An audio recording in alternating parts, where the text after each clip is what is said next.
na kojoj ćemo govoriti ne samo danas, o tome kako možemo da pomognemo obolelima od retkih bolesti. Prvo moram da kažem da mi je zadovoljstvo što je sala puna, što ovde ima dosta i mojih kolega, predstavnika medija, ali što su ovde danas svi oni koji mogu da pomognu da obolelima od retkih bolesti u našoj zemlji bude bolje. Retka bolest podrazumeva svaku bolest koja se javlja kod manje od 1 na 2000 građana, ali se jedan broj retkih bolesti javlja i kod jedne u nekoliko stotina hiljada ili miliona ljudi. Prema proceni Evropskog komiteta, 6 do 8% populacije ima neku retku bolest. Skoro 80% retkih bolesti su genetskog porekla, dok su ostale posledice infekcija, alergija ili uticaja faktora životne sredine. Prvi simptomi bolesti se kod većine obolelih javljaju već na rođenju ili u ranom detinjstvu. Najčešća posledica je trajni invaliditet. Dame i gospodo, uvaženi gosti i prijatelji iz celog sveta, poštovani predavači, učesnici i kolege novinari, dobrodošli na sada već tradicionalnu međunarodnu konferenciju Caring for Rare, Brinemo za retke, Nacionalne organizacije za retke bolesti Srbije. Veliko nam je zadovoljstvo da danas u Beogradu imamo više od 100 učesnika i preko 30 predavača iz Nemačke, Španije, Holandije, Velike Britanije, Italije, Slovenije, Slovačke, Francuske, Finske, Amerike, Kanade, Hrvatske, Makedonije, Bosne, Crne Gore i drugih zemalja. U centru pažnje biće povezivanje i regionalna saradnja pacijenata i struke. Govorit ćemo o iskustvu neonatalnog skrininga u Evropi, uticaju retkih bolesti na mentalno zdravlje, o tome kako možemo da prezentujemo i iskoristimo najnovije istraživanja o retkim bolestima, upoređivat ćemo kako se o retkima brinu zdravstvene politike između država, a govorit ćemo i važnosti zastupnika prava pacijenata sa retkim bolestima i danas i sutra tu će biti prisutne mnoge druge teme. Dame i gospodo, veliko mi je zadovoljstvo da pozovem suprugu predsjednika Republike Srbije, gospođu Tamaru Vučić, da nam se obrati i otvori svečano ovu konferenciju. Hvala, izvolite.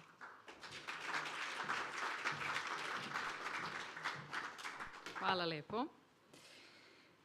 Poštovani i dragi prijatelji, čini mi se da sebi mogu da dozvolim tu slobodu da vas na ovaj način pozdravim, imajući u vidu da smo ovde sa zajedničkim ciljem i da imajući u vidu pre svega godine koje su za nama ispunjene zajedničkim stremljenjima, ali i zajedničkim uspesima.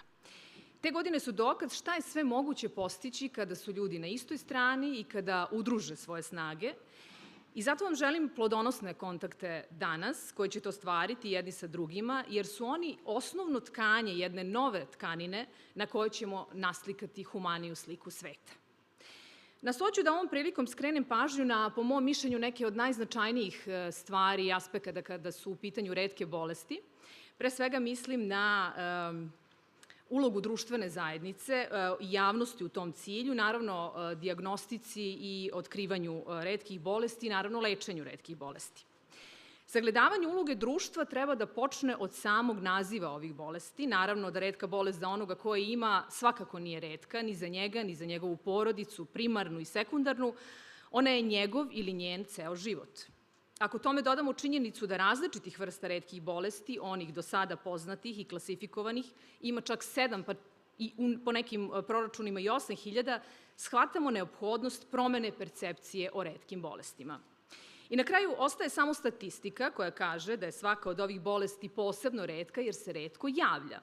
Ali se onda nalazimo u situaciji u kojoj možemo reći da i najgušću šumu možemo da kažemo da je retka, jer je svako drvo posebno i samo sa svim svojim specifičnostima. I baš zbog toga smo ovde iz godine u godinu i uspeli smo da se povežemo i da umesto skupa drveća budemo šuma koju više niko ne može da previdi. Tako zajedničkim snagama pravimo male, ali važne korake svakoga dana i onu tkaninu sa početka mog obraćanja zapravo tkamo uporno i strpljivo. Verujem da će budućnost malo po malo ukidati patnju koju danas nanose retke i genetski uslovljene bolesti i da nismo daleko od sveta koji će moći da se uspešno suoči sa svakom od njih. Možda je moj optimizam preslobodan, ali ja ne nameravam da ga se odreknem. Jer se nekada za retke bolesti govorilo da to jednostavno tako i da se tu ništa ne može. Ali mi poslednjih godina svedočimo ogromnom napretku na polju molekularne genetike i razvoja novih metoda za analizu naslednog materijala. U korak sa svetskim naučnim dostignućima, u Republici Srbiji se sprovode različite savremene metode kojima se ispituju brojne genetske bolesti, uključujući i mikroarray, kojim se detektuju submikroskopske genetske promene. Takođe, o trošku države sprovodi se i najsavremenija metoda Next Generation Sequencing, NGS, kliničko egzomsko sekvenciranje. Čak je u planu da se obezbedi i sekvencioniranje celog egzoma, koji obuhvata preko 25.000 gena, dakle ovde u Republici Srbiji, a u saradnji sa Institutom za molekularnu genetiku i genetičko inženjerstvo.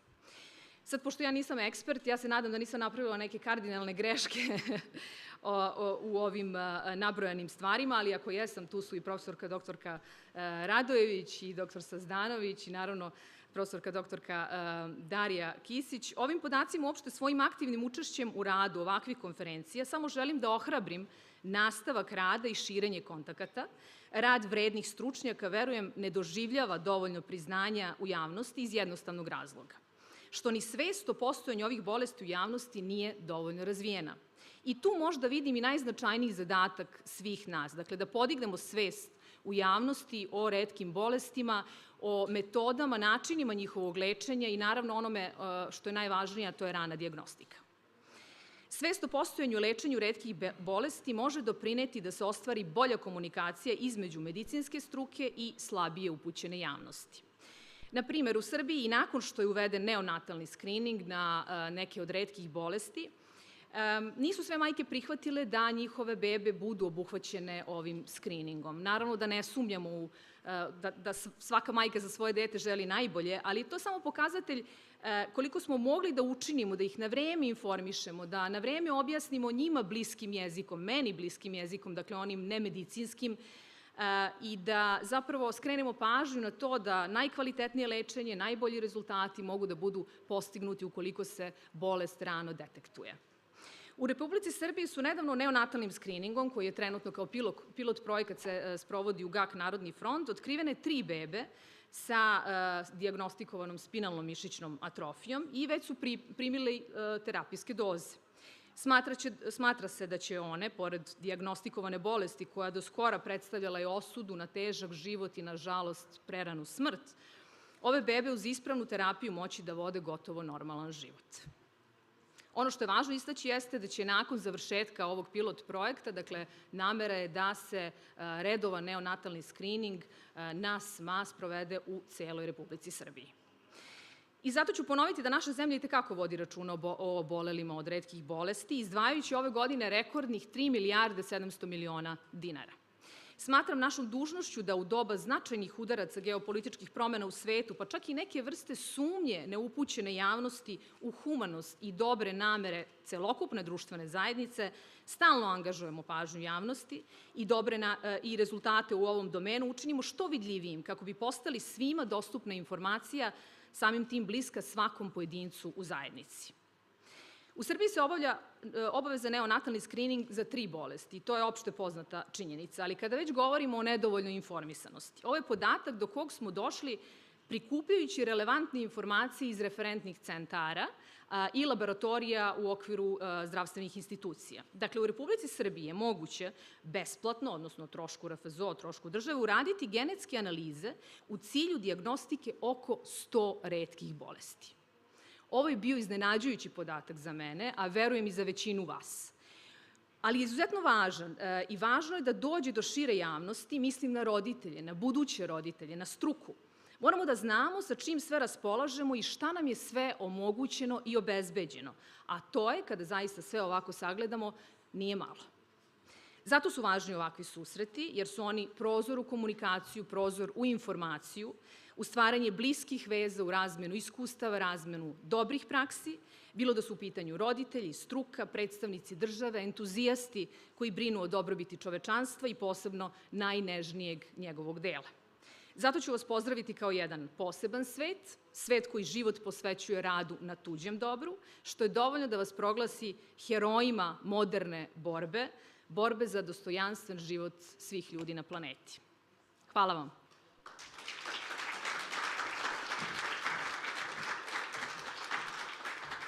Hvala, gospođo Vučić. Sada bih pozvala ministarku za rad, zapošljavanje i socijalnu politiku, profesorku Dariju Kisić-Tepavčević, da nam se obrati. Izvolite.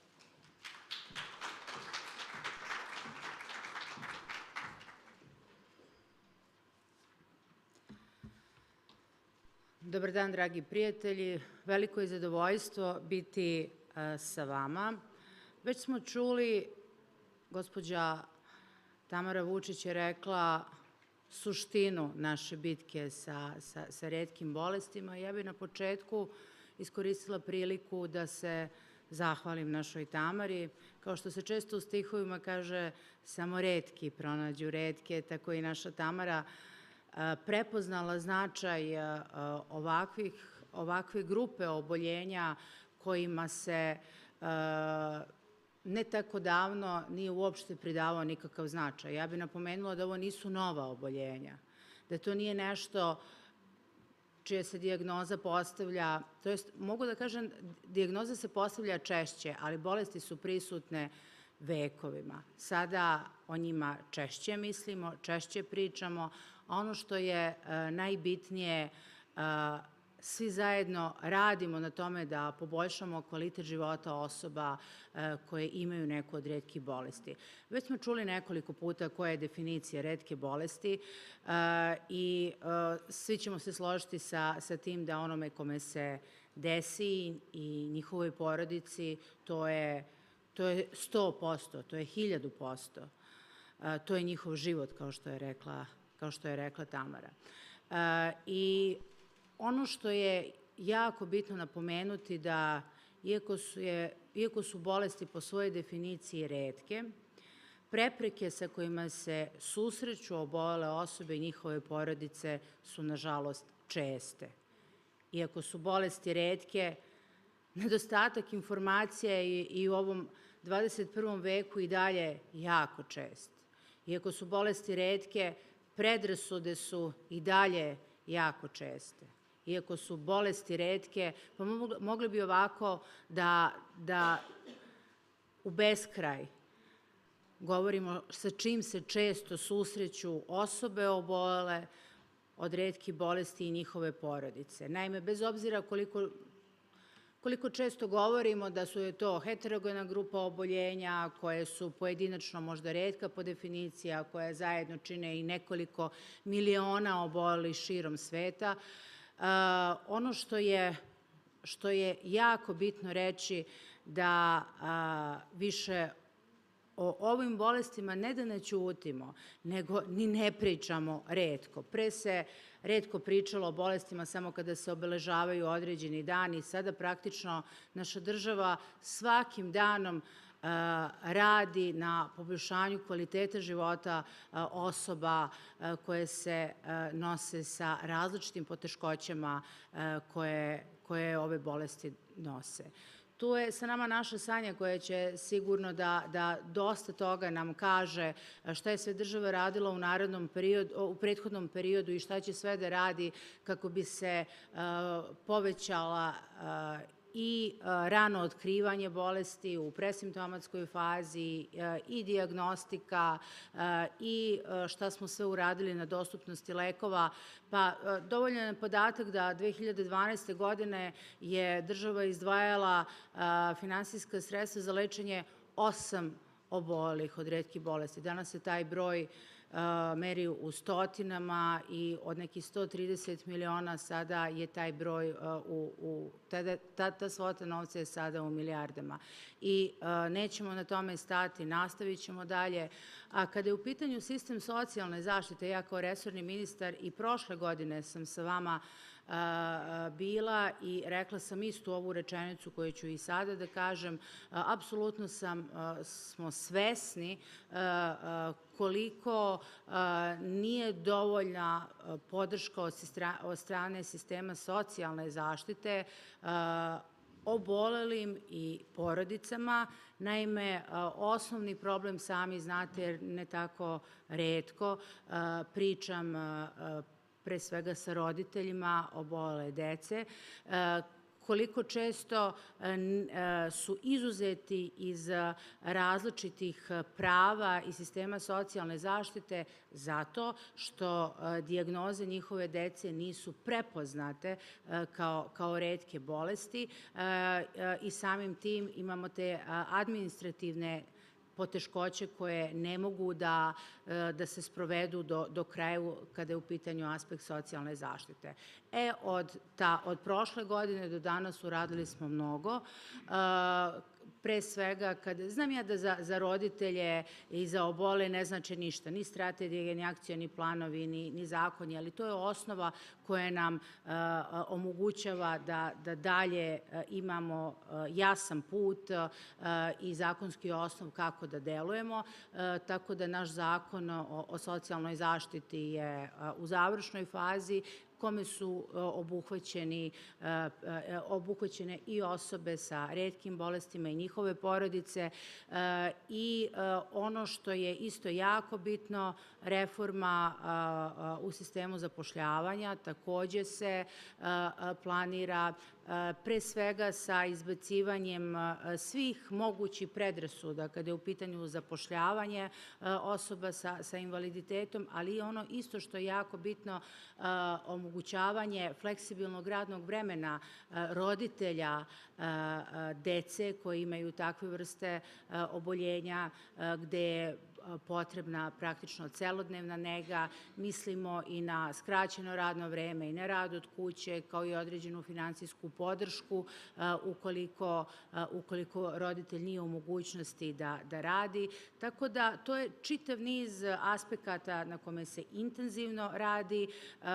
Možda o tome ne pričamo toliko često, ali da budete sigurni da na tome radimo svakodnevno. I nadam se kada se budemo viđali u narednom periodu da ćemo i konkretnije mere moći da vam damo i saopštimo kada je u pitanju sistem socijalne zaštite, jer prethodnih decenija praktično se mankalo na tom polju i samo još jednom želim da vam kažem rečenicu koja možda zvuči kao fraza u određenim momentima, a koja zaista jeste takva i to je puna istina, da vaša država misli na vas. Niste sami, bolesti možda jesu retke, ali evo, retki pronađu retke, kao što sam rekla, i zajedno ćemo voditi ovu bitku i činiti sve da kvalitet života vas i vaše dece bude najbolji mogući. Hvala vam mnogo.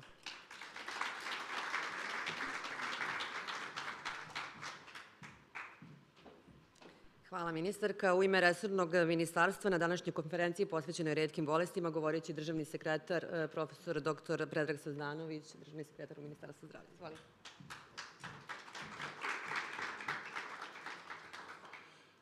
Poštovana gospođo Vučić, poštovana profesorka ministarka Kisić Tepavčević, poštovana direktorka profesorka Škodrić, dr. Skano, i zato mi je zadovoljstvo da mogu da prisustvujem ovoj sednici u Ministarstva zdravlja, ministar Lončar i svoje lično ime, pogotovo što se radi o meni jako bliskoj i dragoj temi, gde sam i na ranijim funkcijama vrlo ozbiljno brinuo o tome.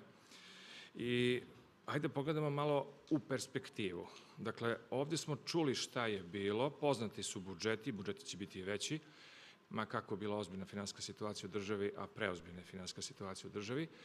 A s druge strane, kada smo dogovarali sa NORPS-om oko ove konferencije, kada sam dobio prvu informaciju, ja sam rekao da čekam ponedeljak.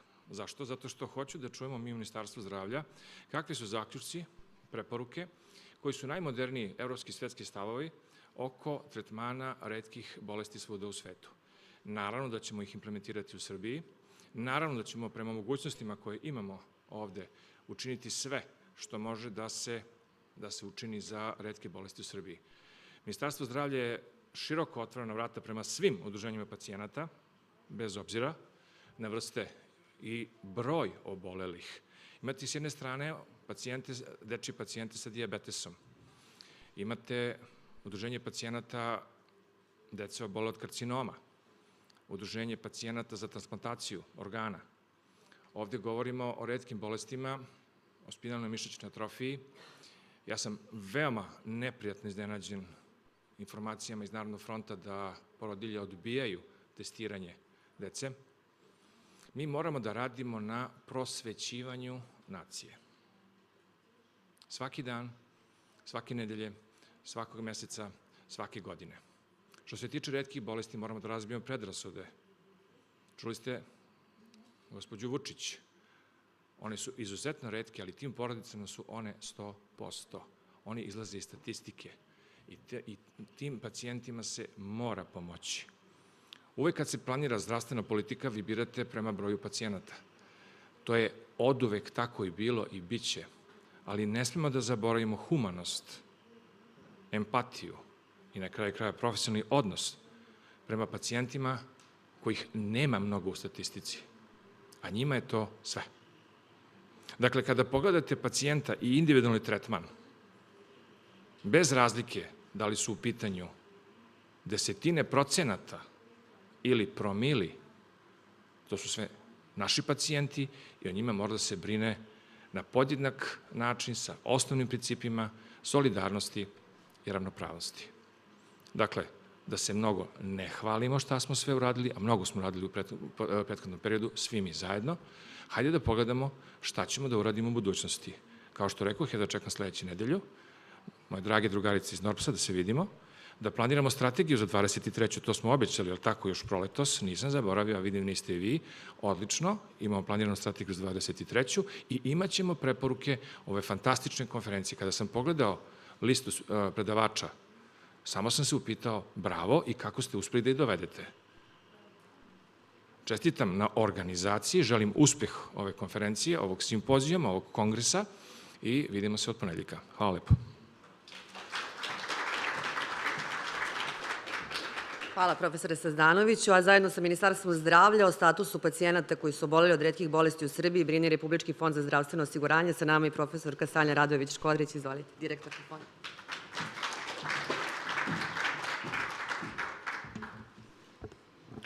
Dobar dan, poštovana gospođo Vučić, poštovana ministarko Kisić, poštovani državni sekretaru profesore Sazdanoviću, poštovani učesnici i dragi gosti. Ja se izvinjavam, danas me baš glas ne služi, ali ću se truditi da budem koliko god mogu jasna. Ja se zaista zahvaljujem na prilici i pozivu da učestvujem na ovoj regionalnoj konferenciji, jer ovo zaista idealna prilika gde razmenjujemo prethodna iskustva, ali isto tako i mesto gde stičemo nova saznanja i dobijamo uvek nove ideje u cilju unapređenja zdravstvene zaštite obolelih od retkih bolesti.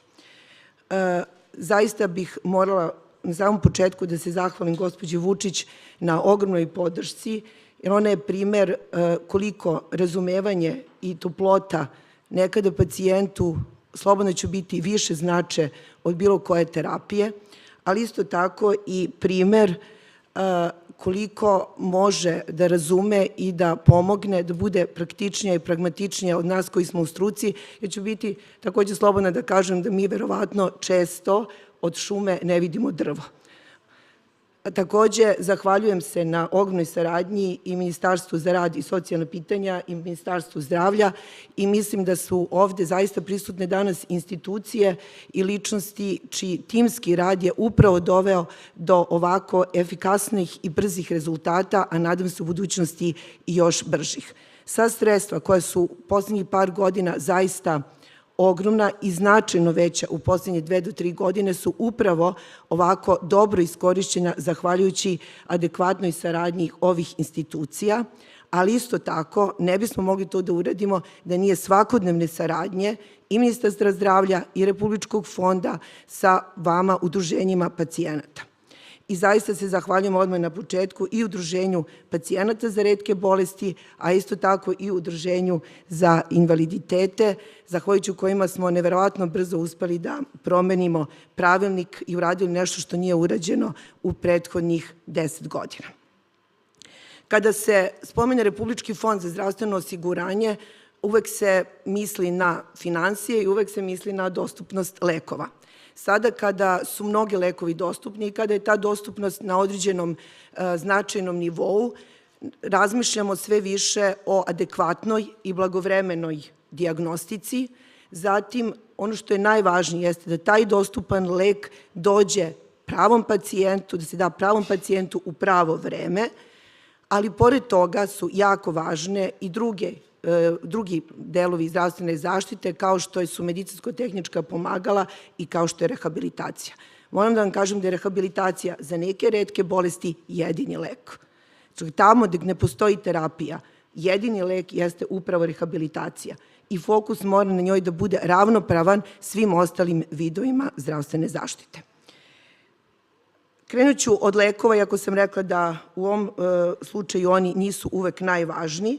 Naime, kada je u pitanju dostupnost lekova, kao što je već rečeno, 2012. godine od 120 miliona stigli smo do 2021. godine na 3 milijarde i 200, a ove godine, kao što je rekla gospođa Vučić, na 3 milijarde i 700, s tim što moram da kažem najnoviju informaciju, a to je da smo prošle nedelje izdvojili dodatnih 150 miliona za lečenje obolelih od cistične bolesti, tako da je taj iznos u ovom momentu 3 milijarde 850, a sredstva, kao što je već rečeno, će se takođe uvećavati.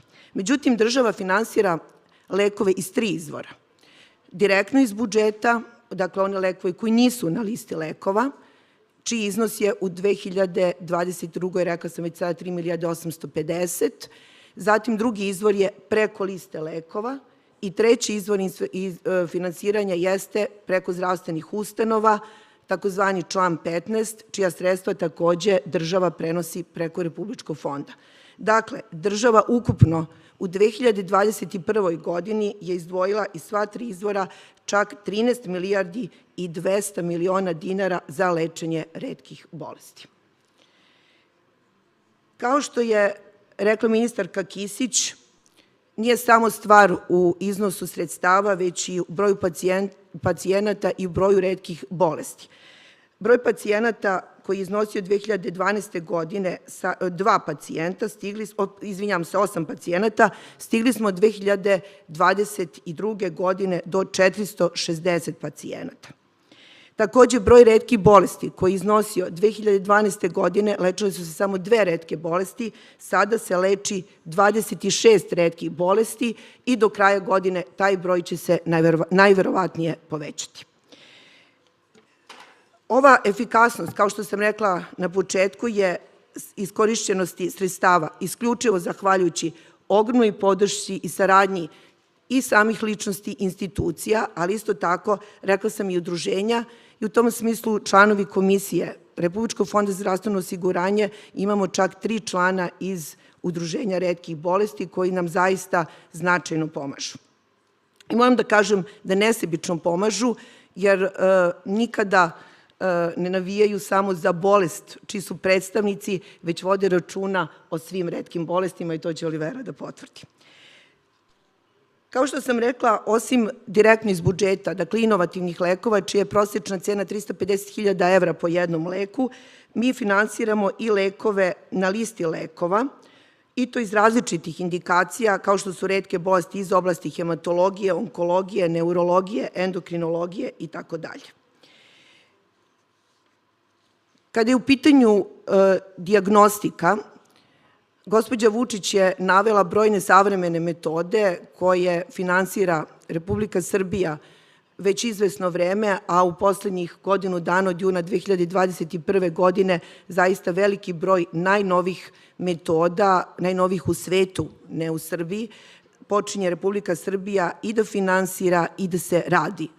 Ja ću nabrojati samo neke od njih. To je mikroarray, zatim NGS ili takozvano egzomsko sekvenciranje kojim se analizira oko 3000 gena. Od juna 2021. godine ove metode se rade i u Republici Srbiji i to prenatalno, postnatalno mikroarray se radio prethodno. Jedna od najznačajnijih metoda jeste ispitivanje čitavog egzoma koji se do sada slao u inostranstvo. Dakle, Republika Srbija je finansirala ovu metodu, ali u inostranstvu do kraja ove godine Institut za molekularnu genetiku i genetsko inženjerstvo će početi da radi i ovu najsavremeniju metodu. Zašto je značajno kada se neka dijagnostika radi u Republici Srbiji? Naravno, uvek nam padne na pamet ušteda sredstava koja je značajna, jer na taj način ostaju sredstva koja će se upotrebiti takođe za retke bolesti, ali za veći broj pacijenata, ali ono što je podjednako važno jeste brzo dobijanje rezultata i lakša razmena iskustva naših eksperata. Dakle, nije isto kada naši eksperti razmenjuju iskustva tih rezultata kao kada se to dešava sa nekima u inostranstvu. Nekada, naročito kada su u pitanju životno ugroženi pacijenti, brzina dobijanja rezultata je značajnija od svega ostalog. Kada je u pitanju skrining, vi znate da se u Republici Srbiji sprovodi, kao što je spomenuto, i prenatalni i postnatalni skrining, s tim što i jedan i drugi skrining može da bude obavezujući i neobavezujući. Kada je u pitanju neobavezujući, znači radi se samo u slučaju sumnje, indikacije ili u slučaju neke porodične anamneze. Ovi skrininzi se rade već izvestan broj godina, a obavezni skrining za 3 bolesti koje je spomenula gospođa Vučić, fenilketonuriju, hipotiroidizam i cističnu fibrozu se rade već dugi niz godina, odnosno cističnu fibrozu od prošle godine. Novina je studija koja se radi u GAK-u Narodnom frontu za spinalnu mišićnu atrofiju od aprila ove godine i kao što ste danas čuli novinu, država je preuzela sve mere i mi ćemo finansirati ovaj skrining kada se završi studija od aprila sledeće godine u svim ginekološko-akušerskim klinikama, jer je stav države i to je bio stav gospođe Vučić, ja se zahvaljujem na toj inicijativi, da se dijagnostika, bilo da je osnovna bazična, bilo da je najsenzitivnija, ravnomerno radi u svim delovima Srbije. Ono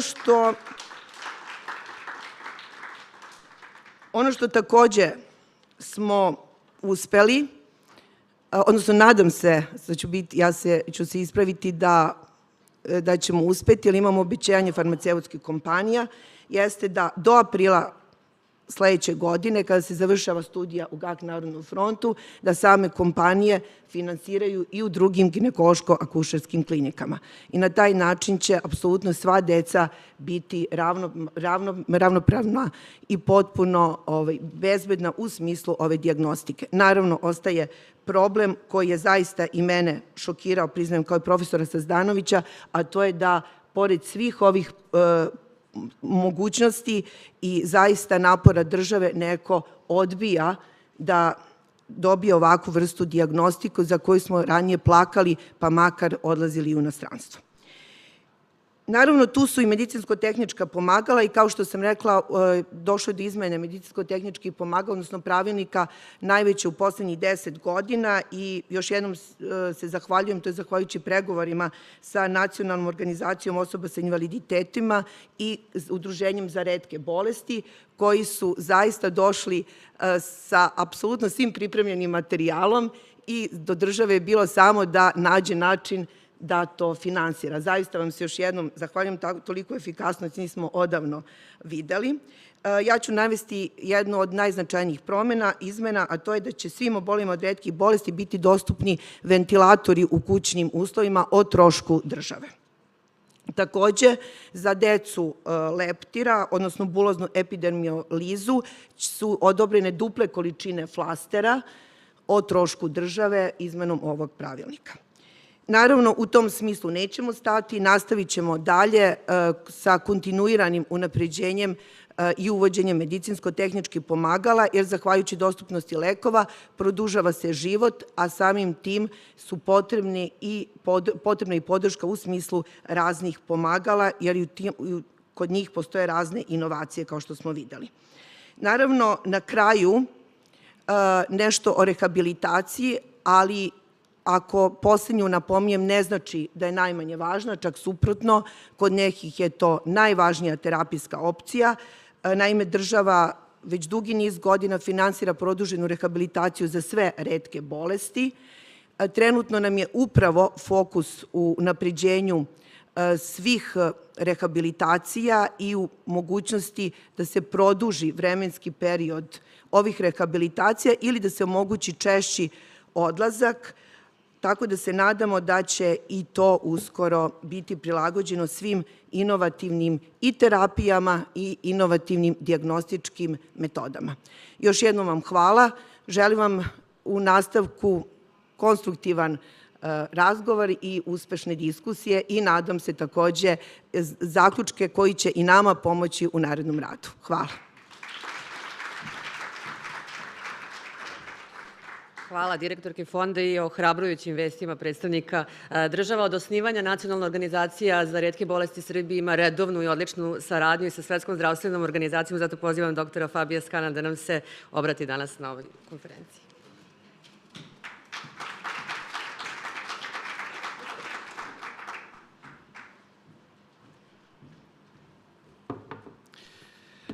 Thank you, Anna. First Lady of Serbia, Ms. Tamara Vučić, Minister Kisić, Professor Sazdanović, and Professor Skodric, and dear colleagues, let me tell you first that I'd like to share with you a couple of remarks, and I will be very brief, just 2 or 3 minutes, so that you are prepared.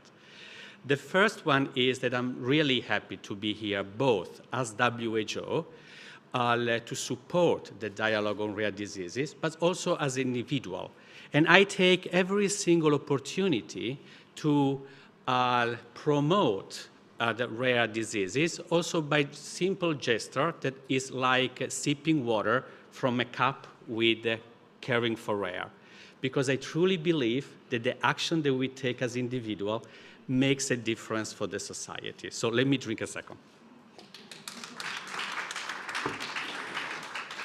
And dear First Lady, you know, that your presence and commitment is already an indication that Serbia is not only on the right path, but it's leading on the Sustainable Development Goals or leaving no one behind. Because what we are here for is about leaving no one behind. And so also in this spirit, I stand by my Director General, Dr. Tedros, when he says that just because a disease affects a small number of people, it doesn't mean that it's irrelevant or less important than diseases that affect millions. I think that this is a very strong and powerful statement that I want to double as a WHO and top it by giving to this conference in Serbia the best that WHO has to offer. Rodiger Kresh, who is the director of health promotion in Geneva, where it's holiday today, so it's also a personal commitment to be afterwards at 11 o'clock, will be part of the panel to continue the dialogue and discuss the contribution of Serbia and Europe in the world on rare diseases, together with the Patient Association and also with the institution. So now I only have 2 minutes because I said that it would have been 3 in total. So let me tell you the perspective of WHO on rare diseases. It's a very important topic. And the challenges with diagnosis and treatment are very different from those of the common diseases because patients are dispersed everywhere in the region, but also because the cost and the logistics are really different and present major barriers all over the world. Also, there is a lot of fragmented knowledge about rare diseases, and this is what we are here today, actually, to create a network of knowledge where actually WHO can contribute, and also pockets of excellence that the different countries can use to train healthcare workers. WHO's top priority is to support countries in the path towards universal health coverage. And this includes access to diagnosis and treatment for people who suffer from rare diseases without facing financial hardship. This is what Minister Kisic was referring to, and also Sanja was referring to.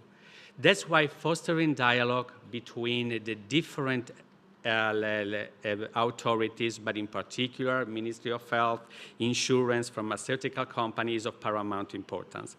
And I'm very pleased that Professor Sazdanovic and Professor Skodric are here with us because they know the efforts that they are needed to meet the need of the people, but also the demand that is on the Ministry of Health and the Health Insurance Fund.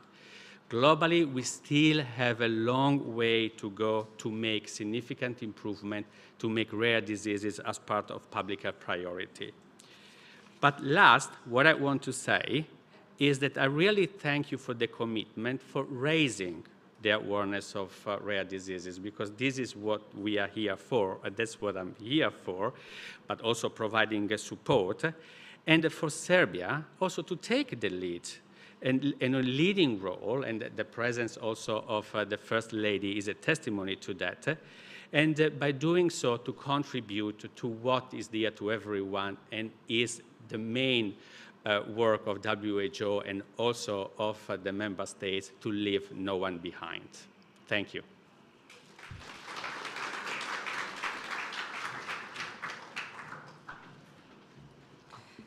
Hvala. Čuli ste u uvodu da je Beograd i danas i sutra da će biti centar sveta kada je reč o retkim bolestima i širom sveta postoje organizacije koje brinu o obolelima od retkih bolesti. Nije trenutno sa nama, ali je poslao video izjavu direktora Evropske organizacije za retke bolesti Jan Lekam, pa ćemo sad da poslušamo tu izjavu.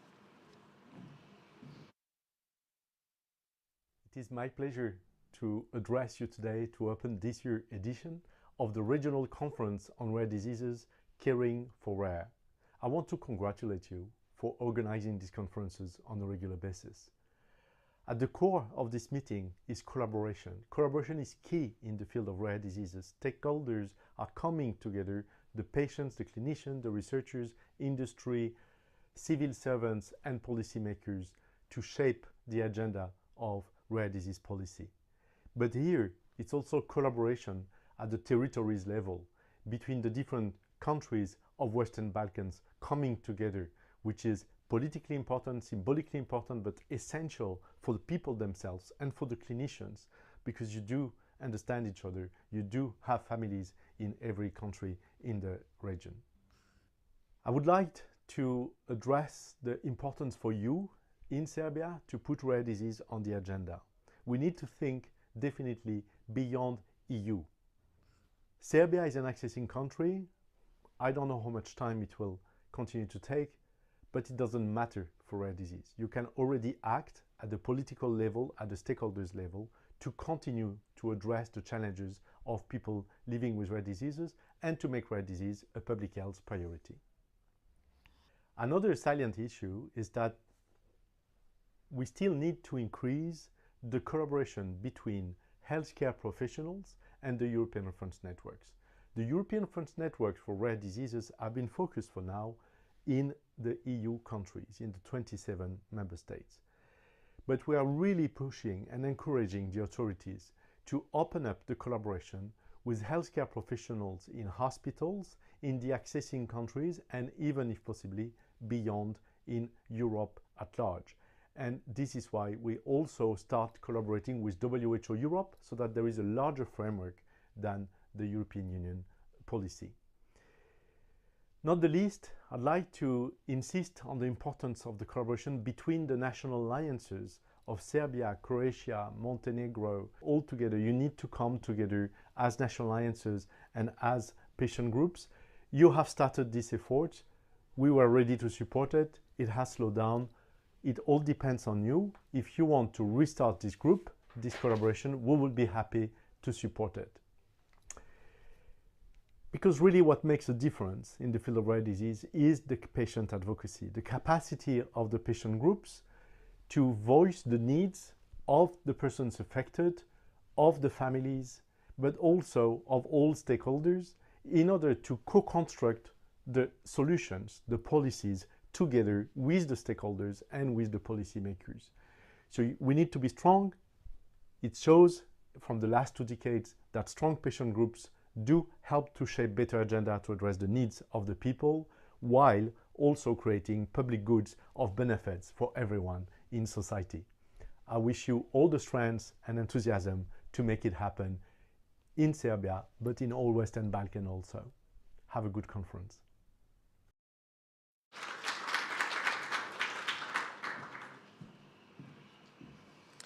I za kraj ovog svečanog programa i svečanog otvaranja međunarodne konferencije Caring for Rare čućemo i domaćine Olivera Jovović, predsjednica Nacionalne organizacije za retke bolesti Srbije. Izvolite.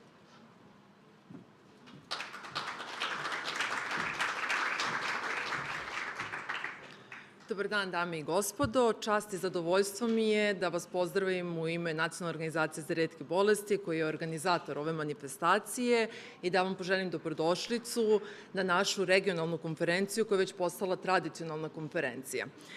Pre svega, poštovana gospođa Vučić, poštovanje profesorka Tepavčević, poštovani profesore Sazdanović, poštovana profesorka Škodrić i poštovani doktore Skano.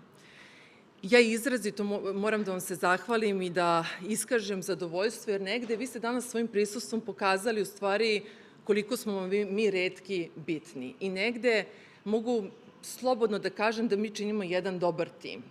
Tim koji zasigurno zajedničkim radom može da izdejstvuje jednu pobedu i negde nas zajedno, sve zajedno vidim onako kao lidere, buduće lidere u regionu, pa i ovom delu Evrope kada su retke bolesti u pitanju.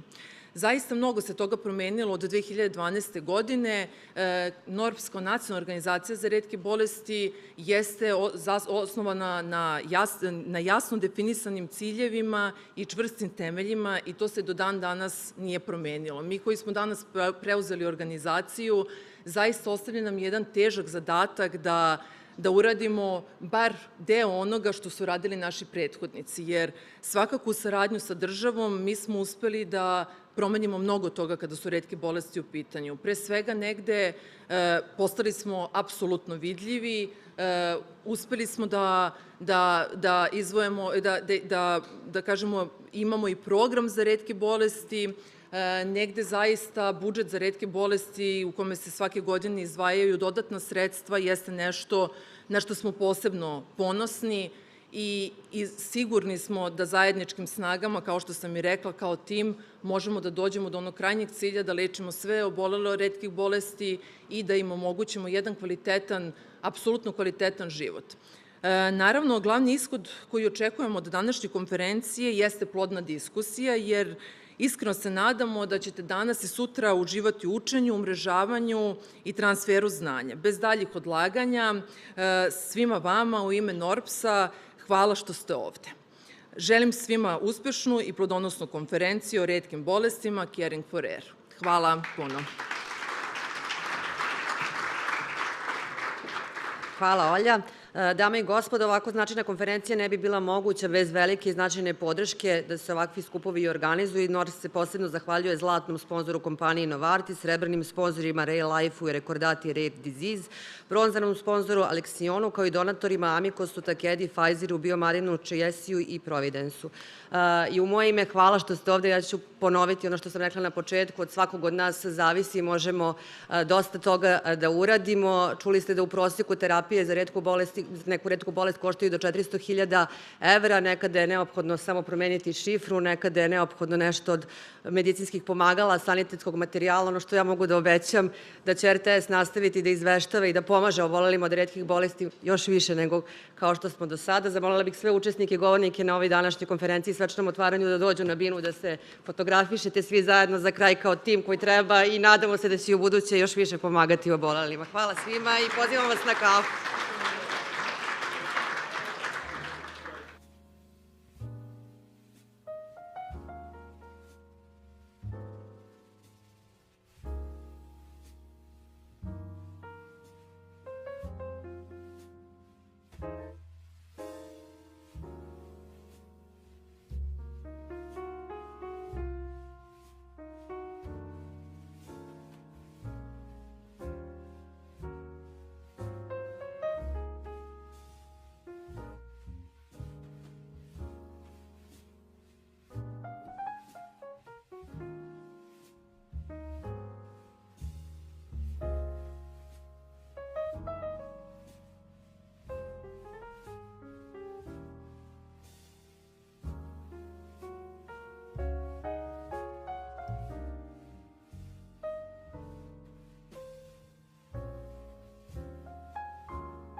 everybody. We're going to get going with our first plenary session of the Caring for Rare conference here in Serbia, and we're broadcasting out live all across Europe and probably even beyond, actually. So we have a really wide audience with us today, whether here physically in the room or virtually. In case anybody needs them, by the way, there are some translation kits just outside because I'm afraid my Serbian is quite limited. So myself and all of the panelists this morning will be speaking in English. So do feel free to grab a set if you need it. So firstly, Vala, that is pretty much the extent of my Serbian, I apologize. Vala to the organizers, to NORBS, and to all of the sponsors for setting this great conference up. It is really a huge pleasure for me to be here with you today. So my name is Victoria Headley, and I'm based in Newcastle University in the UK.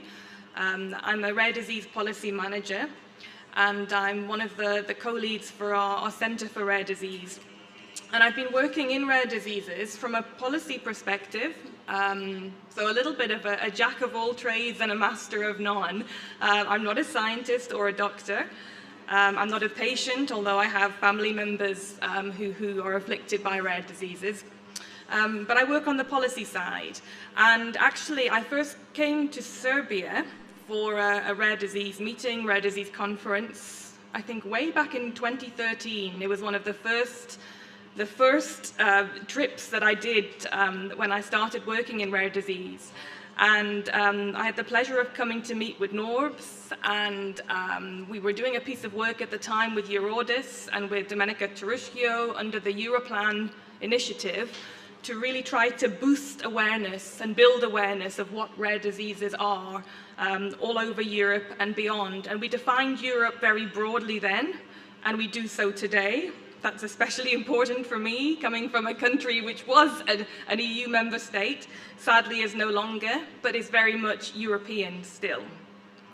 So this morning's session is all about rare diseases as a public health priority. We have an excellent panel all joining us virtually, and I'm going to give them all a proper introduction. I'll just run through the names of who we have, just in case you haven't got your program to hand. So I'm going to be joined by Dolores Jivicic-Janin, Simone Boselli, Tina Taube, Vlasta Jamek, Dorica Dan, and Dr. Rudiger Kretsch. So in a moment, I'm going to introduce everybody one by one and ask all of our panelists to start by just talking for a few minutes about their opening messages. And really what we're going to do in this session is we're going to try to share the status quo. There's a lot happening in rare diseases. There's a lot happening at national level, as we've heard from the presentations and the speakers this morning. There is a lot happening across Europe, but there's also a lot happening globally. So in this session, we really want to try to celebrate the positives, but also identify and discuss where things are not moving fast enough. And we want to share some of these exciting developments, and the speakers that we have here today are all experts in their areas, and they will be able to give us all an update on what's happening across a broad range of topics. Because rare diseases is a very broad umbrella. It covers everything from diagnostics to developing treatments, to research, to social support and access, to networking, to everything else under this umbrella. And the good news is that we will touch upon quite a lot of these topics today, but we will then be going deeper over the rest of the conference, where we have some dedicated sessions on topics like newborn screening, like European reference networks, like research. So we're really going to try to think about what does it mean, or what would it mean to have rare diseases truly embraced as a public health priority? How will we know when we've got there? What will that look like at a national level? What does that look like at the European level and at the global level? So we're going to start with the positives. We're going to start with a favorable outlook, because it's very easy when we know what large unmet needs remain for rare diseases. It's very easy to focus on what's not moving fast enough and what is not working, especially when rare disease is your day-to-day reality. That is your life. It's not just what you work in, it's what you live with. But it's also good to assess what is working well and to look at some of the causes that we have for celebration. And actually the nice thing for me, and it's easy maybe to say this coming from an outside perspective, but every time I visit Serbia, and I think this is maybe the 4th time I've been in Belgrade, something new has happened each time. Something positive has developed, which can only be a good thing, because actually that doesn't happen everywhere, I have to say. So we will start. Everybody has their cameras working, which is fantastic. So we'll start perhaps. I'll introduce everybody one by one and then ask them just to give us their opening statements. What are the points that they really want to share with you all today? So we'll start with Dr. Rudiger Kretsch.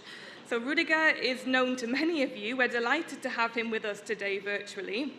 Rudiger is the Director for Health Promotion at the World Health Organization, the WHO.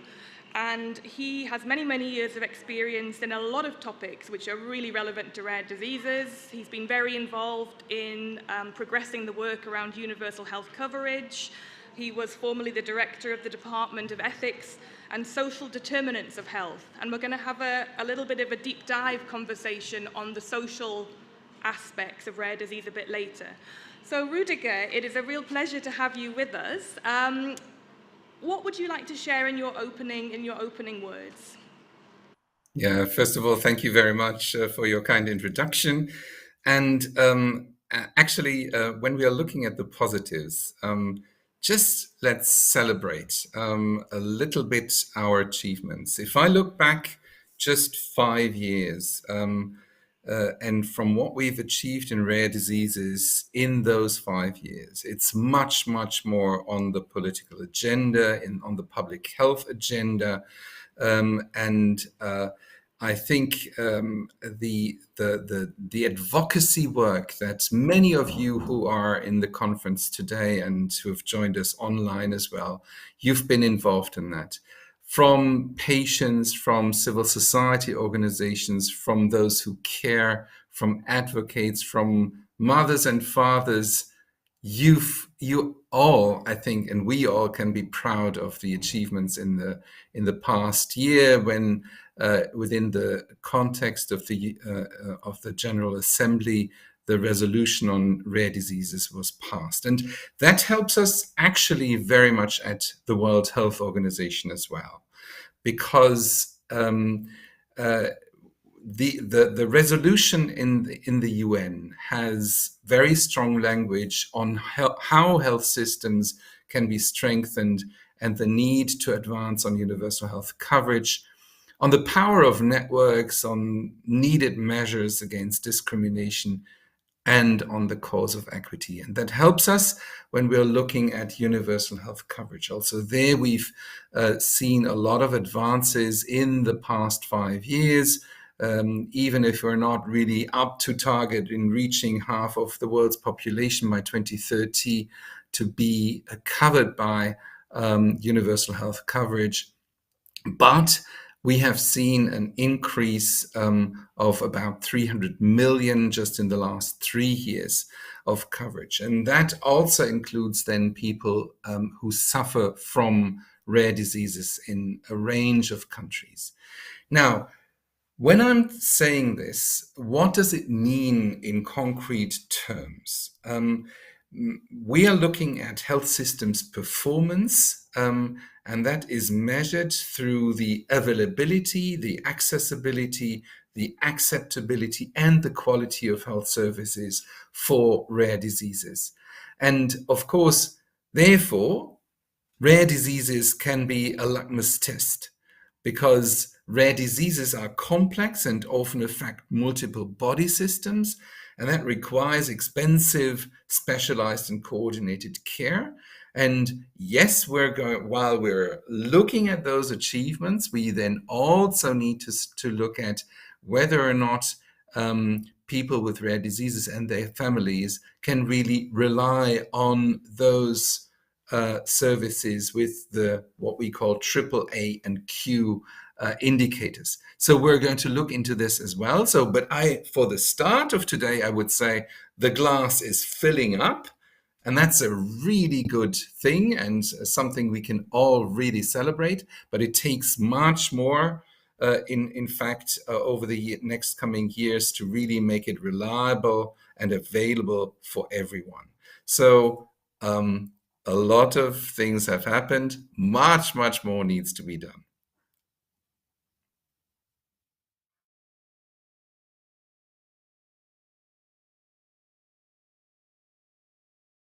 To Dolores Jovita-Chanin. I'm sorry if I haven't pronounced that perfectly, Dolores. I will keep practicing and get it right eventually. So Dolores is the Public Affairs Manager at Rare Diseases International. Many of you will be familiar with RDI. After finishing her MSc, her Master's in International Public Policy at University College London, Dolores spent time working in a consultancy on health econometrics, and then she worked for a Canadian NGO prioritizing international surgery. So she's been working with Rare Disease International as the Public Affairs Manager since January, and she is particularly interested in how we implement this new UN resolution that Rudiger touched upon there, which is a really crucial, landmark moment for rare diseases. So Dolores, over to you. What are your opening statements, your opening feelings on where we can celebrate the prioritization of rare disease? Yes, thank you so much, Vicky. It's really my pleasure to connect to this amazing regional conference. Dobar dan svima. I really wish that I could be there in Belgrade with you, but I'm connecting from the Telethon Institute for Genetics and Medicine in Pozzuoli, Italy. When we speak about international policy making really for rare diseases, we can say, I think, that rare diseases have been actually a public health priority at least since 2019, when they are specifically mentioned as such, as a public health priority in the declaration for UHC, the political declaration for UHC. So at least since 2019. Then on the 16th of December in 2021, we actually did achieve, as we all now know, this landmark UN resolution addressing the challenges for persons living with a rare disease and their families. So this is a further piece of international public policy making that really enshrines rare diseases as a public health priority. Now I think the next step is, of course, implementation of these two documents on a national level, and of course with a view to the 2030 agenda, so enshrining and making sure that UHC is actually given to all persons by 2030, and including persons living with a rare disease, so that, of course, we can, quote, leave no one behind.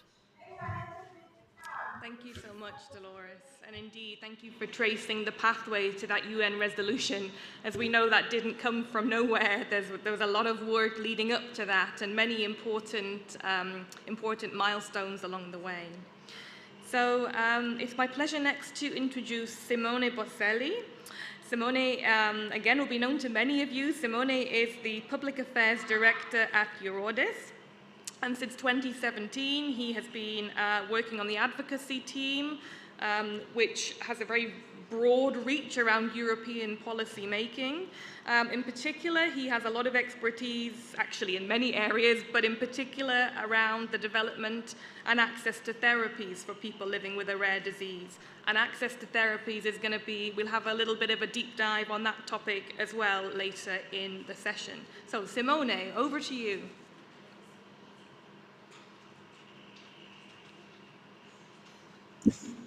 Thank you very much, Victoria. I hope you can guys hear me well.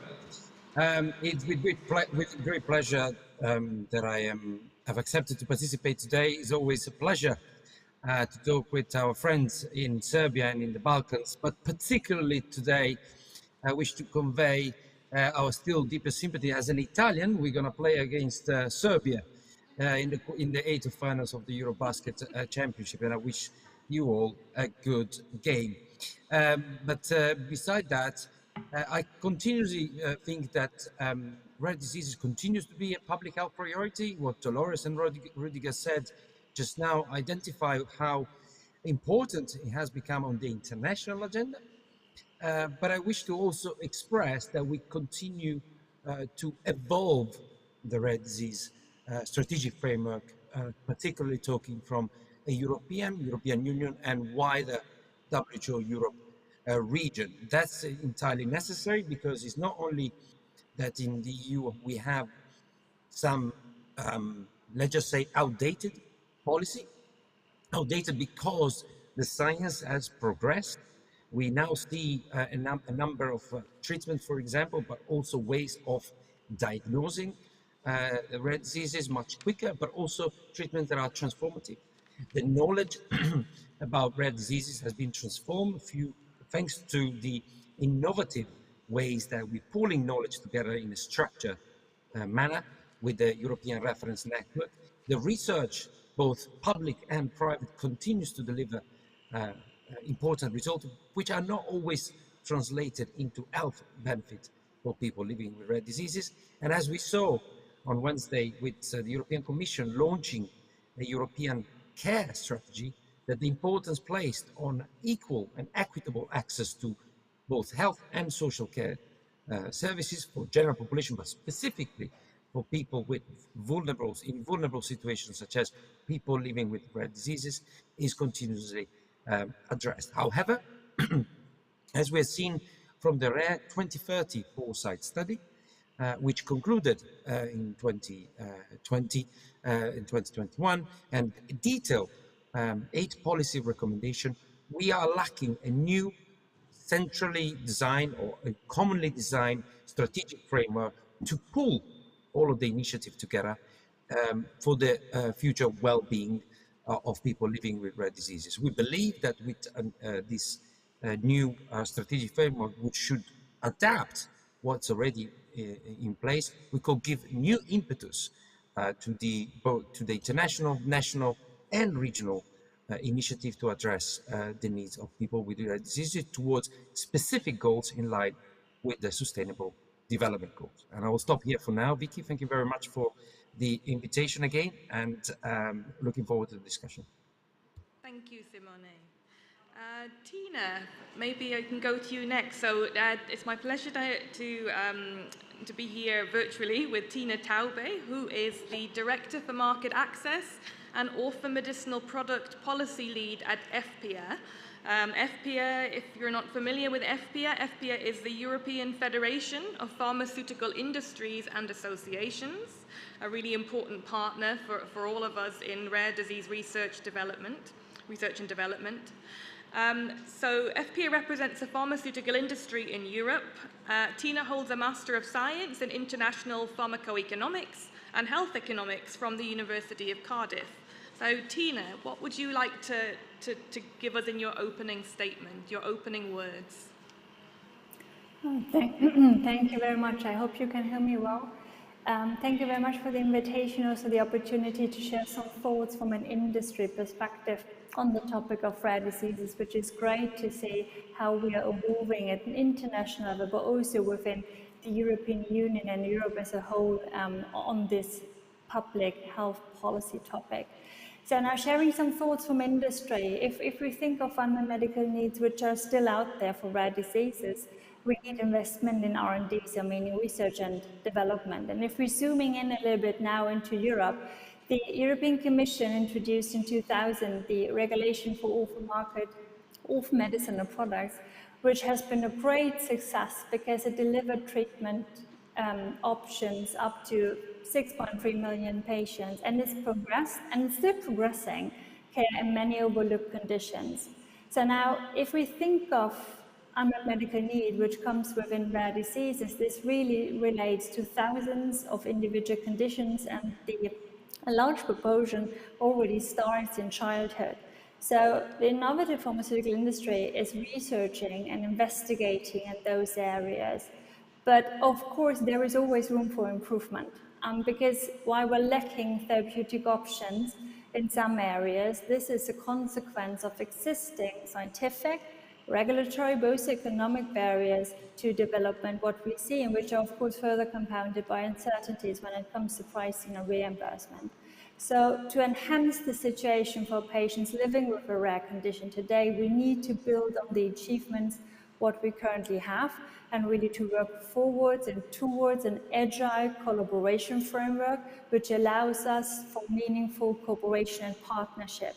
And this then also includes really to think about solutions holistically, to tackle barriers for innovation, for access, for availability, because it's just working jointly and holistically rather than in isolation, which would then could create barriers from one to another. Thank you very much. Thank you, Tina. Lots to unpack in there, and we'll revisit a lot of these topics in a moment. So next is Vlasta excuse me, Vlasta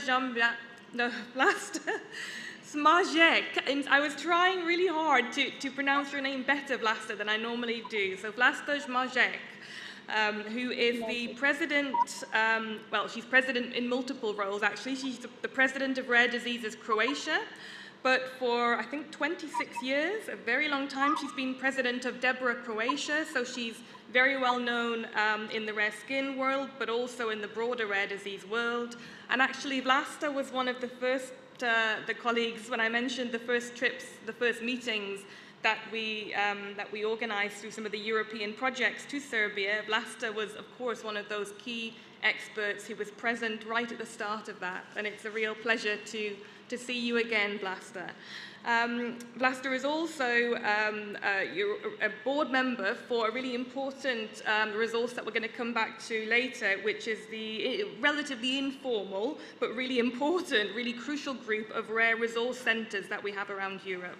So when we talk a bit about some of the social aspects of rare diseases and progress there, we'll maybe come back to that, Vlasta. So over to you. Would you like to give us your opening comments? Hello, I hope you hear me. Perfect. I'm very honored that I'm invited. Thank you so much.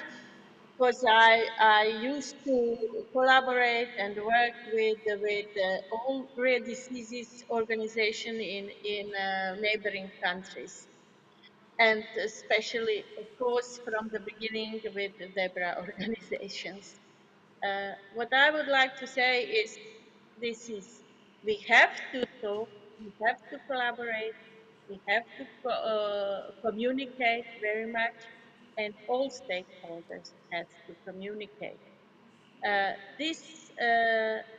What we did in Croatia is not a big step forward, but it is big in communication. Thanks to a patients organization, thanks to National Alliance, thanks to Europlan conferences and National Plan, yes, we are communicating, and now we are able to support families and patients with information at one place, which is the most important, I would say. All needed information at one place. Thank you, Vlasta. And last but certainly not least, Dorica Dan. Dorica, of course, was another one of the people in the rare disease community that I met very early on, and it's been a real pleasure to work with Dorica also on so many topics, but especially maybe the topics around raising awareness of the social and the holistic needs of rare diseases. I think Vlasta and Dorica, we could probably not have picked two better people, actually, to really, in terms of honouring the work that's been done there around building that awareness that rare diseases are not just a medical concern. So Dorica is the president of the Romanian Prader-Willi Association, but she's also the president of the Romanian National Alliance for Rare Diseases, RONARD, and the Romanian Association for Rare Cancers. She's a board member of Eurodis, and of course she is the coordinator of the Noro Center, the world-famous Noro Center, I would say, for rare diseases. So Dorica, over to you. Thank you very much for the invitation to be part of this important event. And thank you, Vicky, for introducing me. From my perspective, what is working well in the international collaboration in rare disease of many stakeholders involved in this field, including clinicians and experts. And this is how we built our experience in Romania by collaborating with experts in the field of rare disease. So rare diseases are considered a public health priority, as they are not forgotten in the national plans and in the national strategies for health or in the funding framework programs. So we think that policymakers and researchers also seem to understand better and better now that research on rare disease can also have an impact on understanding other diseases, including the common ones. So over the time, we organize our collaboration based on the events or on the projects that Vlasta already mentioned, like Rare Disease Day, Europlan conferences, or working on the National Plan for Rare Disease to become part of the National Strategy for Health. Involving in accreditation of centers of expertise at national level and in the ERN movement, and a collaboration more and more important, especially in sharing best practices, but also in learning from each other. And I would like to see in the future even an increased collaboration of all the stakeholders, a sustained collaboration and an extent network of networks at global level for rare disease field. Thank you very much. Thank you, Dorica. So thank you all for sharing with us some of those positives and some of those strengths and some of the, the good things that we've seen developing over the years.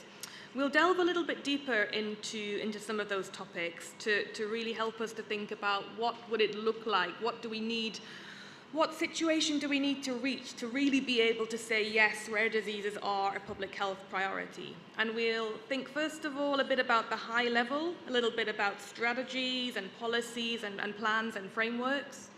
And then we will look a little bit more at access to therapies and therapy development. And finally, we will touch back on some of the social issues around rare diseases and the broader definition of care.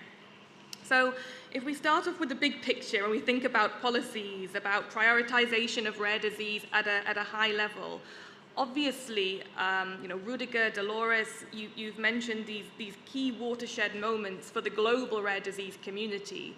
And it's great that increasingly we are talking about the global rare disease community. Of course, we always had individual patient organizations, individual clinicians, networks of clinicians in countries all across the globe, but maybe you can just say a bit more about the significance, for example, of that UN resolution, either Rüdiger or Dolores. By the way, for anybody who wants to jump in, we'll do a fairly unstructured, informal discussion. So if you want to make a point, I don't see like a raise hand. So if you physically wave your hand, then I know that you have something that you're burning to come in with. So we can do that. But if we think about that UN resolution, how meaningful is that really going to be for rare diseases? Can you maybe give us an example of how a resolution passed in a different field? What changes have come from that? So I don't know which of you would like to start. Rüdiger.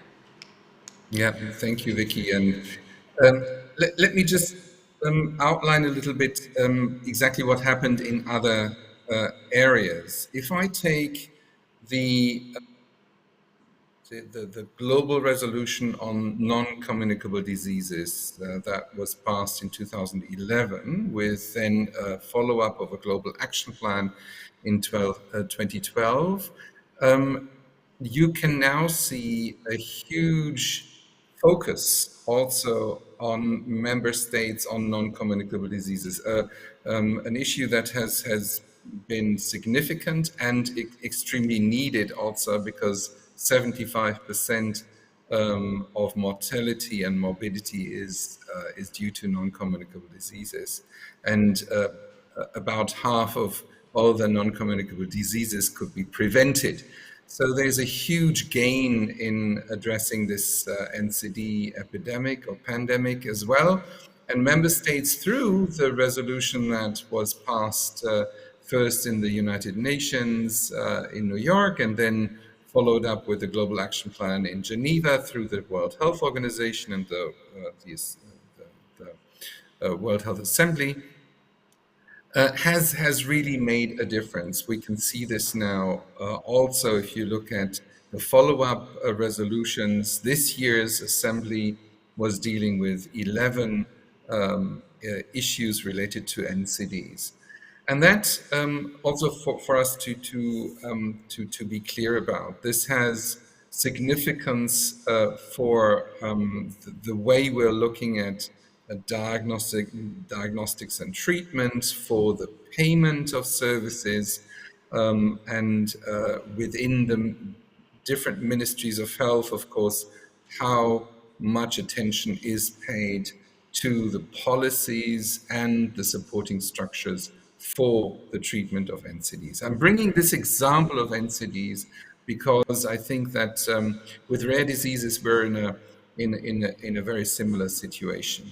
The challenges, however, are of course different because you have a very small incidence rate and you have a lot of disease, right? So this therefore requires a different approach that cannot be then just translated from what we had seen in the NCD world to the rare disease world. So, but that's a little bit on the technical side. Perhaps we can talk about this, what this would require in terms of how networks need to be authorized to take different mandates for disease clusters. So what we're seeing currently in the European network, how this would look like if we expanded this to the global scale, right? So there are some solutions, I believe, in addressing rare diseases and making sure that the availability, accessibility, affordability, and quality, as I outlined before, would be met. So it's not just something, a dream or some utopian ideas, but it's actually quite realistic and doable if the political commitment was raised and the follow-up was assured through the necessary resolutions at the World Health Assembly. Thank you, Rudiger. And actually, I'm going to ask you a little bit in a moment about some of the WHO plans around networking and what we can do there. But Dolores, maybe you want to just follow up on that and say, you know, for somebody who works day to day with Rare Diseases International, is working to build and support patient organization capacity all over the globe, how meaningful is this UN resolution for you? Thank you, Vicky. I was putting my hand up hoping that I could just add something to what Dr. Kresch was saying. I think it's important to look back and remember that actually the UN resolution has already achieved quite a bit. Even in the process itself, right, in the advocacy process towards achieving the UN resolution, in administrative process within the UN system in achieving the UN resolution, Dolores, I think it's really given... You're a little bit quiet, Dolores. If you just talk a little bit louder, that would be super. All right, I'm sorry. No, Can you no, hear me that's now perfect. a little bit better? Yeah, that's okay, better. okay, Thank okay. you. Okay, well, I was just saying, to summarize, that the UN resolution has already achieved several things for the rare disease community globally. And two of those things, I think, are visibility and recognition. So in the process of actually achieving that UN resolution, we've had to create a fuss, right? On an advocacy level, on an administrative level, we've had to really gain political momentum to draw attention to rare diseases. So that's really visibility. And then obviously with the actual unanimous decision to adopt that resolution, we've actually achieved recognition that persons living with a rare disease and their families actually face very specific challenges that need to be addressed, not just from a more medical and technical level, which we're now focusing on with the WHO resolution in mind and the Global Network for Rare Diseases, but also from a more holistic level where we look at social rights, rights to education, gender equality issues. So it's really, really, a mixed bag, this resolution. It really tries to achieve a lot with 7 pieces of paper, right?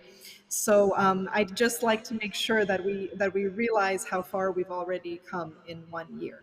I think that's a really important point, Dolores. And actually the fact that the resolution was unanimously adopted, as you said, is also really important and speaks volumes. So that visibility, I mean, there can be no prioritization of rare diseases in health policy at national level without building that visibility. But how do you do that? Even if we look at Europe, even if we think about Europe broadly and not just the EU necessarily, we know that countries are very different. Situations have always been very different. We're coming from very different starting points. If we think about the global level, those differences, are different, completely different stratospheres. If I think about, when we were designing legislation and policies for European member states, we would always say, will what works in Germany work in Malta, etc. But now we have to broaden that out and say, will what works in Croatia work in India or work in parts of sub-Saharan Africa? So the WHO, Rüdiger, has one of our most exciting developments, I think, ever, actually, not just in recent years. Our most exciting developments for rare disease is, I know the WHO and Rare Disease International are working together to scope out what a global collaborative network might look like. Maybe, I don't know, Rüdiger, how would you summarize that? Is it do you see that as a super ERN or a super European reference network? Or what's your vision for this? And how do we start, and this is for everybody, how do we really start to build that awareness and that momentum and that policy prioritization of rare diseases in the parts of the world where, really, it's lacking behind and there's a bigger hurdle, a bigger hill to climb? Oh, you're muted, Rüdiger. Sorry? Sorry, you were on mute. Please go ahead. Sorry. Yeah, first of all, perhaps to make the link between the previous discussion on advocacy and what we have achieved. Policymakers are a special breed, if you will. They like to really shine, but then you need to actually support their political statements with in our countries and provide a health, social, and holistic approach to all of them. Oh, thank you, Ivana. Thank I think we're going to come back to the I word of implementation. We always come back to I words like implementation, just as we have our C words like collaboration and communication and cooperation that we had earlier. Welcome back, everybody. Apologies for losing you, our panel members. We had some technical hitches. So, Rüdiger, you were telling us about the WHO, the Global Network for Rare Disease. Yeah, so let me repeat this. Making the link between the advocacy work and this network that we're planning, that we're currently setting up.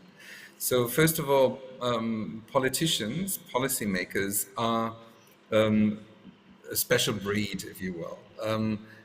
They, of course, like to shine with a political a theme that they can support, and they're, very often also technically convinced that this will be good. But then you need to support those politicians with concrete experiences and evidence on the ground.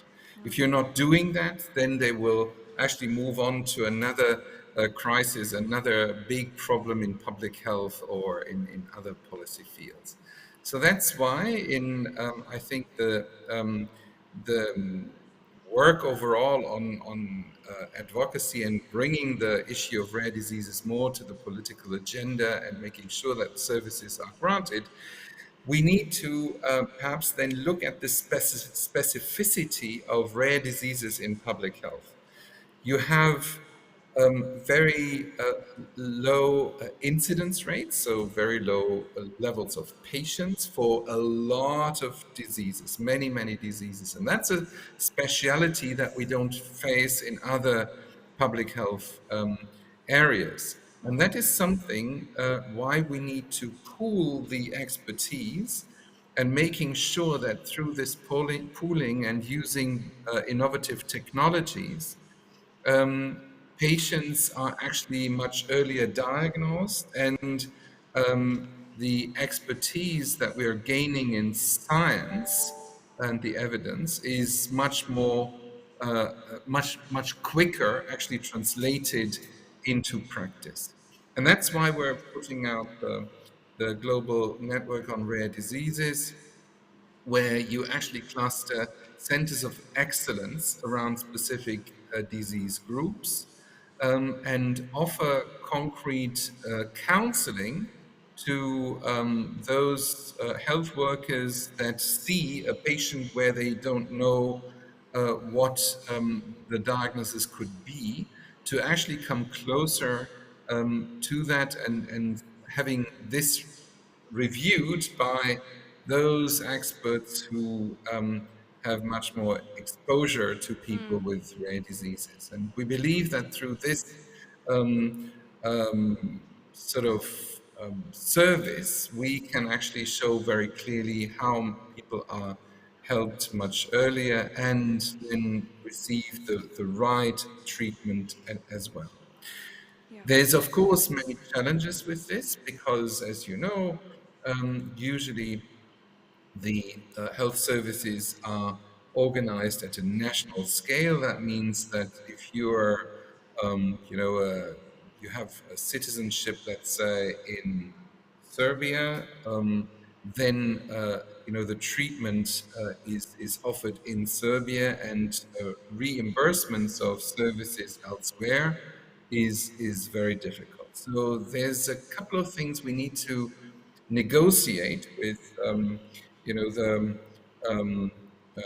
the sickness funds, either the national health insurance funds, the private health insurance groups, or the social health insurance groups, to actually have an agreement, an accord, that those services for people with rare diseases would be actually, reimbursed by a global a fund, or at least a financial pot, if you will, that is put together. That is the idea. Now, if we're not there yet, of course, but that's the idea behind this global network, because we need to treat people with rare diseases differently in terms of reimbursement than if you had a non-communicable disease, for instance.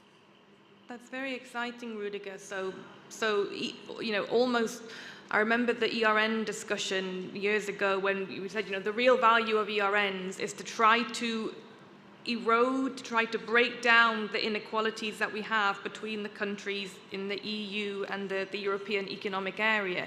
So it's almost that this new or future WHO global network will be trying to do the same thing, but for all of our countries. And it's a really exciting development for all of us to watch and to think about how our countries, how ready are our countries to link into these sorts of things? How ready are we to network with other states? And we have to dream big. I mean, it doesn't get any bigger, actually, than this. People said that the European reference networks would never happen. There was a lot of skepticism. Can you really do these things? Can you really do virtual care across countries? And I hear some people say the same thing about the WHO network. It's too big a dream. But I mean, surely I think everybody on this call would say there's no such thing as too big a dream when it comes to rare diseases. Yeah, and I couldn't agree more. If we're not thinking big, we will not achieve any of this. But honestly, I would have never thought of universal health coverage to become a political goal for all member states. And to see that within 3 years we have about 360 million people being covered, this is something extraordinary. And so why not think big also for people with rare diseases? And here we need to utilize the innovative technologies we have. We see that, you know, through virtual counseling, the things we're doing now would have not been possible 3 years ago. Would we have ever thought that we would work so differently just because of this latest technology and a crisis that pushed us in using those technologies much more? So I think we should try, and I can see that there's a lot of openness to think differently for people with rare diseases at a European level, but also at a global level. That's actually a point I wanted to cover. Does anybody want to briefly share how they feel the crisis and the terrible experiences of the last 2 years with the COVID pandemic, how we can actually take some positives from that? What are some of the learning lessons or the causes for not celebration, but the things which have maybe demonstrated how we can do things a little bit better in the rare disease space? Anyone have any thoughts on that point? Raise your hand if you do, because I can't see it if it's low. So maybe Simone, we go first, and then Dolores. I'll take the Dolores' place. I mean, it's not very gentlemanlike of me, but I will be very brief. Very much to silver linings, I think there are the opposite side of the same coin. On one hand, we have seen that the pandemic has pushed us to do things in a different way, and perhaps turning on its head the model of innovation, of starting from collaboration first and competition later.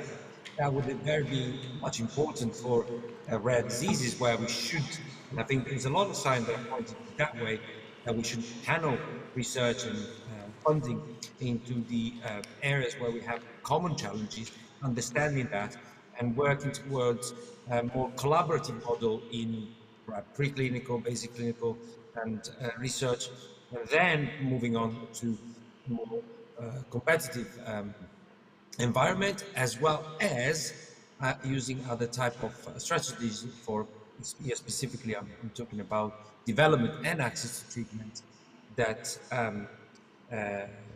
that were not previously used in rare diseases, such as push and pull mechanism, etc., etc. Also, the pandemic has brought the international regulatory as well as the health and payers communities much closer together, and they have started to think about access in a much different way. There is still a long way to go, but it's very encouraging, particularly, for example, what the WHO Europe region is doing with the OMI, Oslo Medicine Initiative, and the follow-up to it. On the other side of the coin, I would say that the COVID-19 has shed a particular light on the plight of many people living with rare diseases, as we don't know what is happening, what is this diagnosis, what is this treatment, we don't know about it. And the only way to know about a disease and the possible ways to diagnose, treat, is to work together in a much more structured way to find ways to understand the disease and develop treatment and options for people. Yeah, thank you, Simone. Dolores, did you want to come in on that point as well, or anybody else? Dolores, yeah, and then Dorica. Yes, okay, so you can hear me, correct? Yes, perfect. Okay. Well, I think for me, two things actually come to mind. It's e-health and m-health. So it's absolutely very much something that's come to the fore because of the COVID-19 pandemic. I mean, even this conference, right, it's now hybrid. And I think when looking international public policy making, especially in the health sphere, it's absolutely something that's going to have to take off, and something that I think we can definitely utilize in the sphere of rare diseases. And when setting up a global network for rare diseases, I mean, to me, it's a necessary part of such a model. So I think that's those two things, e-health and m-health, have definitely kind of, the importance of them has definitely been heightened during this pandemic. And I hope that it will be taken very far in advancing answers to the challenges for persons living with a rare disease and their families. Thank you, Dolores. And Dorica? I would refer mainly for the national level. So because of the pandemic, we had to think about innovative solutions to reach to our patients, to provide therapies and to organize the care. And I think this can be kept in the future, and we can help even the most isolated patients. Because we can reach out to them, and we can train them and empower them and support them with online therapies. Yeah. That's one of them. Thank you, Dorica. And Tina, what's the thinking amongst the pharmaceutical industry? You know, we've seen positives and negatives over the pandemic, but are there learning lessons? Do you see more hope of greater collaboration and greater cross-company working as a result of this pandemic for rare disease? So thank you. I think generally the pandemic created an extraordinary challenge to all of us.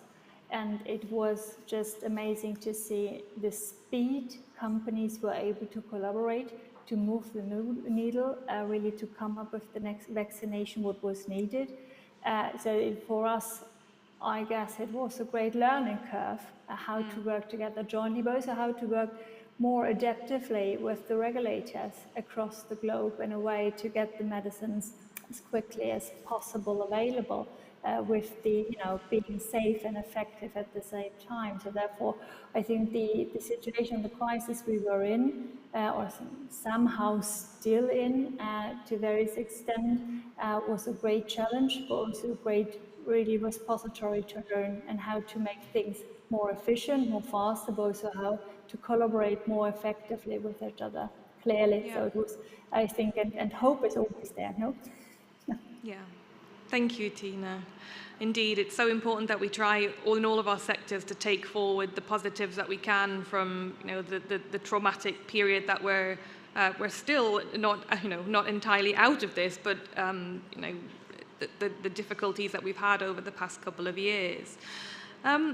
We've been thinking about prioritization of rare disease at the global level and looking at how that kind of manifests through policies.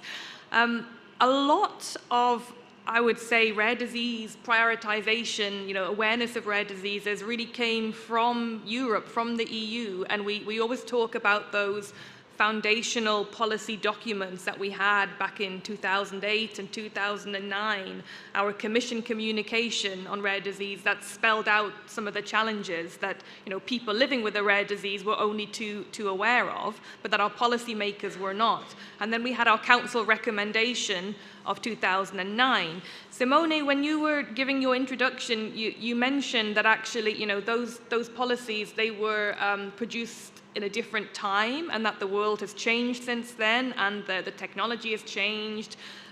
Maybe not as much has changed sometimes as we would like to have changed, but you mentioned the Rare 2030 initiative, which is something very close to my heart, and many of you here partnered in that project. And we have those recommendations. What's happening with those? Where do we go next? Are we approaching, do you think, a European action plan for rare disease? How do we get rare disease back on the agenda? What's the next step? Oh, Simone? You may have frozen. You're very still. If we've lost Simone temporarily, does anybody else, I don't know if Vlasta or Dorica, if you wanted to summarize some of what you think is needed. Do we need a new council recommendation? Do we need another push from the European level? Or actually, can we just leave it to all of our countries to drive things forwards? Vlasta. Oh, we really need a new push and new action plan.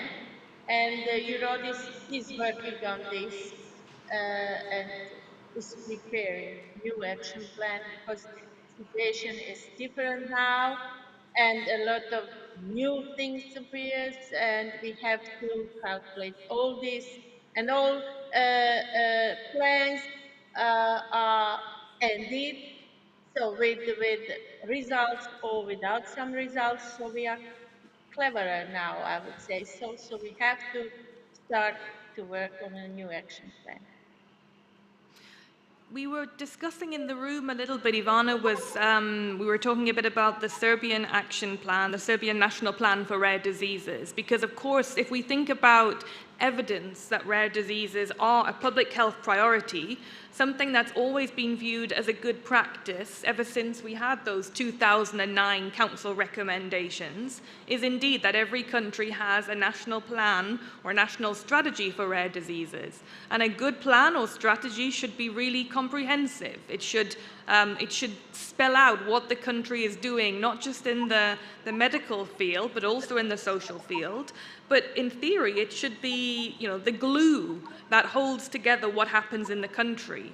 And the situation, as you know, Vlasta and others, is that most of the countries in the EU and countries outside of the EU, because the good thing is that this is seen as a good practice, and so we have countries, all over the globe developing national plans and strategies for rare diseases.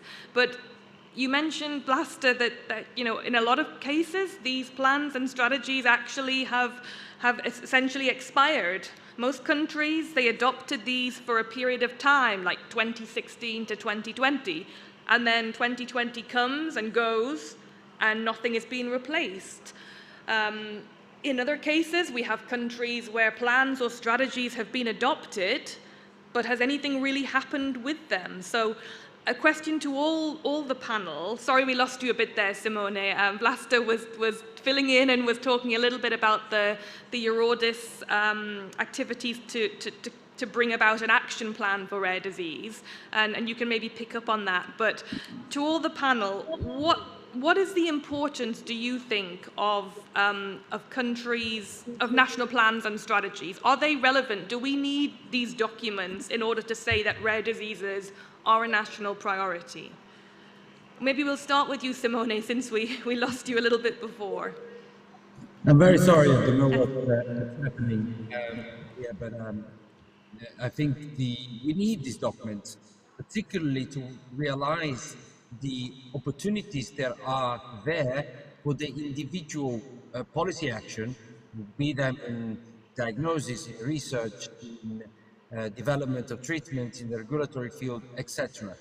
The synergies are so important in rare diseases that we do need to have them. And they also help, and I would like to thank Dr. Kresch for highlighting the importance of the NCD declaration to channel activities and maintain the focus on the problems at hand. When we look at the European level, and I'm talking about the European Union level, a strategic framework as recommended by the RAD 2030 foresight study will help bringing together all of the advances that we had in a single individual field, and therefore providing that scale that is so necessary in rare diseases to make progress. Thank you, Simone. Anybody else want to comment on Dorica? I think it's very important to have this European Action Plan for Rare Disease to give an example for the member states. I'm also coming from an Eastern European country, and I know how important was the National Plan for Rare Disease in Romania, even if at the beginning it was not funded and it was not included in the National Strategy for Health. So since 2014, since the National Plan for Rare Disease was integrated into the National Strategy for Health, a lot of improvement have been possible in Romania, and we had the process of accreditation of centers of expertise, and in fact we have 32 centers of expertise for rare disease accredited, and more than half are part of European reference networks. And I think it's very important to have this European framework and European collaboration in place in order to somehow create synergy and transfer best practices to national level. It's very important for us, especially for us in the Eastern European countries, to have this action plan in place. In Romania, we have updated the National Plan for Rare Disease, and it has to be integrated in the National Strategy for Health. In fact, in the draft, we have more objectives that are related to our National Plan for Rare Disease. And we are working to have a law for patients with rare disease in Romania. It's very needed, this European framework and European synergy to be in place. Thank you, Dorica. So we're saying that really countries need to have national plans and strategies. We need to try to get them back on the agenda, and actually having, something at the European level, something in an action plan or something stated in a new council recommendation would be really powerful and would encourage countries, hopefully, to revisit these documents, not just to let them sit on a shelf somewhere and nothing happens. There's a ceremony, they're approved, there's a press day around Rare Disease Day, and then nothing ever happens again. That's what we don't want. So we need some sort of momentum to do that. And you also mentioned, Dorica, the importance of countries being able to do that sharing, because I sometimes think so many of the countries adopted their plans and strategies, and very often, actually, the patient organizations were really pushing for this at the national level, and we're looking at their colleagues in different countries to see what should we put in this. But then once the plans are there, it's not so easy maybe for policymakers in different countries to come together and have that discussion. Okay, if you were going to do this again, what worked? You've set up a national registry for rare diseases. Would you do it differently if you were going to advise this country who's starting this from scratch? What's the best way to do it? We know that in your country you screen for many more diseases as part of your newborn screening program than we do in our country. How easy is it? Do the panel have any thoughts? How easy is it, and what's the best way to encourage these cross-country discussions around, what works well? Anyone brave enough to tackle that one? Rüdiger. I can try. But first of all, it's really quite important to have those national plans if you also include accountability and measurement into it. So that it cannot just sit on the shelf, but you have a mandate and you have people who monitor very closely what needs to be done, what has been agreed, and also monitor very closely the accountability of the different stakeholders. I think that's the trick. Yeah. Now, with regard to to your question here, nothing is easy, creating those networks where you also share experience and you share the information. Today, with today's technology, that's much easier than when I started my public health work in the early 1990s. So we can actually have a sort of what we call pull and push mechanism where you don't feed databases all the time, but where you can retrieve information from other databases so that you're having all this in one spot. And that is something that I would encourage people to use when we're looking at country experience and exchange. But then there's many other challenges, one of them being language. because we tend to communicate in English and sometimes perhaps in French or Spanish, but all the other languages where we create those experiences, where we know and see what works and what doesn't, very often is not captured because of the language. And that's something else where I think with new artificial intelligence and new algorithms in translating, interpreting into different languages might actually also be of help to us. But as I said before, nothing of that is easy. So let's not fool ourselves on this. Yeah. Yeah, absolutely. So we need to try to use, hopefully our future European action plan for rare diseases or a future recommendation to really make those spaces to bring the country representatives together. I think the sorts of the language and the cultural similarities and almost not dividing up Europe, but thinking about the areas of Scandinavian countries. There's shared experiences. Obviously, there's some shared language, and the same for where we are today. It's great when you see countries and regions self-organizing and actually drawing upon some of these commonalities of language and history to maybe it's a little bit easier to look at what have you done well in that sort of a setting. But it always strikes me that it still usually seems to be the patient organizations doing that. The patient organizations, the national alliances come together from the region. We don't so much see, the ministers coming together who are, focusing just on rare disease for that day, and they meet and discuss. So we have to see how we can facilitate that and make that happen.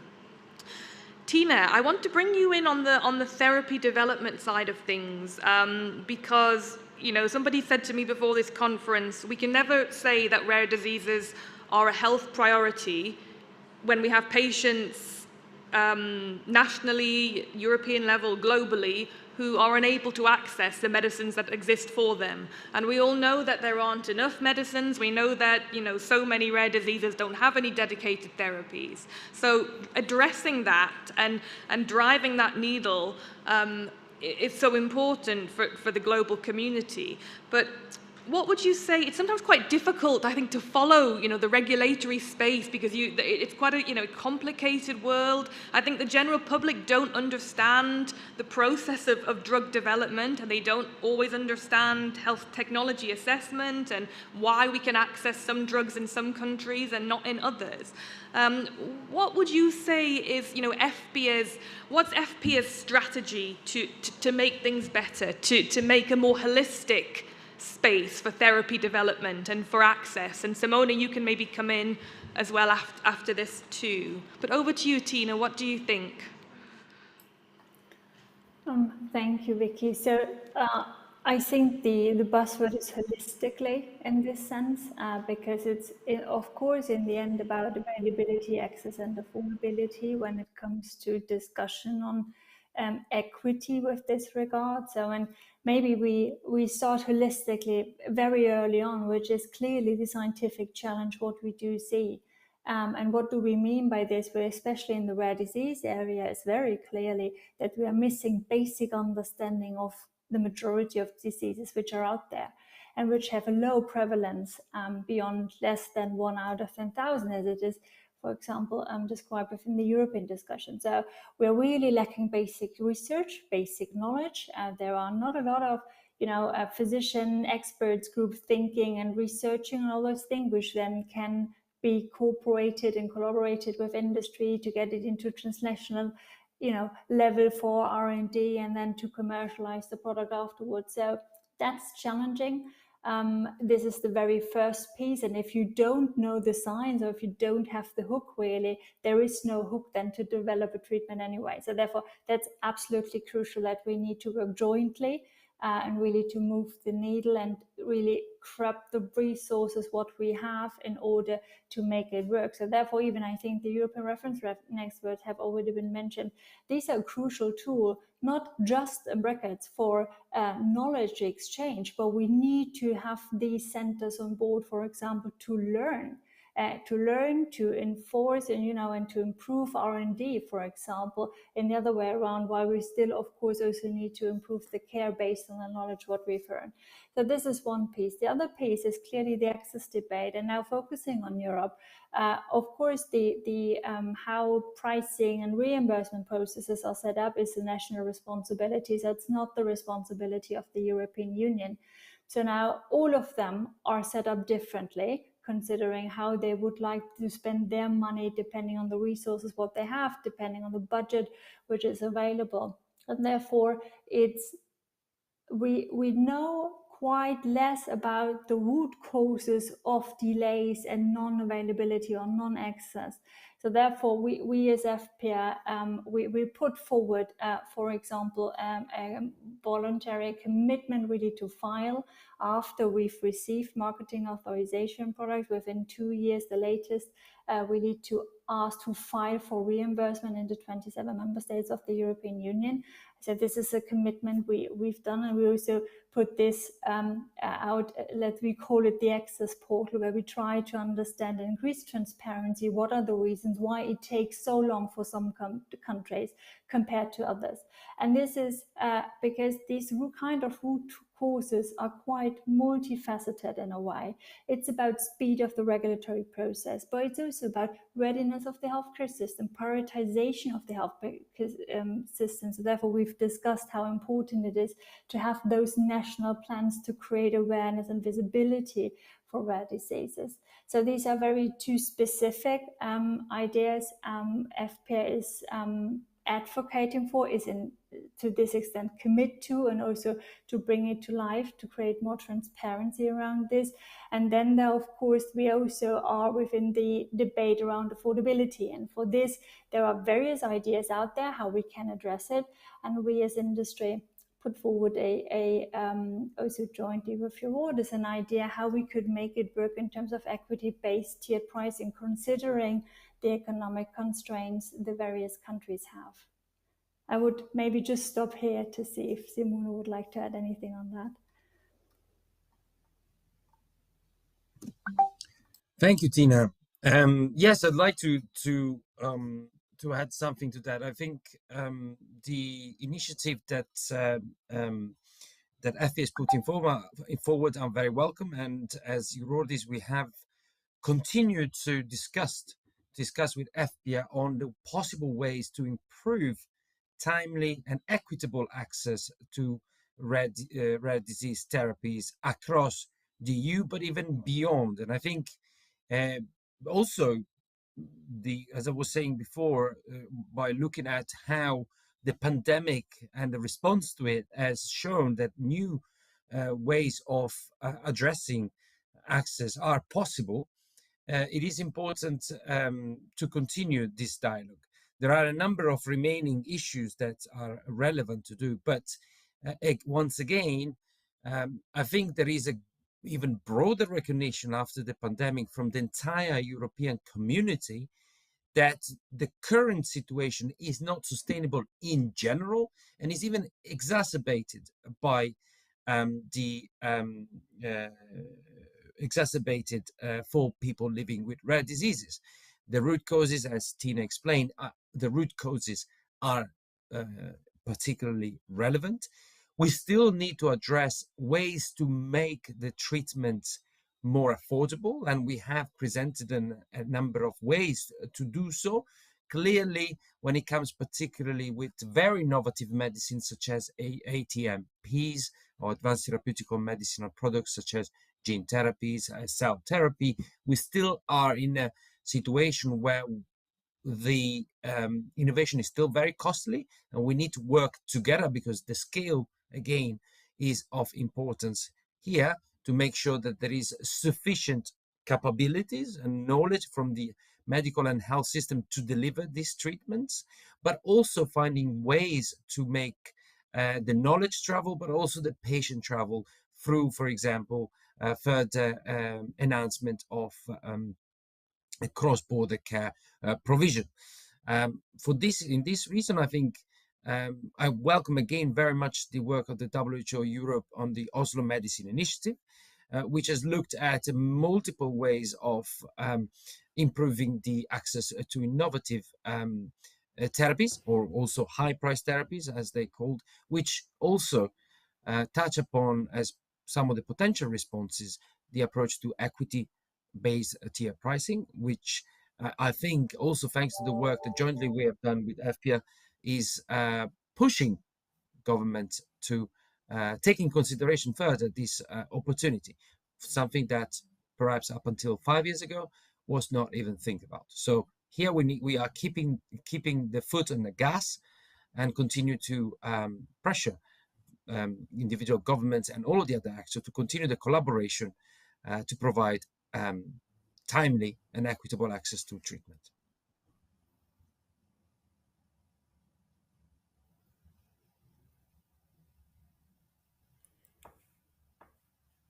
We That back on? Oh, sorry. I think my mic went briefly. Can you hear me again? Yes, Yeah, yes. perfect. So you both there mentioned, we have, and it's great, and this goes back to Rudiger's comment about the glass, it's filling up.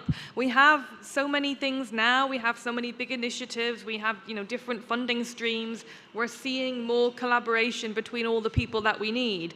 But ultimately, I think, you both mentioned that the national level, the countries, individual countries and governments and health authorities and health insurance funds, they have to be on board here. They have to do their part. It's very difficult to force a country, to make medicines available, to put rare diseases on the priority level that they should be.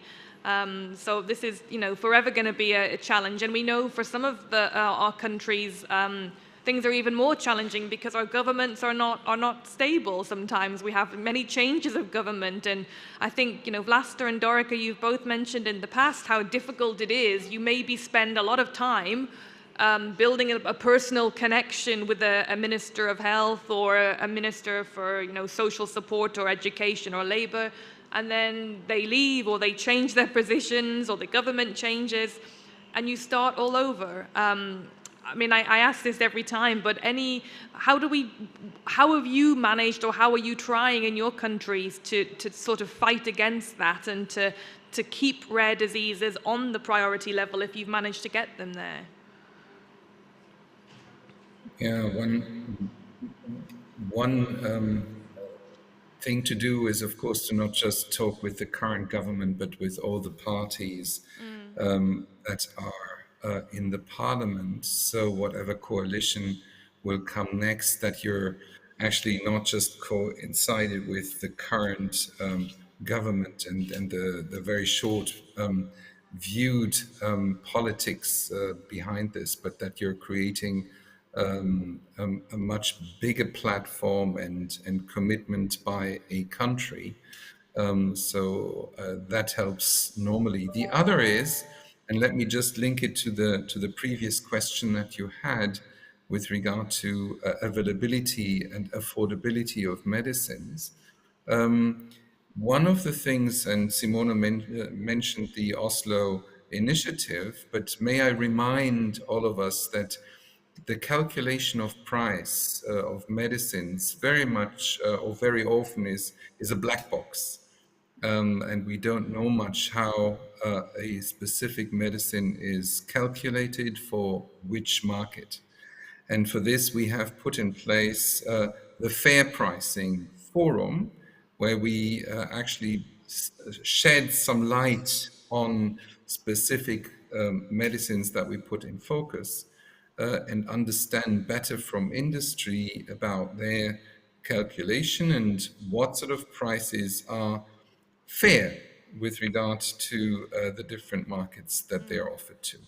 And I think that's something that we need to apply also in rare diseases. Industry needs to be profitable. If they're not profitable, they will not produce and they will not do the necessary development of those medicines. However, we need to be much clearer, much more transparent, because there's sometimes cases where pharmaceutical industry makes not enough profit, and there's very many cases where they make too much of a profit. So it's a very unbalanced situation at the moment. And that needs to actually be addressed. That's what we're doing because we're pre-qualifying about 70% of all the medicines globally. And within this, we also need to be clear about the accessibility and therefore also the pricing. And that is what we can do as WHO to help member states and the pharmaceutical industry to get out of this deadlock in which we very often are at the moment. Excellent point, Rudiger. Yeah, so much of all of this and reaching progress, greater progress, is often about trust, isn't it? And understanding each other's needs, each other's priorities, and then, you know, meeting somewhere in the middle and finding that middle ground. Yes. Just in our final, the final part of our session then, I just wanted to touch back upon the social side, because our topic is rare diseases as a public health priority. But I think more and more people today acknowledge that actually for rare diseases, public health priority doesn't just mean, you know, medicines. It just doesn't mean strictly medical care. It's the everything else. It's not just about the medicines and the drugs. It's about having, you know, the social support that you need in every aspect of life, and bringing people with a rare disease properly into education, letting people have full access to employment opportunities, to you know, to live their best life. That's a saying that a lot of the young people back where I live use. You know, you're living your best life. A lot of people with a rare disease are not living their best life because there are sometimes fairly simple things, not, you know, tremendously expensive solutions, but simple things that can help people to live life more meaningfully and to get more out of day-to-day life. So does anyone in the panel want to comment on how fully you think the sort of 360-degree needs of rare diseases are being met? And that might be, are they being met in your country? Are they being met at European level? Are they being met, or how are they going to be met in some of these global initiatives? Anybody want to go first for this one? Dolores. Yes, thank you, Vicky. Well, the UN resolution, it really is a holistic document. So we're really trying to speak about holistic care for persons living with a rare disease. And this is really because more often than not, for the majority of that community of persons living with a rare disease, they actually don't have even a diagnosis, let alone treatment or care. So really what we're speaking about is improving as much as we can that life with a rare disease. So increasing the quality of life of a person living with a rare disease, which is why it is incredibly important to really kind of solidify at a national level, at a regional level, and of course at the international level, looking forward to a WHO resolution eventually and the Global Network for Rare Diseases, not just the sort of more medical and technical advances that we absolutely need to secure for our community, but of course the holistic care. So as you were mentioning, absolutely social care, right? So psychosocial support, employment, schooling, education, gender equality. So these are absolutely things that are necessary for our community. And I think currently they are significantly subpar in most countries, if not nearly every single one. So we have a very long way to go. Of course, we're celebrating in December 1 year of the resolution, but we have a tremendous road ahead of us. We're energetic, we're excited, we're ready for it, but there is still much work to be done. Thank you, Dolores. Anybody else want to come in on this topic? Dorica first, then Vlasta. First, I will refer more on the national level again, but also at European level. Starting with some pieces of legislation, especially the recommendation for centers of expertise or recommendation for specialized social services and social policies, the recommendation of Rare 2030 recommendations, recommendation 4, they all mention the need for integrated care or holistic care. And also it depends a lot about the national level and how the care providers are working at national level. So I think during pandemic, we had to work together and to be more oriented on collective impact. So we learned how to work together in order to provide care even to the most isolated patients. And if I would refer to Romania, for instance, we have a large area of rural zone, and we have to reach to our isolated patients. So we are training now community nurses to be case managers for patients with rare disease and connect them with centers of expertise. It wouldn't be possible before if we wouldn't have recommendations for centers of expertise to include also the social services. But of course, I think at European level and international level, we need a legislation on integrated care, because it's quite difficult to have only in some pieces of legislation and to depend on the cooperation between social ministry and health ministry to provide holistic care. So it's very important to have communication and to ensure that the services are patient-centered and all the and we can bridge the gaps between social, medical, and educational services for people affected by rare disease. Thank you, Dorica. Some really great points there, as always. And Vlasta, did you want to follow up on that? Yes, no need to repeat. I just want to add that there are nice examples of very good practices, how to support life, quality of life for patients and their families. And that's why, as a result of Eurodis InnovCare project, there is that group of rare resource centers. Now we are members like Obrenska, Noro Center, Deborah Croatia, like Frambu from Norway, centers where you can really strengthen family, encourage them to live life, quality life, with a member with rare diseases, and how to organize services.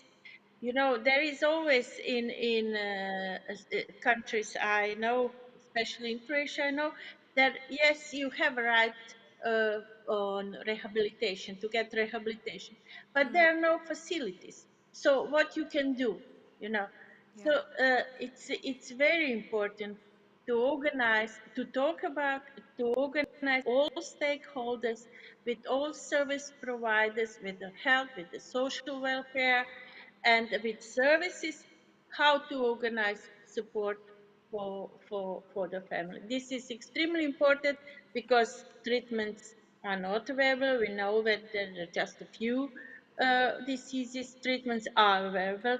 For others, we just have to learn family how to live with it and how to live the most quality they can achieve, quality of life. Yeah, thank you, Vlasta. We're drawing the session to a close very soon, but I know, Rudiger, you have to leave us just a little bit early, perhaps. So thank you so much for joining us, Rudiger. We're going to watch with great excitement to see how the WHO network continues to develop and to help all of our countries get involved there more and more. So really exciting times. Thank you for being with us today, Rudiger. Thank you so much for having had me in this session. It was really a very constructive session. Thank you all very much. Bye-bye.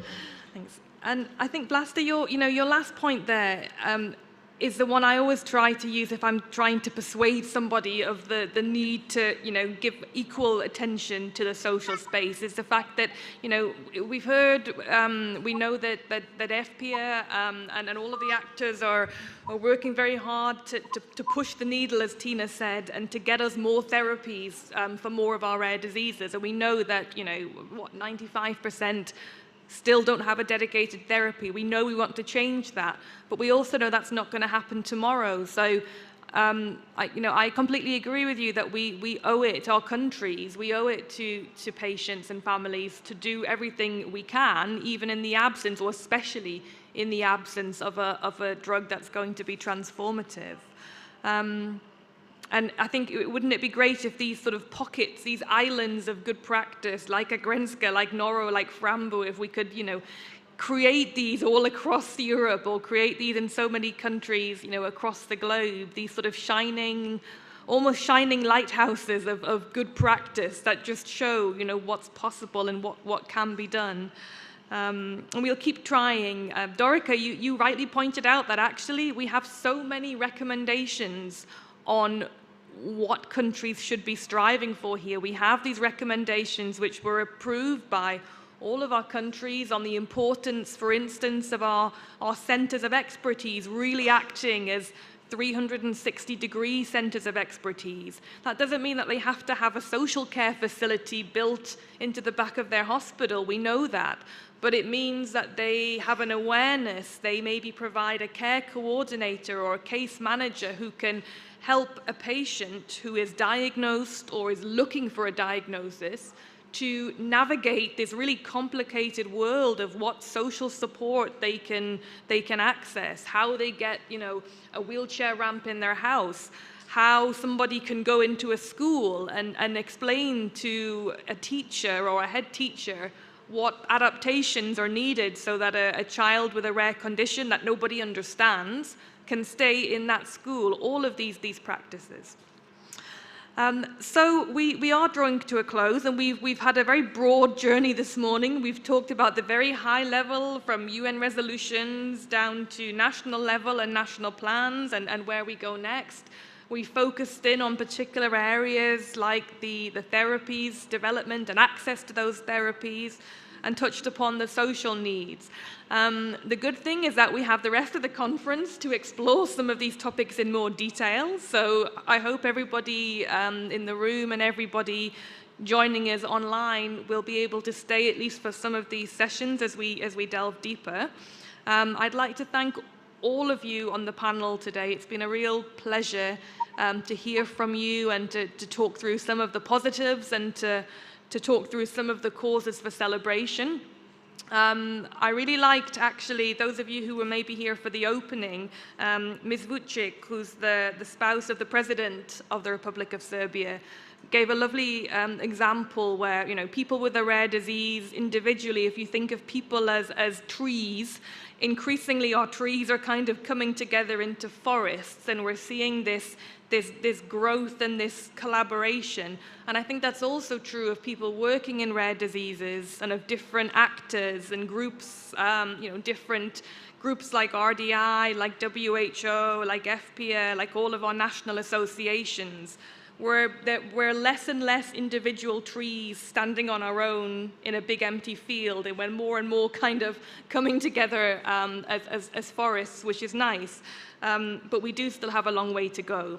So maybe just each of you could spend maybe 30 seconds, no more, if you could tell me what you would like to see happen by 2030, let's say. We always come back to 2030, but of course there are years beyond. But what would you like to see to drive the needle by 2030? Maybe I can ask you first, Rudiger. Oh, you may have frozen. In that case, we'll go for Dorica. I would like that by 2030 to reduce the waiting time for patients until they are diagnosed and they have access to the proper care. Thank you, Dorica. Tina, what would be your wish list? What one thing would you like to see happen by 2030? My wish list would be I would say, thriving ecosystem for R&D within Europe, which is able really to speed up R&D processes for those therapy areas. Yeah, so accelerated R&D for all rare disease areas. Super. Dolores. I would like absolutely nothing less than what the international community has committed to do, which is to provide universal health coverage for everyone, including persons living with a rare disease. And that means not missing out on a single element of what they need to live the best life that they can. Thank you. Simone. Thank you, Vicky. I don't have a dedicated wish list for this, but to me, it is high time that everyone, at least in the European Union, but beyond, has the same access, equitable access to approved therapy as everyone else, and has that access in a timely fashion when he or she needs it. When he or she needs it. Thank you, Simone. And last but not least, Vlasta. Yes. I would like that in every stakeholder there is a patient representative. There are patients always there where are decision making about their life and their problems. And of course, I would like excellent centers of expertise collaborating, working together with case managers, because case managers are really a big step forward in the services. Thank you, all. Vlasta. Some excellent aspirations there, which, we all know they must be more than aspirations. So let's all continue to work hard to try to turn some of these things, or turn all of these things. Let's be ambitious, let's dream big, let's turn all of these things into reality, and some of them let's do before 2030 as well. So thank you all again for joining us, and thank you all for joining us online and in the room. We'll end slightly earlier because it's quite a long session, and we've covered lots of topics, but for me this has been really valuable, and it's great to hear all of your insights about these latest developments. So thank you, and we'll now break. For the people here physically, we'll break for lunch. For everybody else, you can have your lunch at home, and then please, if you can, do join us for the rest of the conference. Bye. Thank you.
Hello and welcome back, everyone. My name is Tara Pensa, and I work for Novartis Gene Therapies. And as the gold sponsor, I would really like to start by thanking everyone at NORBS for such a wonderful event and for including us amongst the distinguished speakers who were able to really facilitate the ongoing discussion about rare disease. At Novartis, we're committed to reimagining medicine to turn promising innovative therapies for rare disease into proven treatments. For example, in our gene therapies unit, our goal is to address the underlying genetic root cause of rare diseases.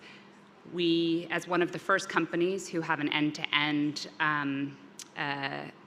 therapy approach, we started first with SMA, and we began kind of with SMA to look at the genetic root cause.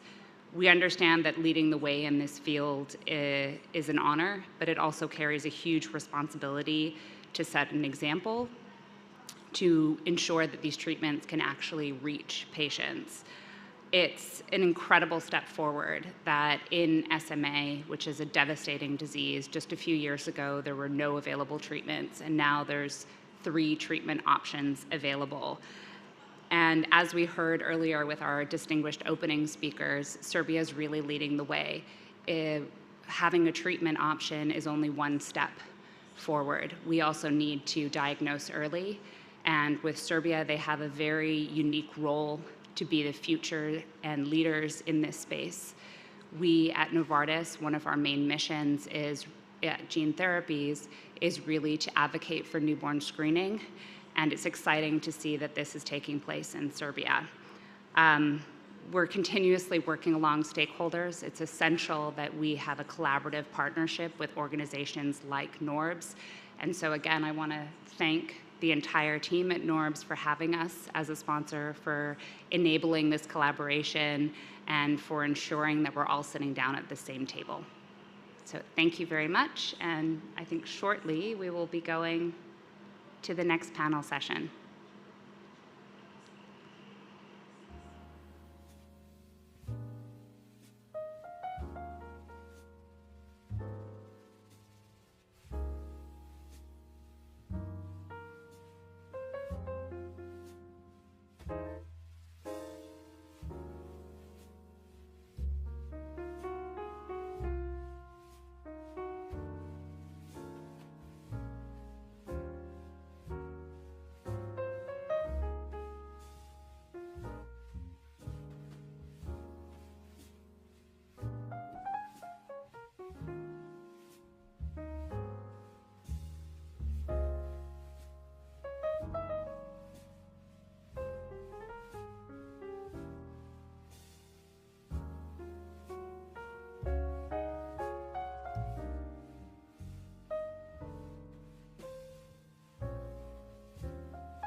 Good afternoon, ladies and gentlemen.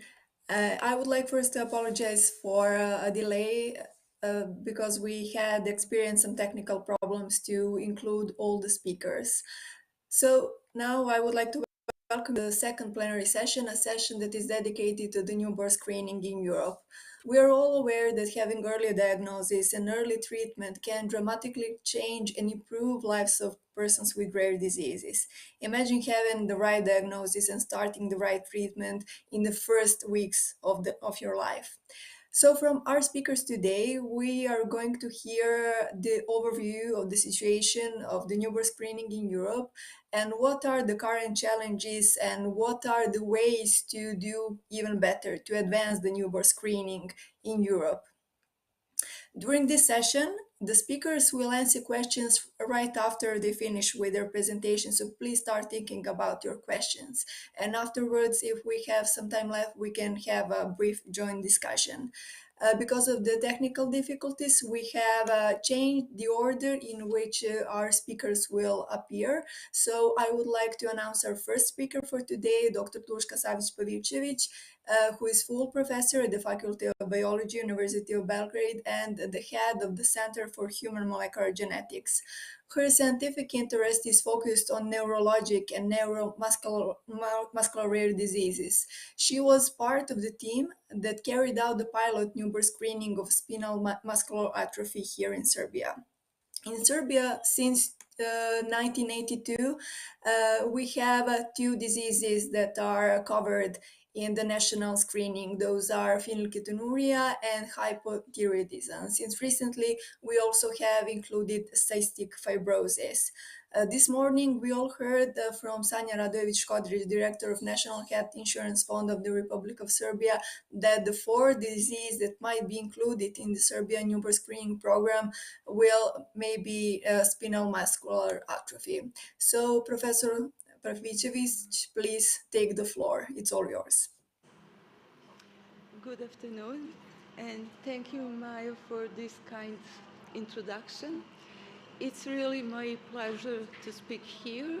Thank you for inviting me, and I'm going to present our ongoing project on newborn screening for spinal muscular atrophy and share our experience with you.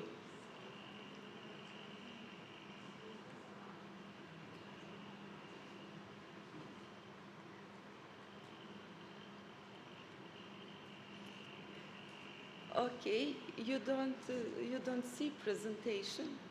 Yes, you see. It's okay. Okay. Is it better now? And now? Okay, let's continue. I'm coming from the University of Belgrade, Faculty of Biology, where I'm leading Center for Human Molecular Genetics. The center is devoted to, just to see why this is not working. The center is devoted to diagnostics and research on rare neuromuscular diseases for 25 years. And as you can see for these pictures, I work with very young and enthusiastic researchers, and one of them is Miloš Brkušanin, who leads the pilot project for newborn screening of SMA here in Serbia. As you probably know, spinal muscular atrophy is the most common genetic cause of death in children, and the question is whether or can we make this fact a thing of the past?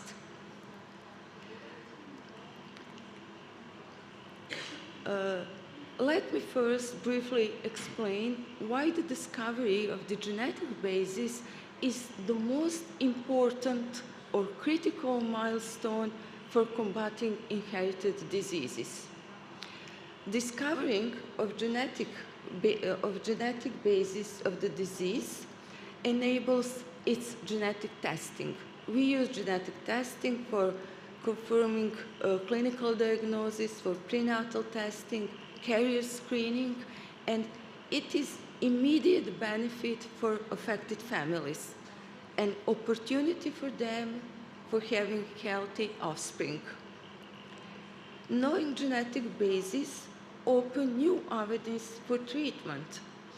Basic and preclinical research and clinical studies may result in approval of genetically designed therapies, the kind of therapies that target the disease cause, not the disease symptoms. And in case when we have rapidly progressive disease and effective treatment, the next step is newborn screening. And it is really important because it enables early diagnosis and offer equal chance for every baby to get therapy on time and has maximal benefit from the therapy. And where does spinal muscle atrophy stand in this concept? Genetic basis of spinal muscular atrophy is known. There are three available genetically designed therapy for SMA, and that is the reason why the newborn screening has become a hot topic in this area. SMA is an autosomal recessive disease caused by deficiency of survival motor neuron protein. In healthy individuals, SMN1 gene produces SMN protein, and in affected individuals, mutations occurs in these genes and cause functional loss of this protein. 98% of SMA patients have homozygote deletions of both SMN copies, and only 2% of patients have deletion on one allele and a small mutation on the other one. Complete absence of SMN protein is not compatible with life, but in human genome, there is another,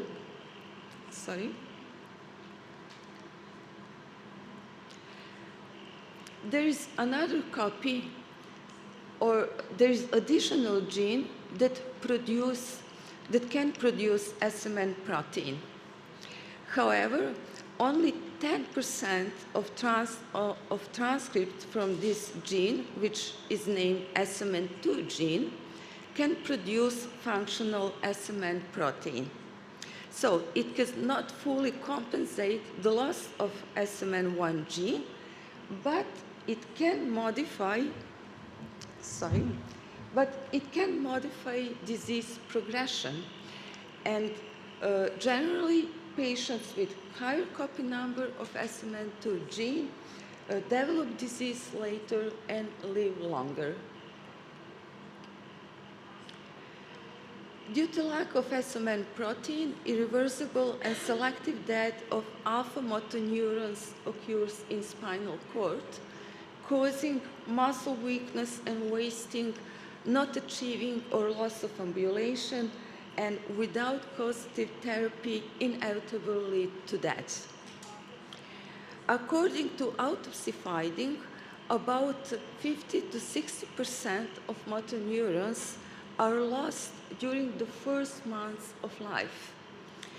And here in this picture, alpha motor neurons, which is in the process of degeneration, is seen as very thin fibers, while the other kind of motor neurons, gamma motor neurons, which are not affected, is not so teeny. Actually, they are normal.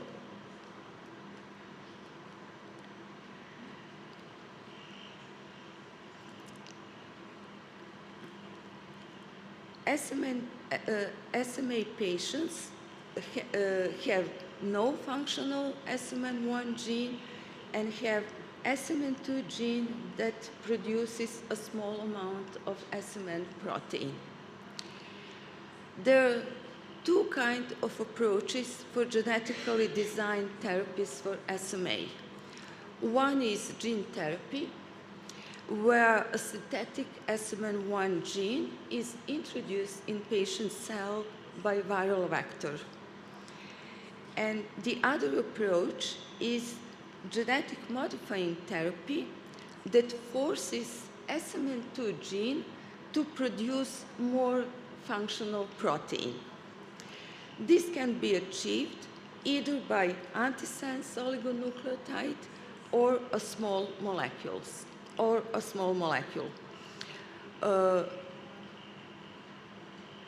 All these three therapy options is approved. The approval of this kind of therapy started in 2016, and all that therapies are available to patients in Serbia. At this moment, we have 38 patients treated with antisense oligonucleotide, 31 patients treated with a small molecule, and it is important to say that the two kinds of therapies are covered by the National Health Insurance Fund of the Republic of Serbia. Also, there are nine patients who received gene therapy abroad. They were previously treated with antisense oligonucleotide, and only recently import of gene therapies was approved in Serbia, and this raises the hope that our patients will be able to receive this therapy in their own country.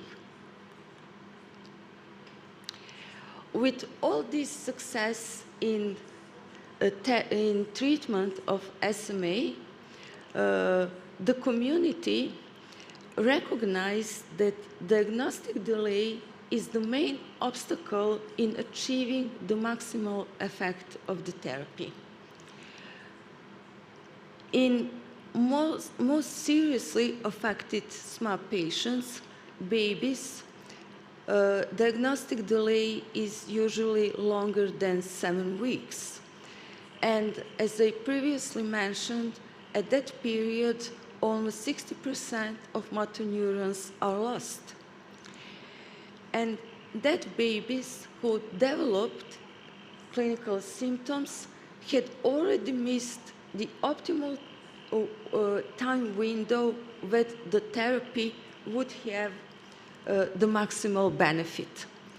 And the current results of therapeutic trials suggest that therapy should be applied prior to month or even within a week after the birth.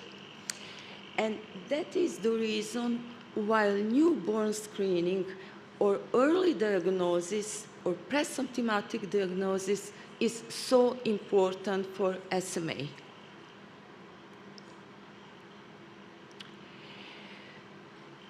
As our laboratory has a strong background in and expertise in genetics of SMA, we immediately recognized what should be our next task to say, and we recognized the importance on newborn screening, and in 2018 we decided to validate a method for screening.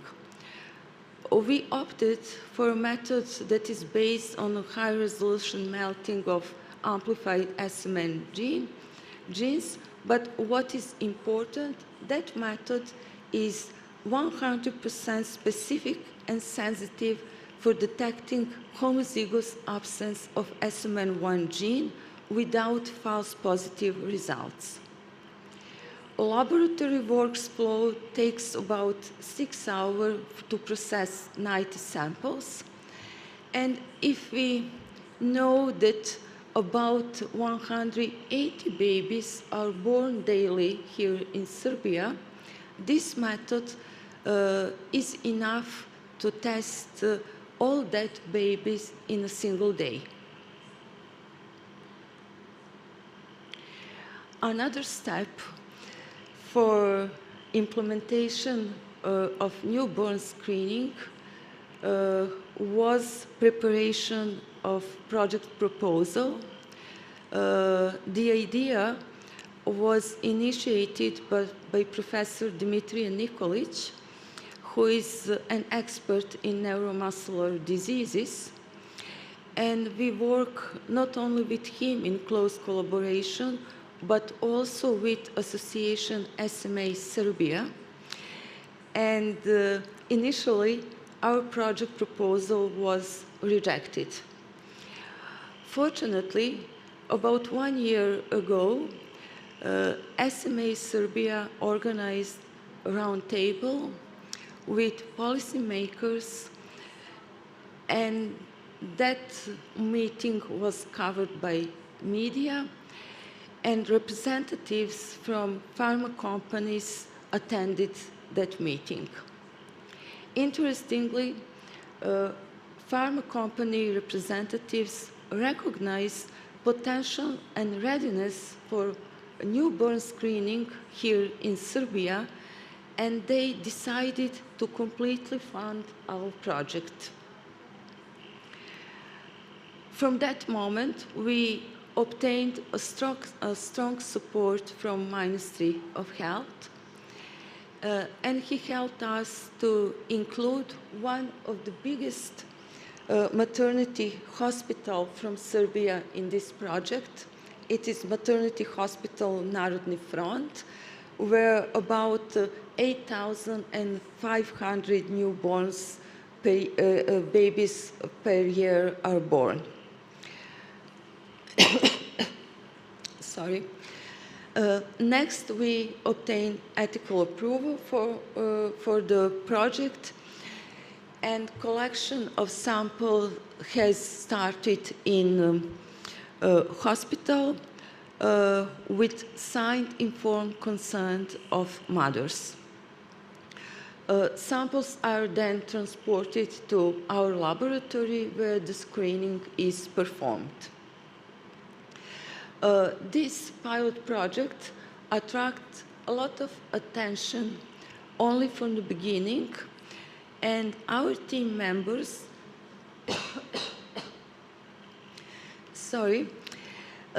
dedicated for sharing information about the project, regularly appear in media and raise awareness about the importance of newborn screening. Sorry.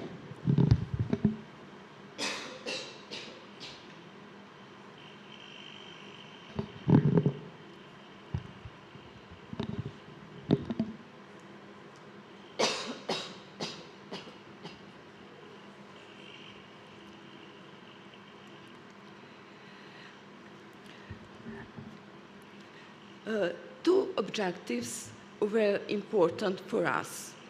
The first is to create organized and coordinated work at different levels of healthcare. And the second, to prepare the ground for establishment of newborn screening in the whole Serbia.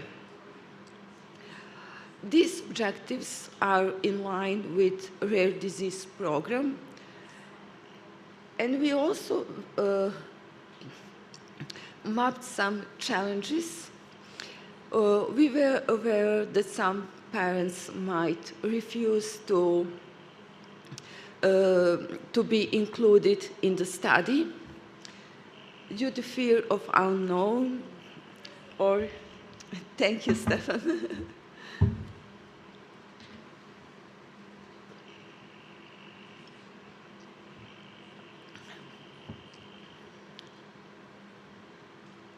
But the main question for us was whether the therapy would be approved if some cases test positive. The project officially started in April this year, and for 150 days of project duration, a total number of 2,704 babies were screened. The most exciting period was at the end of July, when in a period of only 10 days, 2 cases tested positive. And it was the moment to see how other activities besides sample collection and genetic screening is going to operate in our team. A clinician informed families within 2 days about screening results, and confirmatory genetic test was done within 3 days. And really, the most important thing was that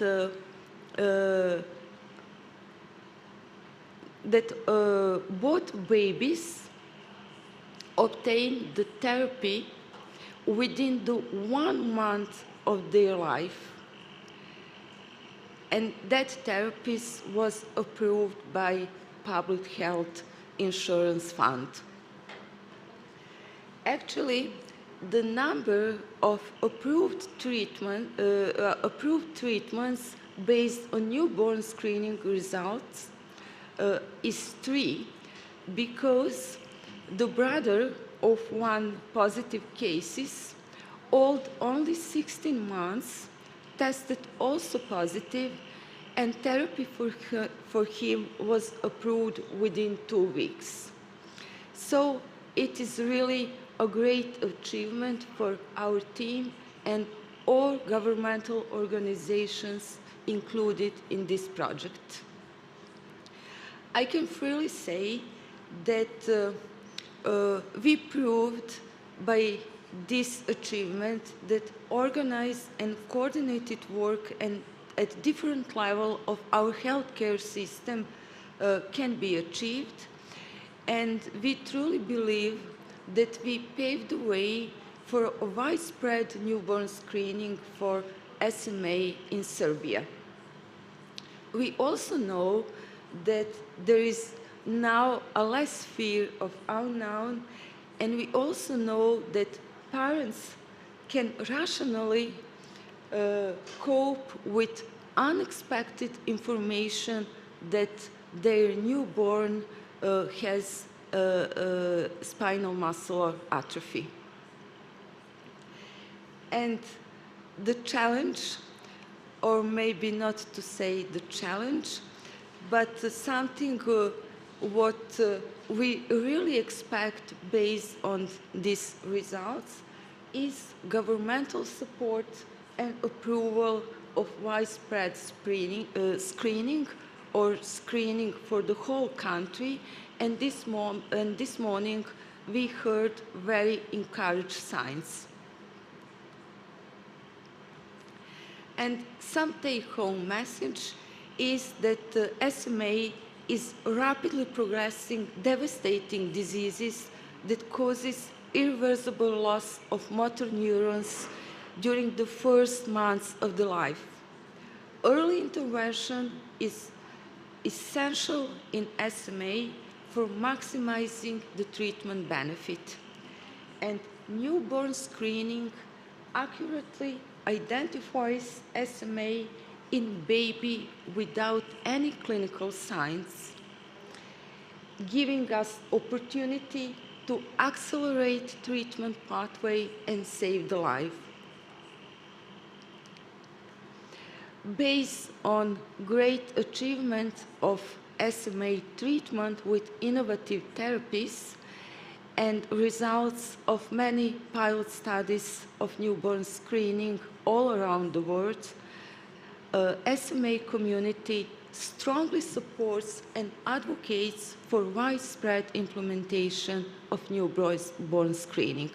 So let's continue to keep our hands together and make the most common cause of genetic cause of death in children the thing of the past.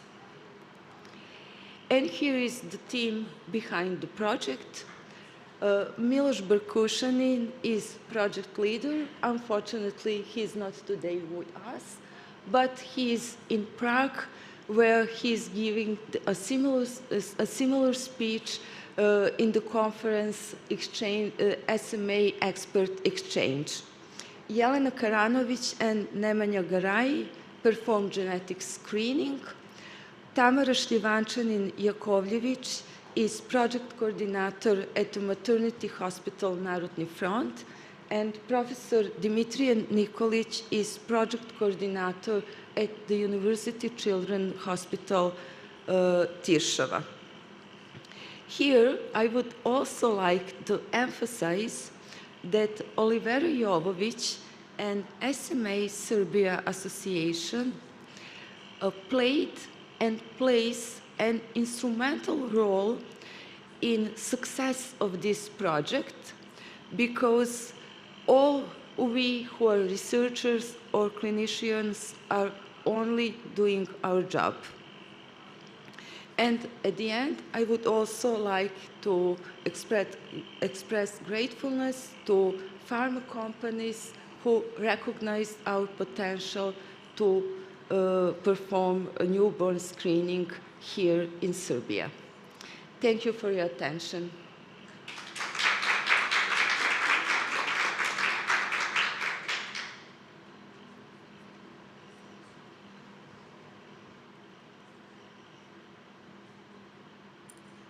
Thank you, Duška, for this amazing presentation, and thank you for performing this great work.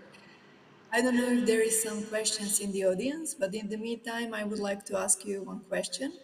So if there is a possibility to start with the overall national screening for SMA, what do you expect to be technical or organizational challenges? Would you need some more equipment, more people, more doctors trained to treat patients, more psychiatrists to help with the telling families about the result of a newborn screening? Do you know what are experiences from other countries that already have this kind of screening? Okay, thank you, Maya, for this important question. The good thing here in Serbia is that we already have newborn screening for 3 diseases. And in that sense, newborn screening is not an additional huge work for hospitals, I believe, because the blood sample is already taken for every baby. It is true that this is the first genetic screening, because all others, as the best of my knowledge, is biochemical screening. But anyway, I think that system exists here in Serbia. About additional equipment, the most important equipment for this kind of analysis is real-time PCR, and there are so many machines here after COVID here in Serbia. But I would like to emphasize that maybe we need more experienced geneticists for this kind of screening, because this is really something new. The genetics of SMA is not so simple. There is a very complex correlation between genotype and phenotype correlation in this disease. So maybe more biologists or geneticists or clinical geneticists should be included in widespread screening. And of course, depending on how many laboratories will be included in this screening, the transportation of sample should also be organized in a fast way. I have no doubt that it would be an appropriate way, but it should be fast. Yes, thank you. Thank you very much. I think that it is very important that you started and all the other challenges will be worked out on the way. Yes, thank you. Thank you for support. So now I would like to announce our second speaker, Dr. Edith Gross. She is a Health and Social Science Senior Project Manager in Eurordis. She is currently representing Eurordis in the 5 years long European Innovative Medicine Initiative project, Screen for Care, which is aimed at utilizing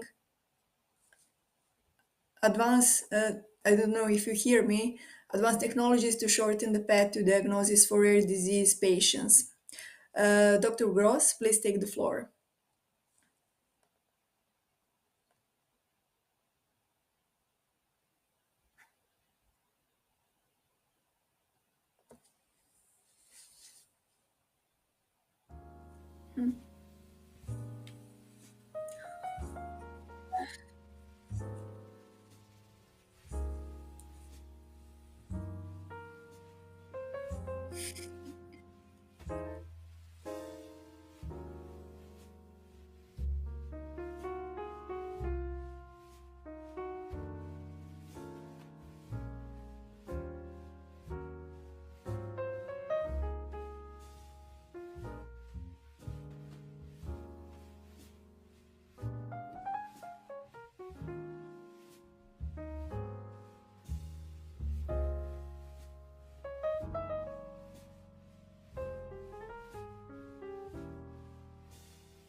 Hello, this is Domenica Taruscio. Can you hear me?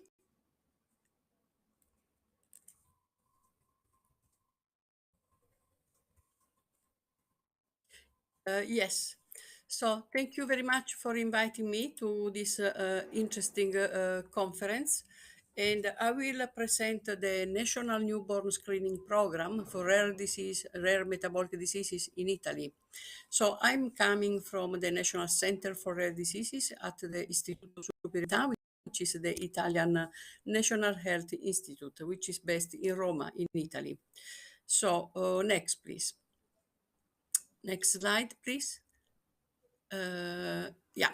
So in Italy, we have 3 newborn screenings since 1992. And as you can see, it's phenylketonuria, congenital hypothyroidism, and cystic fibrosis. So I can tell you that at least for 2 of them, congenital hypothyroidism and cystic fibrosis, we have a coverage of 99.9 in the population. So it's very, very good screening. It's an excellent screening. Next, please. But the new that I would like to share with you, the new information and the new activity, it's the new law, which is now not so new, but very important. It's a law published in 2016, and it's about a program on expanded newborn screening to ensure early diagnosis and treatment of rare metabolic diseases in all newborns.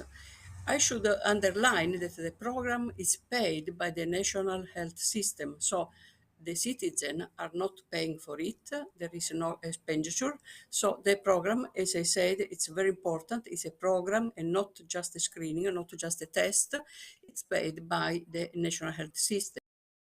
This law, although has been published in 2016, has been entered into force in 2017. Next, please. Now, it's we should say that at that time, in 2017, we had almost much less than 500,000 of newborns, as you can see. So unfortunately, our babies are decreasing, although there is now a small increasing, but this is the average. Next, please. I would like to explain to you, in order to share our experience, the structure of this program. As I said, the newborn screening in Italy is not a test. It's a structure, a complex structure, which is made by several structures, several institutions, central and peripheral. So the first one is the coordination center, which is based at the Istituto Superiore di Sanità. In these pictures you can see the Public Health Institute, National Health Institute, which is based, as I said, in Roma. And this structure it's quite important because it has experts. Of course, there is a coordination head, which is the general director of the Istituto. The National Center, myself and other experts are inside this body, National Center for Rare Diseases, for specific activities and also for coordination and support. But most importantly, I should underline that there are 3 permanent patient representatives in this committee, a representative from Ministry of Health and so on, which are our activities. First of all, our country is divided by several regions. To tell you the 2 different regions with different regulations, altogether 21. So we have to ensure, to monitor the newborn screening activities all over the national territory. To ensure the uniformity in the country and also to promote high quality standard, to establish the national registry, and I will speak a little bit about this as an important tool for monitoring also the expenditure, to provide information to the population and the families, and to promote education of professionals. Next, please. The second point is number 2, as you can see. So I spoke now about the national coordination, which is based at the central level, which is a unique place, the Public Health Institute, which is the technical body of the health system, technical and scientific body. But the second point is the regional coordination centers. So each region, as you can see, Italy here, it's colored with different colors. Each region has a regional, or should have a regional coordination center. So this regional center should inform us, share the flow of information with the central level, with Istituto Superiore di Sanità. On the other hand, inside the regions, there are the centers, number 3, for screening, the centers for the confirmation of the diagnosis, which can be genetic or other form of confirmation, and the number 5 point, the clinical center, the clinics, clinical center, departments for the follow-up of patients, for care of patients, and so on. So, as I said, so when we said it's a structure, it's a program. This program is made, let's keep in mind because it's quite important, it's made by 5 different structures at the national, at the regional, at the local level, with the center of screening, center of confirmation, which sometimes can coincide. The center of screening can be in the same place of the center of confirmation, but sometimes not. Then there is the clinical center for care and follow-up. Next, please. Okay, so altogether, it's very hard to count how many disorders we have in this law. Why? Because after a few years, this law has been updated. Nevertheless, in 2017, this is the list of the disorders included in our law. Next, please. I leave, of course, the slides so you can see with much better, much more time. And there is also the list of the disorders and the diseases, and this is an additional piece of law. Unfortunately, it's only in Italian. Next, please. And so on. Next. So what did we do? So, the first, please, the previous one. So what did we do? The first, so I said that the law has been established, published in 2016, and we started working in 2017. So the first thing that we did as a coordination center, we spread out all over the country a questionnaire, a very detailed questionnaire, online questionnaire, in order to understand how many labs do we have, how do they perform, which are the times, the procedures they adopt, and so on and so on. So this is our first publication, which is in only the summary, it's in English, the other one, the rest is in Italian, but this is an official report of the Istituto Superiore di Sanità, Italian Public Health Institute, and we published in, you see, we checked the situation, the state of art in June 2016, and we published it in 2018. So at that time, we identified that in Italy we have 14 labs with tandem mass and 29 clinical centers for the follow-up of the patient. Next, please. So year by year, we continue this follow-up, which is a duty, and it's very, very laborious, of course, and it's time-consuming. So in 2022, we continue and we publish this monitoring activity, which is really important. I don't have time now to go deeper, but we ask all information, technical information, but also times, as I said, standards and procedures, and so on and so on. Next, please.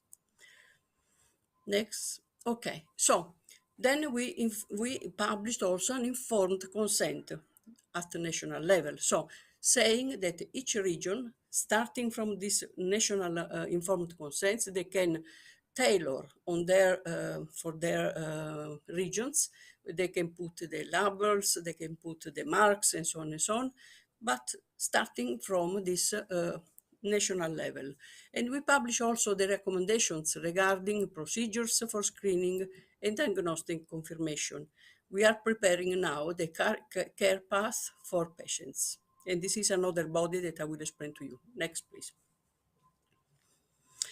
But our duty is also to organize training, and as a national node, National Coordinating Center, of course, we organize courses, not by now, not only for labs or specifically for other colleagues, but I don't see my slides, sorry. I see myself twice, but I don't see the slides. Okay, now, fine. So we organized a screening for for the coordinating experts, professionals at national, at regional. So let's say that we organized a course for all coordinators of the regions. So I said that in total we have 21 regions. We organized a course for 42 persons, 2 per region. And this was a long course. So next, please. First, so to improve the next slide, please. Next slide. Okay. So we had 2 phases, several phases. One is to increase the knowledge, and you can see we made a pre-test questionnaire and a post-test questionnaire to these participants, to these coordinators, are not labs people, but coordinators of the program, regional program. So we organized the training at from high level to low level, which is very important. So pre-test and post-test, and you can see that there is an increasing of knowledge very high. And this is very, very important for us from the public health point of view. So before this people know, let's say, something about screening, but they increased a lot after. They increased the knowledge. Next, please.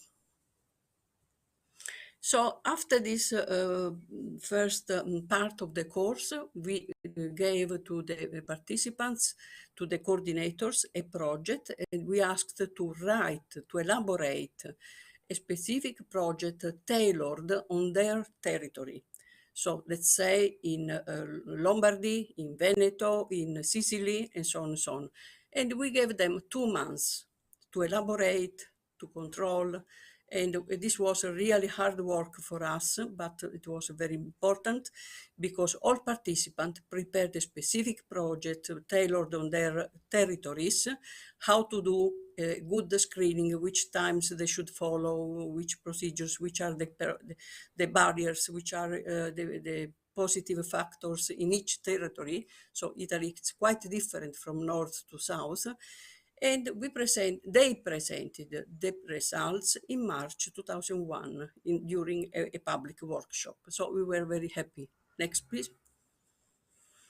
Now, what we are doing, we are now elaborating the data coming from 2019 and 2020, because of course we cannot collect the data directly from the current year. So we are now analyzing. We are almost ready to publish next report. Next, please. And we will see the improvement of the monitoring, or if there are problems, so we have to act with different actions and so on.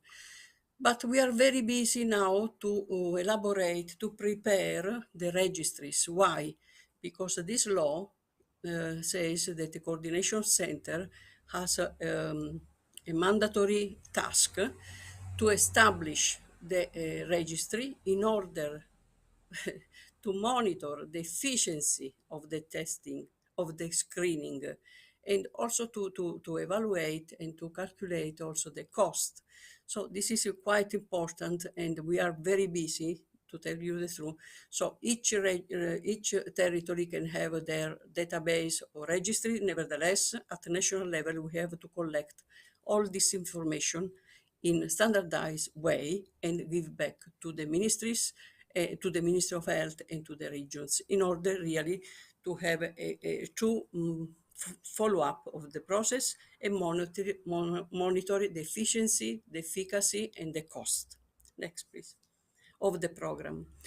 So I explained to now what we did at Istituto Superiore di Sanità with the coordination center, but I should also mention that there is a second group, a specific committee, which is based following the law at the Ministry of Health.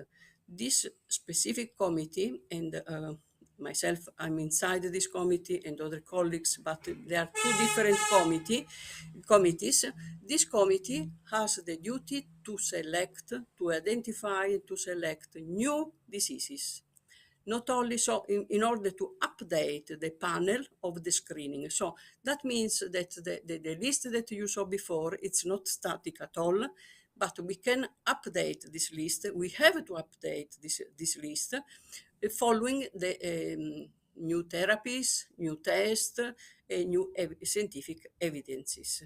So this work is working working group, this committee is working very, very hard, and soon we will have an additional disease, not only metabolic diseases, but also muscular diseases, immunodeficiency diseases, and also lysosomal diseases in the panel. So this is the true new that we have.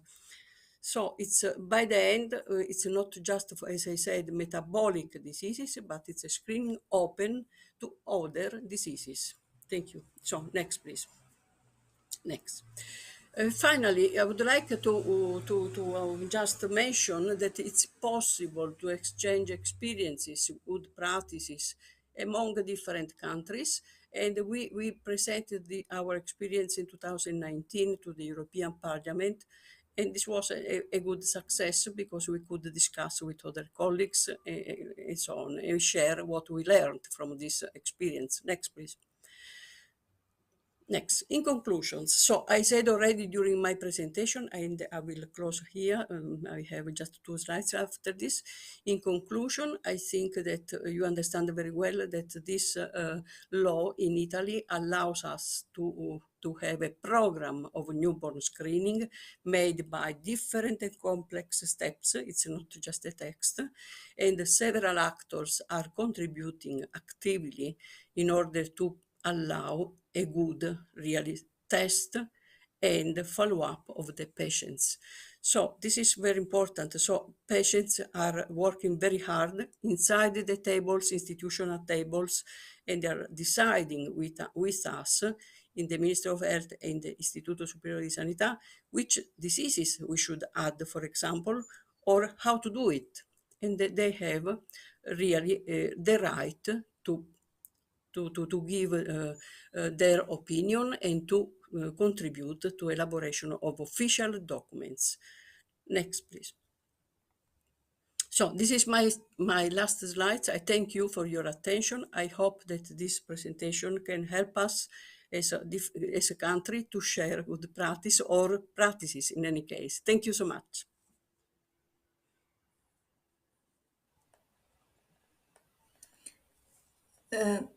Hello, Domenica. Hello. Yes, I'm sorry you didn't have proper announcement. We experienced some technical difficulties, so let me announce you rightfully now. Domenica Teruscio is director of the National Center for Rare Diseases at the Italian National Health Institute. Dr. Teruscio is also president of the International Collaboration Rare Diseases and Orphan Drugs, the ICORD. For many years, she has been in spiritus moments of many organizations, many committees, working groups, many projects dedicated to improving lives of people with rare diseases. Among many of her accomplishments and activities, let me just say that in 2014, she co-founded the Undiagnosed Diseases Network International, UDNI, that she is a very active member of IRDIRC, that she is a dedicated educator who organized many, many summer schools. Through Europlan projects, she greatly influenced many countries across Europe to develop their national strategies and programs on rare diseases. And as you already heard now, she is a passionate advocate of a newborn screening program. Thank you very much for sharing all the experiences and valuable lessons that you had in Italia with 40 diseases that you are screening. And I was actually wondering, you mentioned all the education that is very important and assessing the effect of newborn screening. But what would be, if you would have to select one thing, what is the most important lesson? How can we prepare to go from screening 3 diseases to maybe screen 10 to have a big jump? What do you think? What would be the main challenge? First of all, I think, as I said also in my social Twitter because I prepared the social for this event. Well, first of all, you need a strong commitment of the Minister of Health in order really, because it's not just a number, you know, of diseases, but it's how to do it and for how long. And this should be step by step. Of course, we were lucky enough to start with from 3 to jump to 40 for political reasons. Why? Because patients were lobbying very, very hard in Italy, and they obtained this special law, which is great. But then the politicians were ready to take this law and to give the funds. So I think that this is the first recommendation that I can give. How to select, but your question is how to select the diseases.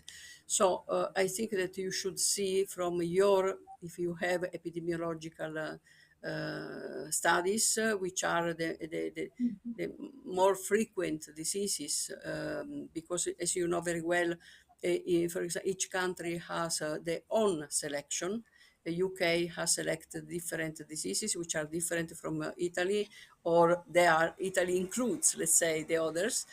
So I think that you should first see which is the epidemiological scenario in your country, and second, the true commitment of the institutions, because this program, this complex, is costly. It cannot be, you know, based on voluntary basis of professionals or just on the, you know, on the shoulder of the parents. This cannot be. So I think that maybe you can start with, instead of 3, maybe 5, then 6, then to add more, but you should start with solid basis and with all stakeholders committed, especially, as I said, from economical, permanent sustainability. You should ensure the sustainability, economical sustainability of the process, and also to establish responsibilities. Who is doing what? So, and also establish a hierarchy of responsibility. So this is very important for at least has been very important for us.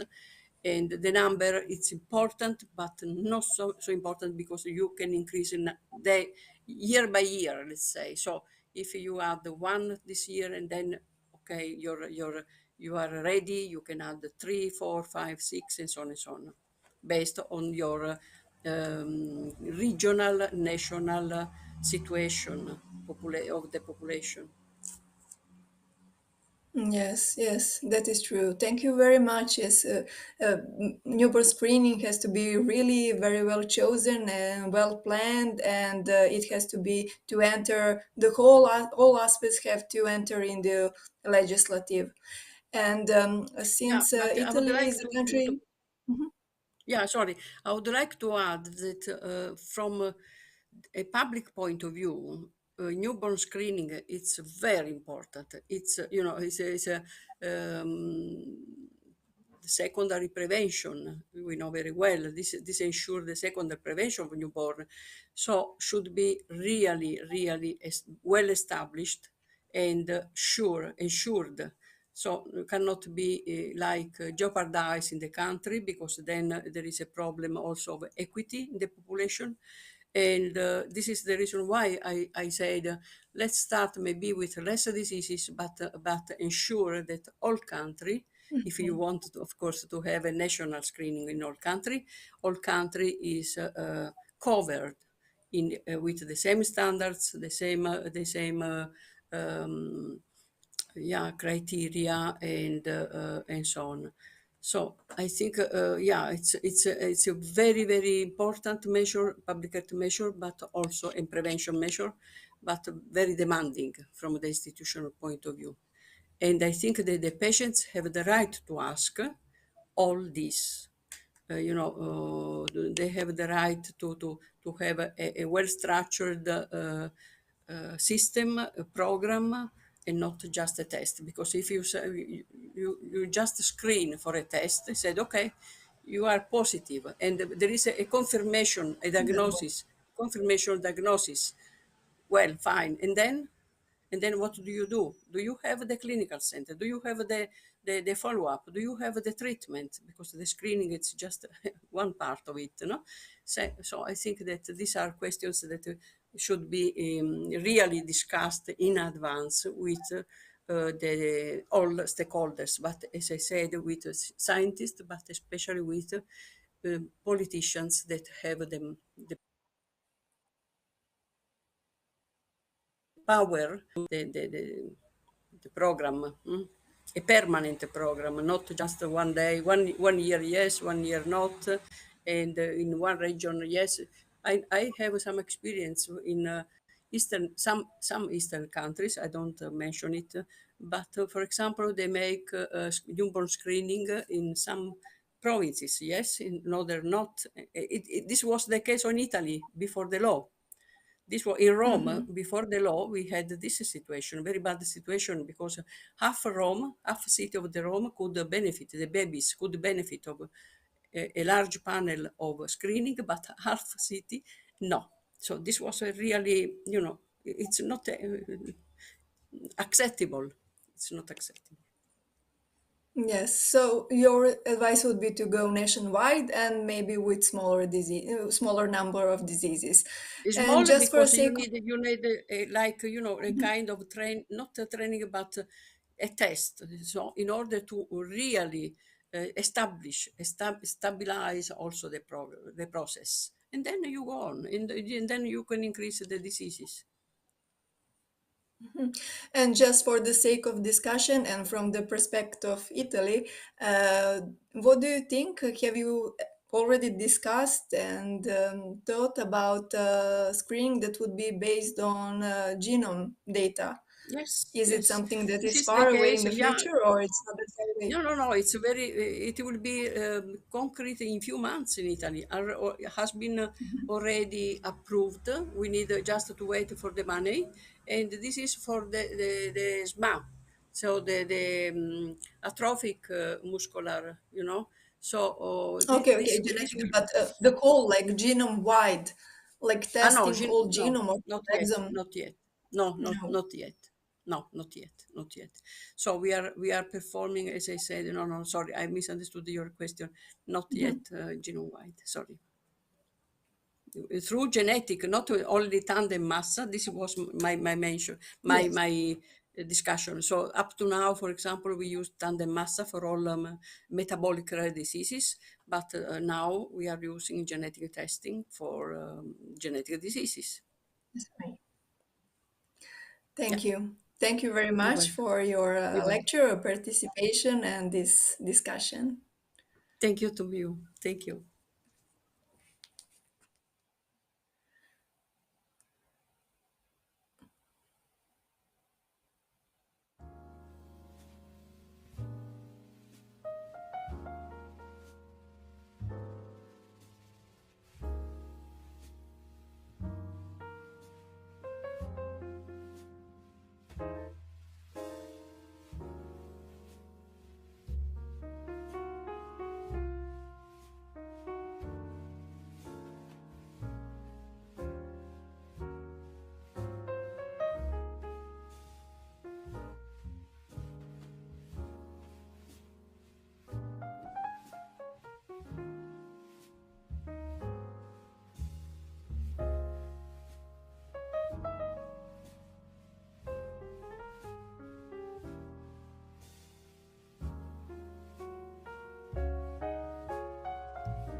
Hello, welcome everybody. I am very honored to be part of the Caring for Rare conference and to welcome you in this session dedicated to Centers of Expertise and European Reference Networks.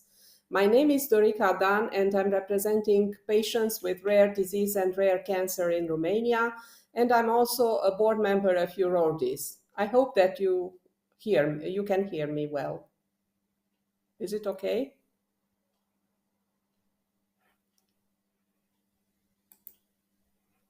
Does it work? Sorry. Okay.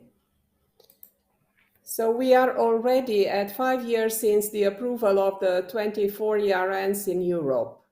European reference networks are virtual networks connecting healthcare professionals around Europe with expertise in rare diseases.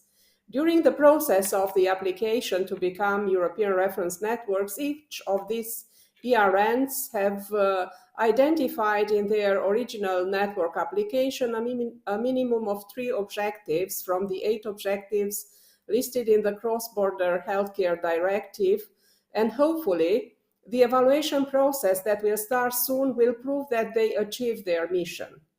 We are trying during our session to see the development of our mission and vision of the ERNs in Europe, and also to see it with different perspectives, from European Union policymakers, ERN insights, centers of expertise work at national level, and as part of the ERN patient advocates perspective. We have invited 4 great speakers today: Mr. Martin Dorazil, Dr. Anna Droll, Torkar, Michel Battier, and Ines Hernando. I will introduce each of them when they will do the presentation. But without any further delay, I would like to invite Mr. Martin Dorazil to present the state of play of ERNs in Europe. Thank you very much, and the floor is yours. Thank you very much, and good afternoon, everybody, ladies and gentlemen. So I hope you can all hear me, and you can see also the slides that I prepared. So my name is Martin Dorazil. I'm the deputy head of the unit in the European Commission that is dealing with the European and digital health. And today I would like to share with you a few reflections and considerations regarding the the whole journey that the ERNs have made since their establishment in 2017. So I'll very briefly speak about the first 5 years of their activities, and I will summarize a little bit where we are today. I will also present you the outcomes of a recent evaluation of the Cross-Border Healthcare Directive and of the European Reference Networks that are part of it, and will also explain a few actions or next steps for the future. So if I can ask for a next slide, please. Yeah, thank you. So the European reference networks were established in 2017 based on Article 14 of the Cross-Border Healthcare Directive. What are the European reference networks? They are thematic networks, each of them dealing with a particular rare or low prevalence complex disease or condition. And they are connecting highly specialized healthcare centers across the European Union. Currently, we have more than 1,500 healthcare units participating in the activities of the European reference networks, and we have all the member states of the European Union involved in their activities. The underlying principle is that in order to fully support rare diseases patients and facilitate their access to the best possible treatment and diagnosis, we need to concentrate the knowledge and expertise and pull it together because especially in the small or medium-sized member states, it is very, very difficult to generate the expertise and knowledge due to the low prevalence of the diseases, low numbers of the patients that are affected, and so on. So the European Reference Networks are bringing together the highly specialized centers. They connect them virtually across the EU and allow for expert consultations on individual patient cases. Using a telemedicine tool that is specifically dedicated for that, but they also are focal points for training activities, for development of clinical practice guidelines and other clinical decision support tools. They also are focal points for research in the area of rare disease and many other activities. So this is just a virtual map that is available on our website. With all the participating healthcare centers indicated on this map. Next slide, please. So currently, as I mentioned already, there are 24 networks that are recognized at the EU level that are active and that are being supported by the European Commission. So you can see each of the 24 networks is specialized in a different condition or different types of diseases. Next slide, please. So as mentioned previously, on this slide, I'm trying to illustrate a little bit how the ERNs are working. So you can see on the picture on the left hand side of the slide that for patients with a rare disease or patients looking for the right diagnosis of their condition, the point of contact is their healthcare provider in their member state. But then the healthcare provider that is part of the ERNs will have access to all the expertise and knowledge that is available within the network. So the network through the virtual panels can contribute directly to the right diagnosis and treatment to this national healthcare provider and subsequently to the patient. But also the ERNs, beyond providing directly these healthcare services, they also are developing the training and e-learning activities. They're generating and sharing evidence. They're active in research and innovation, development of clinical practice guidelines, and other activities. Next slide, please.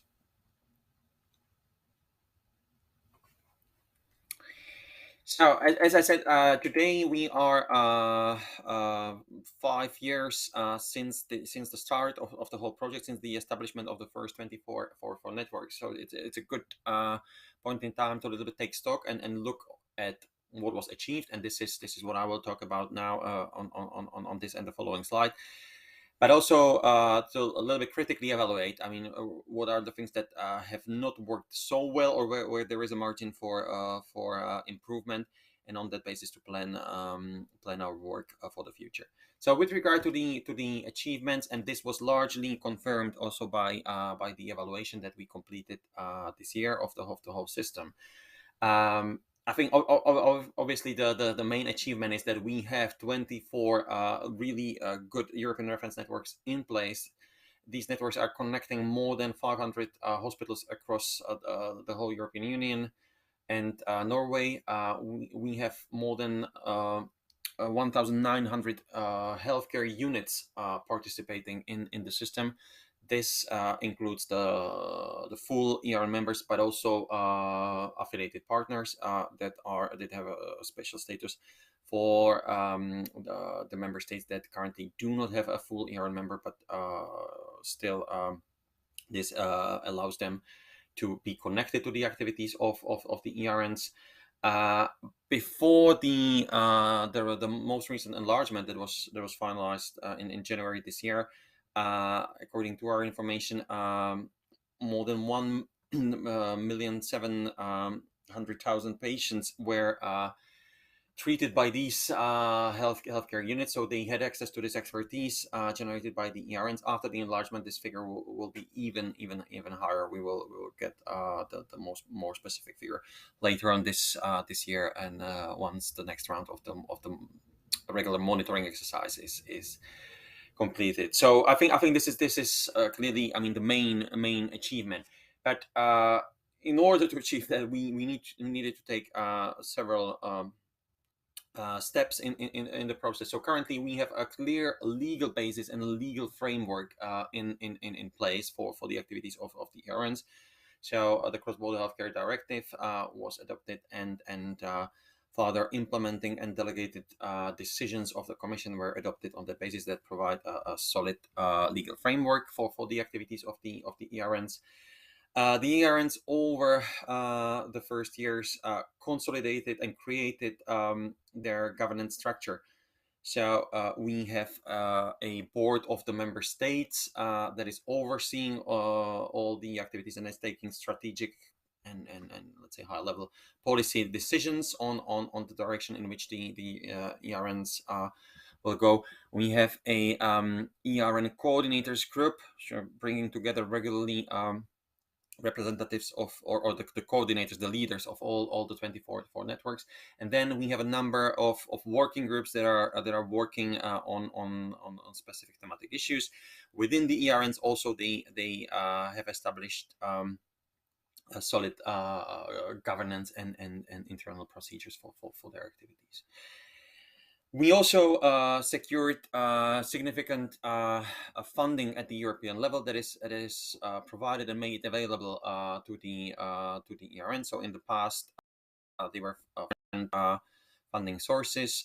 So from the health programs, from Connecting Europe facility for activities related to the information technologies. And also from the research programs, for example. Currently, there are efforts ongoing in streamlining of this, and I will talk about this a little bit in a minute. But the overall amount of funding that is being made available to the ERNs is increasing and has increased significantly over the last years. And finally, with regard to the framework for the activities of the ERNs that is in place, I think a great achievement is that this project is considered as owned jointly by all the key stakeholders. So it's not an initiative, I mean, of the Commission. I mean, first of all, I mean, the credit certainly needs to go to the ERNs themselves and to the clinicians that are very active in their teams and the project managers that are active in the ERNs themselves. But the project is also very strongly supported by the member states authorities. We have strong involvement of the patient representatives that are represented also in the internal structures of each of the networks. Health professionals and hospital managers are actively contributing to the activities, and also the other EU institutions. So certainly the Commission, but also the European Parliament and the Council of the Member States is very supportive. Next slide, please. So was the framework that is needed to be in place for the activities of the ERNs to successfully take place. But among the achievements, we definitely need to mention the actual activities of the ERNs and the results and the outcomes that they are producing in support of the rare diseases patients. So the clinical cooperation is ongoing. Patient cases are being discussed among the ERN experts through the virtual expert panels. We have the dedicated IT tool for this telemedicine consultations, the Clinical Patient Management System, the CPMS. The ERNs are also generating important knowledge and are developing training programs, e-learning materials, education materials, and are engaged in awareness raising activities. They are developing clinical practice guidelines on the specific diseases, and with the support that is also provided by the Commission. They are doing it through methodology and process that is harmonized and trying to somehow bring all the different instruments and the clinical practice guidelines together in the same form and according to the same methodology. They are regularly publishing an important number of scientific publications in recognized scientific journals. They are very active in the area of research and in research projects. And related to that, all of the 24 ERNs are either, well, have already set up or are in the process of setting up their patient registries, again, with the financial support from the European Commission. Next slide, please. So, so these were the main achievements, and as I said, I mean, I try to focus especially on the things that are successful and that went well in the past 5 years. But after the five years, and more generally after 10 years from the adoption of the Cross-Border Healthcare Directive, the Commission also conducted a formal evaluation of the policy in the area of cross-border healthcare, and specifically also looking as part of this broader exercise to the ERNs. As part of this evaluation, we looked, we asked several evaluation questions, and we were looking for the answers to that. So how effective was the directive and in general the policy so far in supporting the diagnosis and treatment of patients with rare and complex diseases through the ERNs? How effective was the sharing of knowledge through the ERNs? What has been the impact of the ERNs on the research in the area of rare and low prevalence and complex diseases? Are the ERNs still relevant for meeting the needs of patients with rare and complex diseases? And in what ways the ERNs are providing added value for patients with rare and complex diseases beyond what can be achieved by the member states alone and beyond the national solutions. Next slide, please. So on this slide, I mean, very briefly, I mean, on the methodology and the process of the evaluation. The evaluation started formally in January 2021. We had an extensive public consultation organized last year.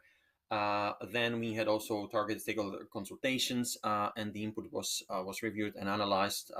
And the final report, after validation of the main findings through a workshop, the final report was published in May this year.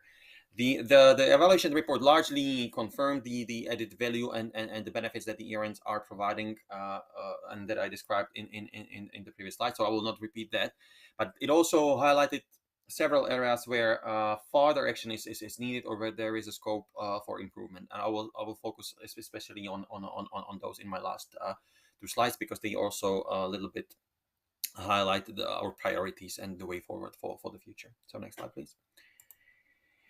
So I think in terms of the recommendations or actions for the future, the final report identifies 4 main areas. The first one is the need to further work on better integration of the ERNs into the national healthcare systems.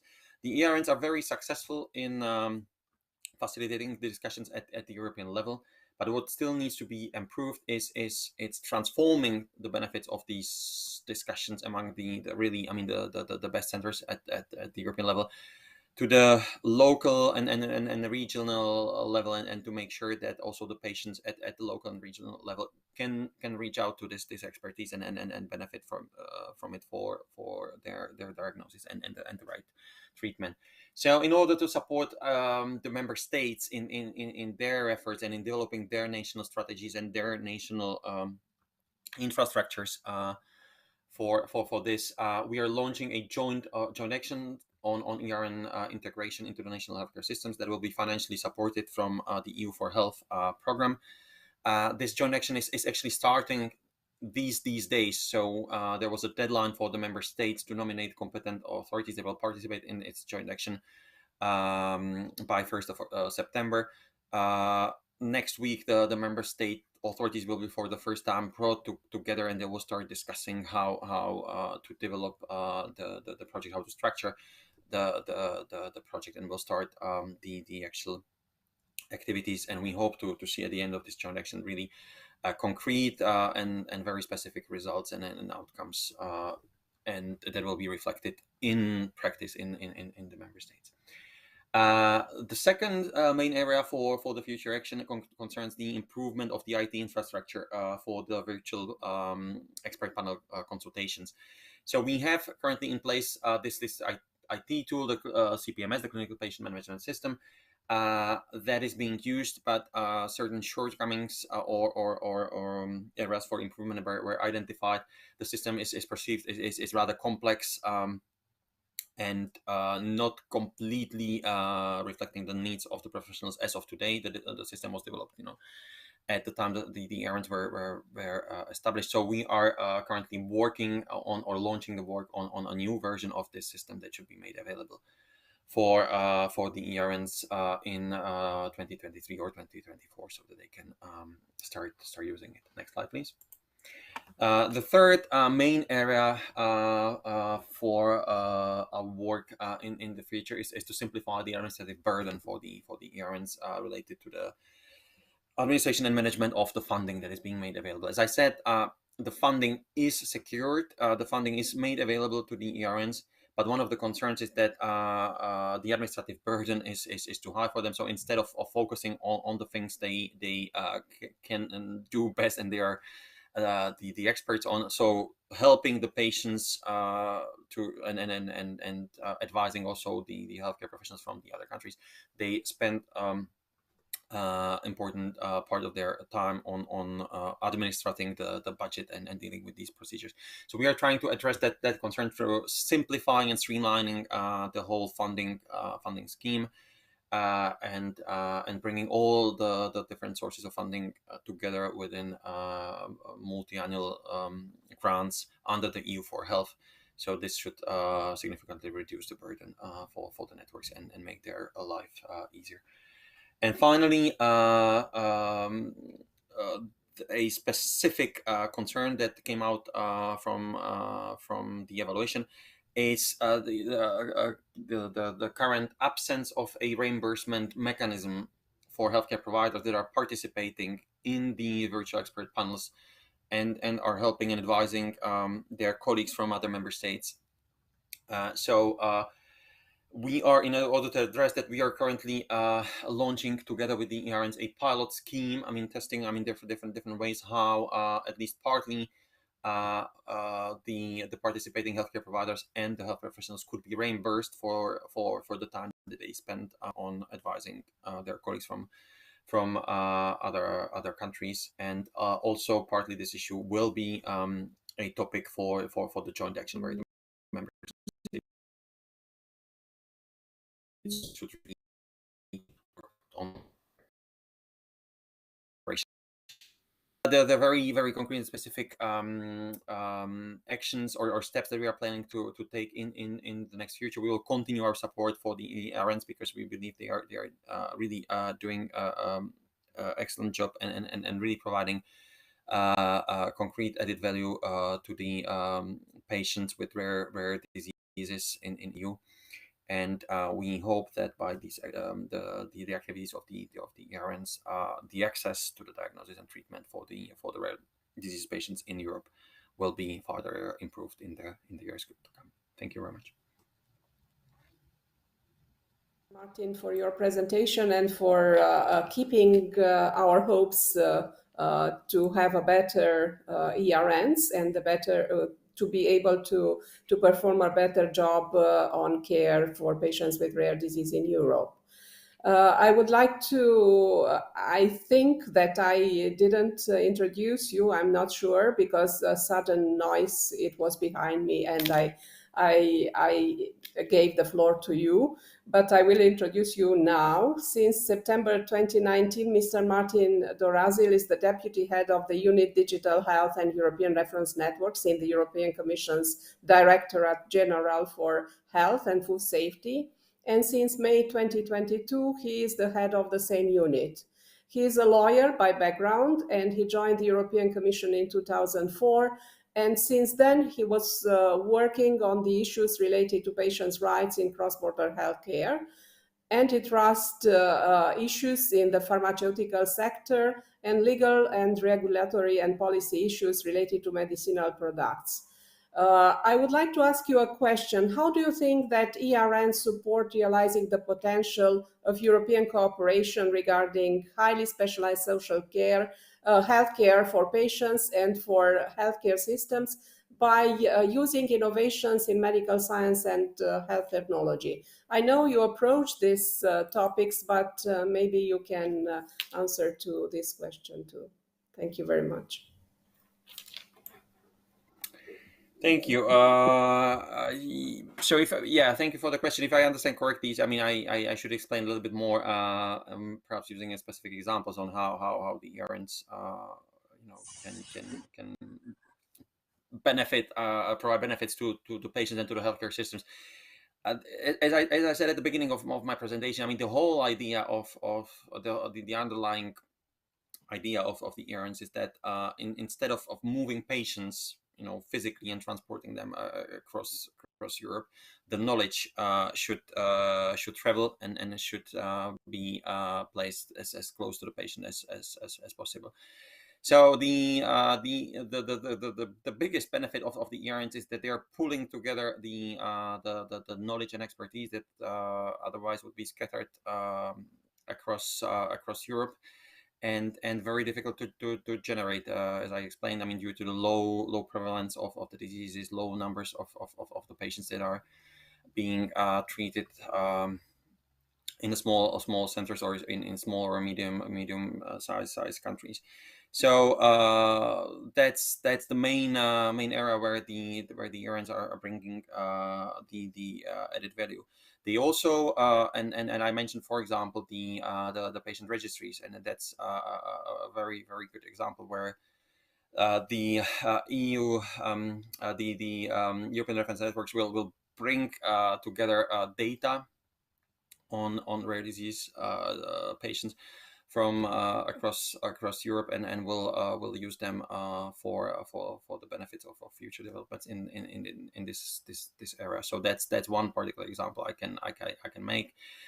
The virtual consultations, obviously, that's a core activity of the network. So using the telemedicine tool and virtually advising their colleagues if they need a second opinion or some support in providing a diagnosis or the right course of treatment for their patients. That's another very specific area I would mention here. I hope I answered the question. Thank you. Yeah, thank you very much. Thank you very much. In the following minutes, I would like to invite Michelle Battier. She is representing European Reference Network Eurogen, and she is the center manager there. She is the monitoring working group and also manage the EC grants that fund the ERNs and all the administration that comes along with that. She has worked on European issues since 1994 in various government or health sector roles, and she will present today the work of ERN. Welcome and thank you very much. The floor is yours, Michelle. Hello, everyone. I hope you can hear me.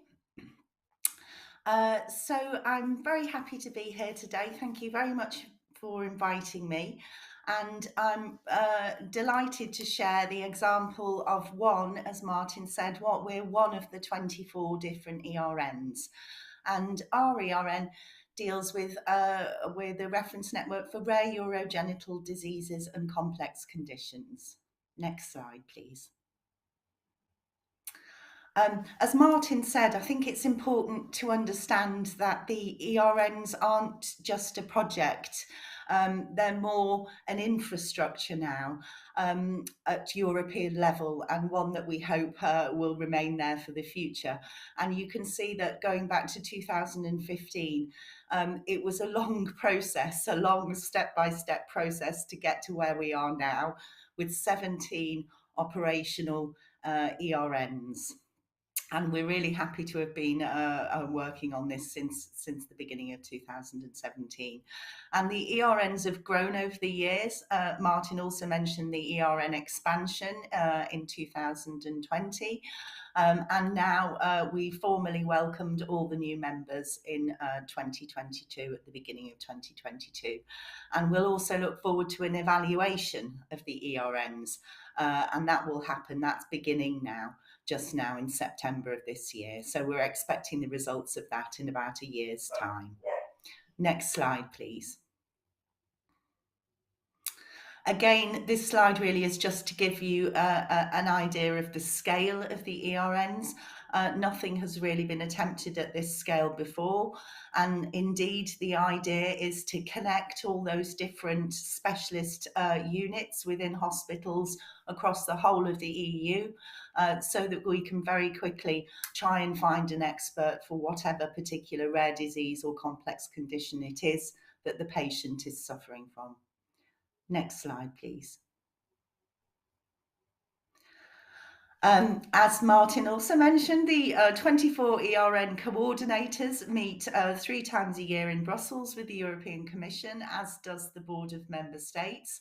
And they formed a very active collaboration, and I think there's a very nice atmosphere between the coordinators, which is leading to a lot of information sharing and trying to avoid duplication really as far as we can.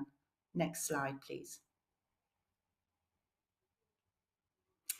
And again, there is a solid governance structure at European level. The European Commission has been steering the ship all the way through the process, thank goodness, with the coordinators, the member states, and also the hospital managers. The patients don't have their own box on this slide because really they're fully integrated within the ERN itself. They're on the board of the ERN, and you'll see them often integrated into all the different working groups of the ERNs. They're active in every area. They're working on training and education. They're helping to write publications. They're working on guidelines, etc. Next slide, please. Again, the data collection. I'm a huge fan of data collection because this is one of the really exciting things about the ERNs. Now, for the first time, we have a baseline set of data at European level connecting all these hospitals, which means that we now know how many patients with each of the different diseases we have per ERN, and that's new information. And the data collection goes back to, I think it's 2013. So that's a new picture of where the patients are with the different rare diseases across Europe. And as Martin mentioned, we have the last data collection showed 1.7 million of those patients, and we expect that to increase when we have the results of the next round of the data collection. Next slide, please. This is just the structure of our ERN. We are teams of highly specialised surgeons. So the idea is it's really much better to concentrate surgical expertise in a smaller number of centres. The more often a surgeon is doing what is a rare procedure anyway, the better they get at it, the better their outcomes. We have a paediatric work stream, a adult work stream, and then the work stream 3 is rare urogenital cancers. The feedback from all the CPMS, the virtual case discussions from the surgeons, is when they're doing these extremely rare and complex procedures, it's very helpful for them to talk through their peers, what type of surgical approach they're going to take, when they're going to do it. Many of these are on infants, very small babies. So there's a huge amount of knowledge sharing that's already taken place. Next slide, please. Again, this is just to show in our ERN, we are now a collection of 57 healthcare provider expert teams in 20 member states. Next slide, please. And this is one of our EPAG patient journeys. The patient representatives work incredibly hard on behalf of the ERN, and you can find a lot of this information on our website, but they have produced a patient journey to show some of the difficulties they face whilst they're going through the process of diagnosis, treatment, and hopefully recovery. Next slide, please. So this is related to one of the main activities of the ERNs are the virtual consultations, so that the patient doesn't need to travel and so that we can link these pockets of expertise to countries that might not necessarily have any. No one country could be expected to have expertise covering all 8,000 rare diseases. And so CPMS is the digital tool which is connecting those patients securely with their full informed consent. Next slide, please. I've covered that already, I think. Next slide, please. Oh, I think, yes, if you keep going, there's a few graphics, yeah. Yes, just to show that. And what's happening in the future? Well, I think a main aim for all the ERNs is to improve use of CPMS, to get all the new members that have just joined the ERNs trained on it, using it. And we've also recommended a kind of lighter version of CPMS. So the Commission has very kindly responded to this feedback. And their plan is to develop a CPMS mobile app. Sometimes the experts just have 1 or 2 questions that they want to check with maybe 3 or 4 other colleagues, and they should be able to do that quickly through the app. And also what's nice is actually we are starting to have cross-ERN CPMS discussions. So sometimes the complexity of a patient's case is so complex, we might need the input from 2 or even more ERNs. So we're doing these regular collaborations we've started them with Endo ERN, and we've also been doing some with the rare kidney colleagues. So more of those are anticipated in the future. Next slide, please. We also have a webinar program, part of the training and education activities. They run every Wednesday. They're freely available on YouTube, and we strongly encourage anyone to watch them. Next slide, please. We also have the ERN exchange program. This is short-term clinical exchanges between the different healthcare providers in our hospitals. The idea is knowledge exchange, facilitating that across the different hospitals, upskilling some of the medical trainees. And we're really delighted to announce actually that Eurogen was allocated 34 weeks of the training packages because we're one of the smaller ERNs. And even though the programme was suspended for COVID, we've managed to use 39 so far, and applications are still coming in. We've had some hugely valuable feedback on these exchanges, so this is something that we would definitely want to continue in the future. We find it really valuable. Next slide, please. We also producing clinical decision support tools and guidelines based on the common methodology that again was developed by the European Commission for the ERNs to use. So at the moment, our network is working on anorectal malformations and posterior urethral valves. So we hope to be producing more on this in the future. Next slide, please. We also work in collaboration with many of the different scientific societies in our area, and we've signed collaboration agreements with all of the major organisations that you see here. Many of them are working on guidelines, training and education, and so we see the need really. We find it really helpful to have a strategic collaboration with them so that we can target resources where they're most needed. Next slide, please. We also have a registry. Our particular registry in Eurogen is just become operational. I think we have a small number. It's just over 100 patients. The first 100 patients have been put successfully in the registry, so we now know it works.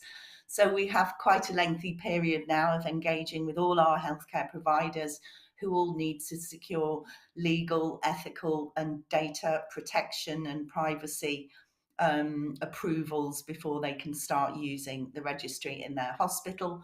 But again, linking to the data protection and data collection issues, if we manage to safely collect all the data on these patients following their informed consent, then scaled up at European level, will very quickly have a large amount of new data that should be a huge opportunity for research. And I think the vision is that the ERN registries will be linked to the European health data space, and the Commission is working on the legislative proposals for that right now. So I think it's a really very exciting time for patients with rare diseases, because this new information really should lead to very quick improvements in patient care. Next slide, please. I also wanted to mention global partnerships, because actually it's been really quite interesting. The ERNs, it's in the legislation, it's in the cross-border directive that ERNs should collaborate with other centres of expertise internationally, but not much is said about how we would go about this. And even though the ERNs are quite young, some other partners, some other collaborators, if you like, have been coming to our ERN with suggestions for how we could collaborate. So I thought it might be useful to give you some examples of this. So obviously the ERN system is a European system based on a directive. But there are ways, I think, that the ERNs can begin to look a little bit more externally in the future and collaborate where that's beneficial to patients. So one example is there's a WHO initiative to set up a global network for rare diseases, and that's also supported by Eurodis Rare Disease International, and we're part of that expert group. And I think that work is very interesting, and we'll see where that goes in the future. And our ERN have been approached by clinical experts in Australia, and they have a lot of interest in setting up a registry in Australia and New Zealand for patients with anorectal malformations. And as we've just done that and have all the data sets, then an immediate, if you like, low-hanging fruit is to provide them with the data sets. And if we can set the different registries up in a similar way, then they would be interoperable, and it would be very interesting to compare the different results between regions. And again, that's benefiting from the kind of scale that we're able to offer at European level. Pakistani and regional countries, again, this is driven by patient need, really. There's a patient organisation in Belgium that contacted us, and they have a huge need from clinicians and patients in Pakistani and the developing countries around paediatric urogenital anomalies, really. So babies born with very severe cloacal or bladder exstrophies who need immediate surgery. And obviously dealing with infants of that size is very difficult. So they have virtual consultations. Their greatest need is knowing what to do with these really complex patients. They have a case discussion platform, but it's nowhere near as secure as CPMS, but they still need the advice. So I'm really delighted to say that many of the experts from Eurogen have been joining those case discussions and, again, freely giving their advice to help. The South American one, that's really interesting. That's a registry-related one again. Again, the South American Urology Association and the European Association of Urology and a Global Society on Rare Urogenital Cancers all want to come together with the ERN again to harmonise how they set up a penile cancer registry in those countries. So I think those are just some examples of how our international collaboration, if you like, has already started to kind of organically grow by people contacting us. And my final point on that would be, because it might be interesting for people from countries not in the EU, again, you know, it's something I think most of the ERNs are open to, any form of international collaboration. I think how this goes in the future, I think it will be really important to take note of the fact that the ERNs now do have a very stable governance structure. So I think the connection points would very usefully be the ERN coordinators group.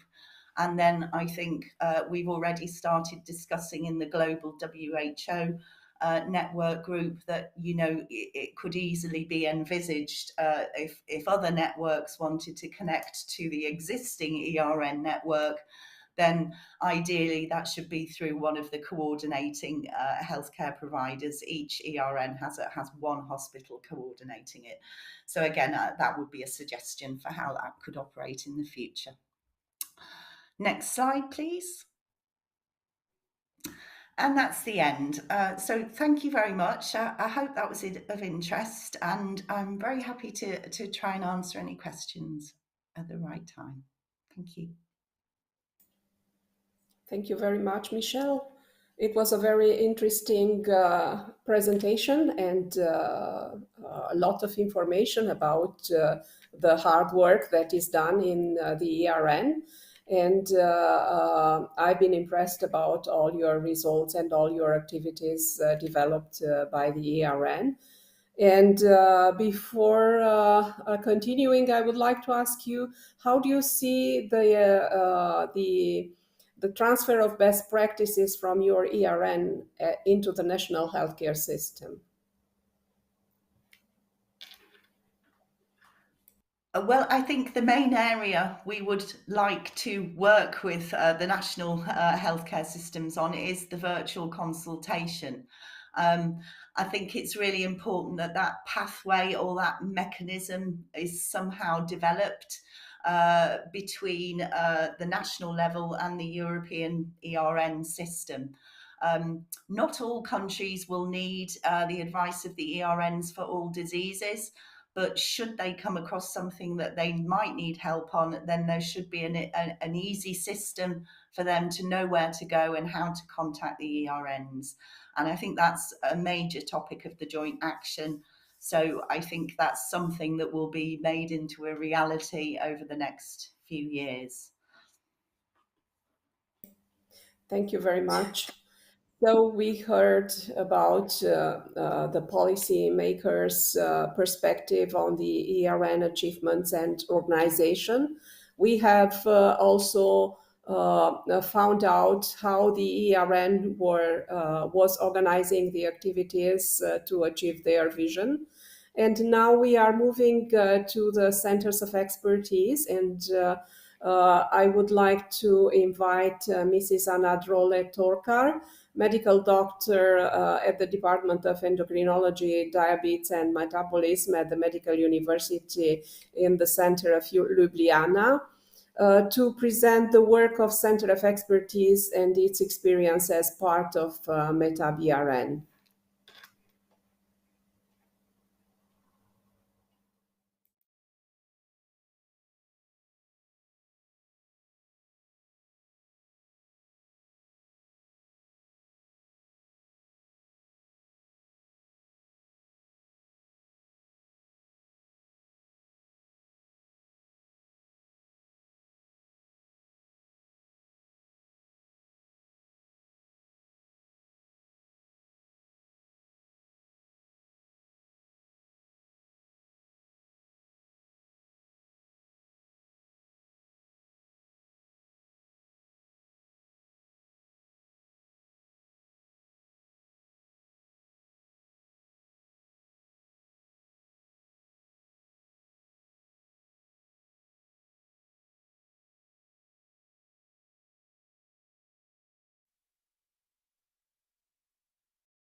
I think your microphone is muted. Can you try to unmute it?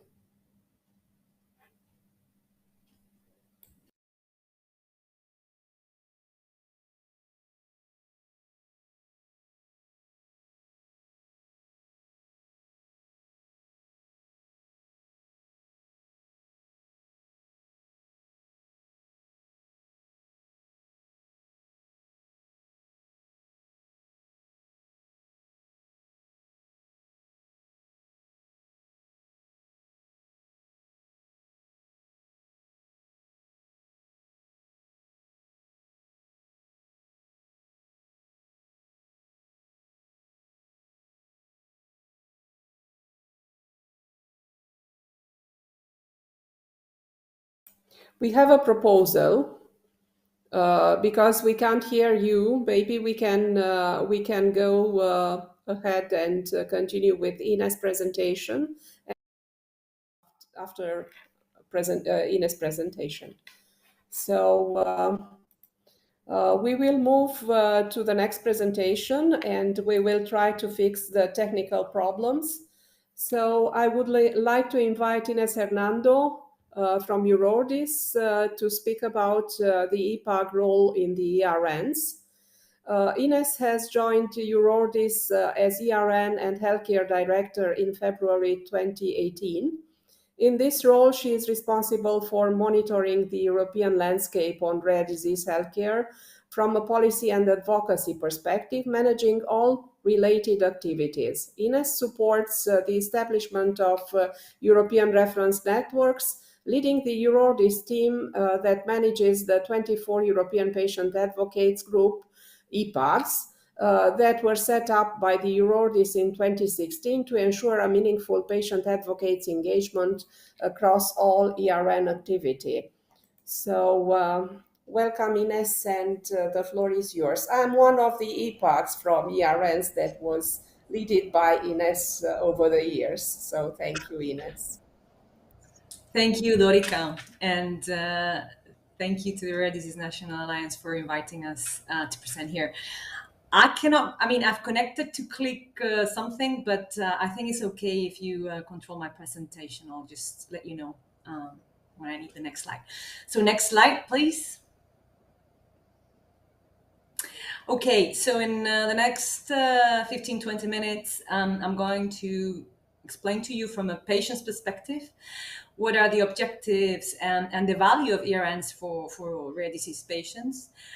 What is the role of the coordinator, the European patient advocacy groups, the member states, and the Commission? Martin and Michelle have already mentioned this, but I just want to give you a little bit of an overview, maybe repeating some of what Michelle has said, but I think it's worth listening to it again because it's not an easy governance structure. I will present to you how patients and patient organizations are involved in the European reference networks and how Eurordis, which is the Alliance of European Rare Disease Patient Organizations, is supporting the patient representatives that are involved in these networks. And then I have a last slide with some information and resources for you.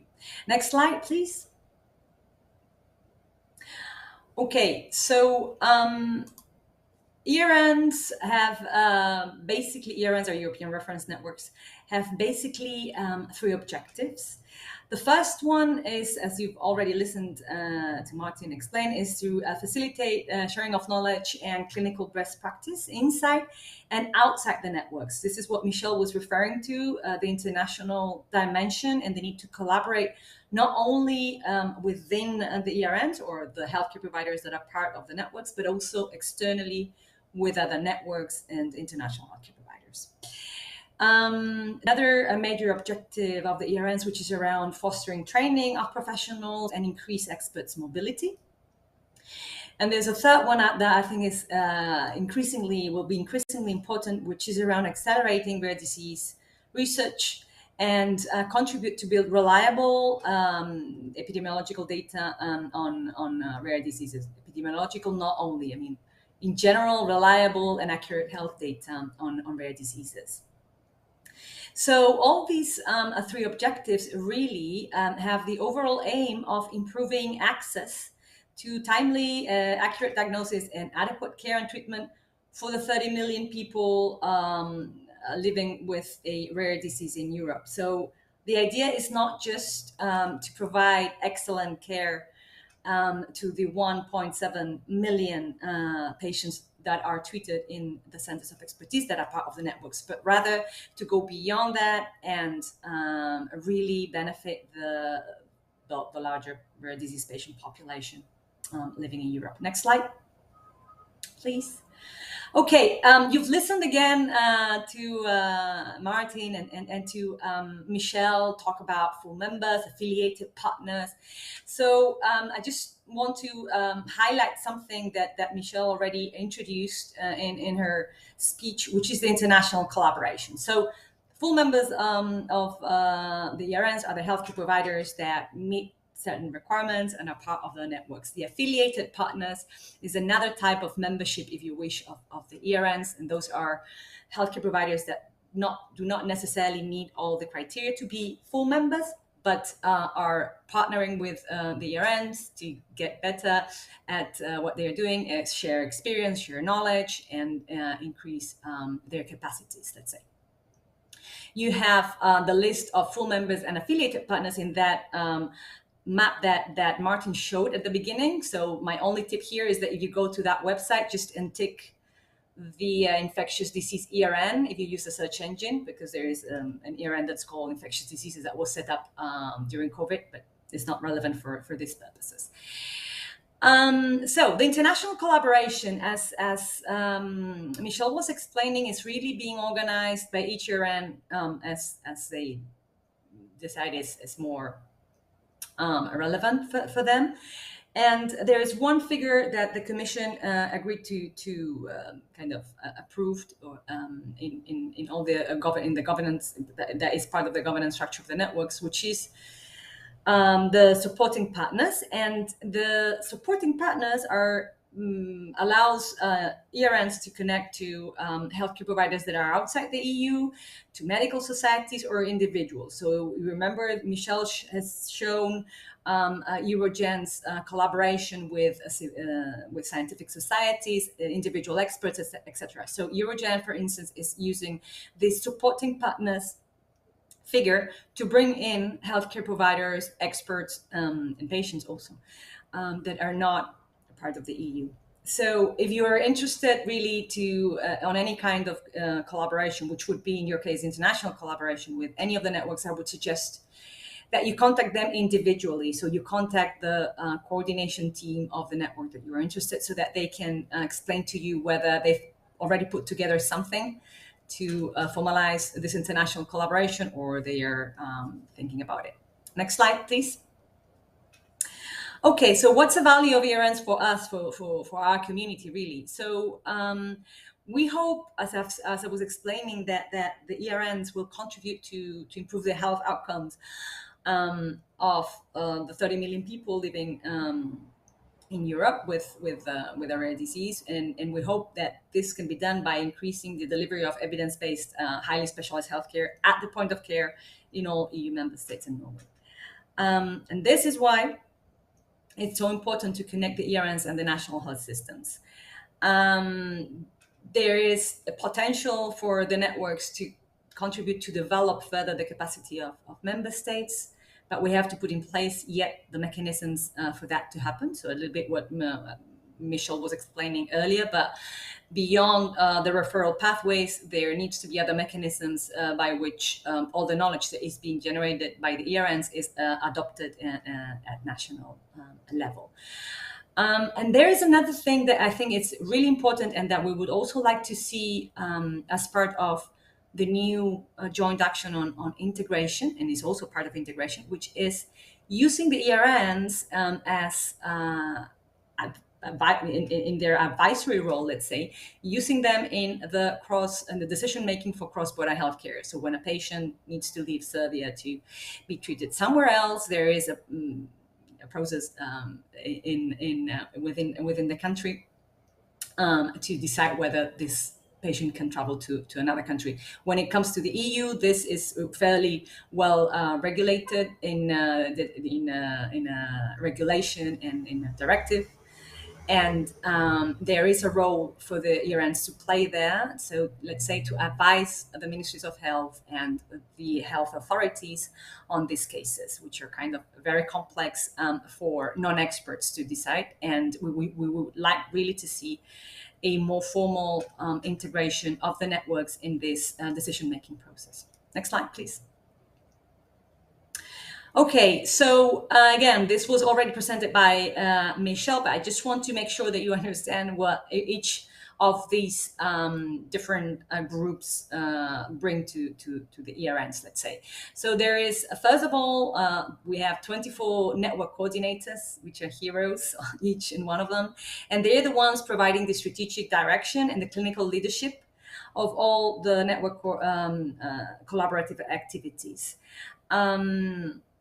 They are all members of this one group, and they come together on a regular basis to discuss issues that are of interest for the 24 ERNs. Then we have European patient advocacy groups, and those are 24 groups that in some ERNs, these groups of patients are called, they use a different definition or use, a different term, but basically is a group of patients that is integrated within the ERN governance structure. And they come together as a group of patient representatives to discuss issues that are ongoing in their in the network, to discuss their involvement in the different activities and projects of the networks, to update each other, and to define what are the priorities for patients in specific networks. And then the EU member states plus Norway, they have a lead role in designating and the centers of expertise that form part of the networks, in the development of the networks, and a major role in integrating the networks into national health systems. And all countries have a representative in this body that's called the ERN's Board of Member States. And then we have the European Commission, which is really the main source of public funding, and they also provide technical support, including the IT infrastructure, and they oversee and manage the designation of new healthcare providers that want to join the networks via public calls. The next slide, please. Okay, so how are patients and patient organizations involved in the reference network, the European reference networks? Next slide.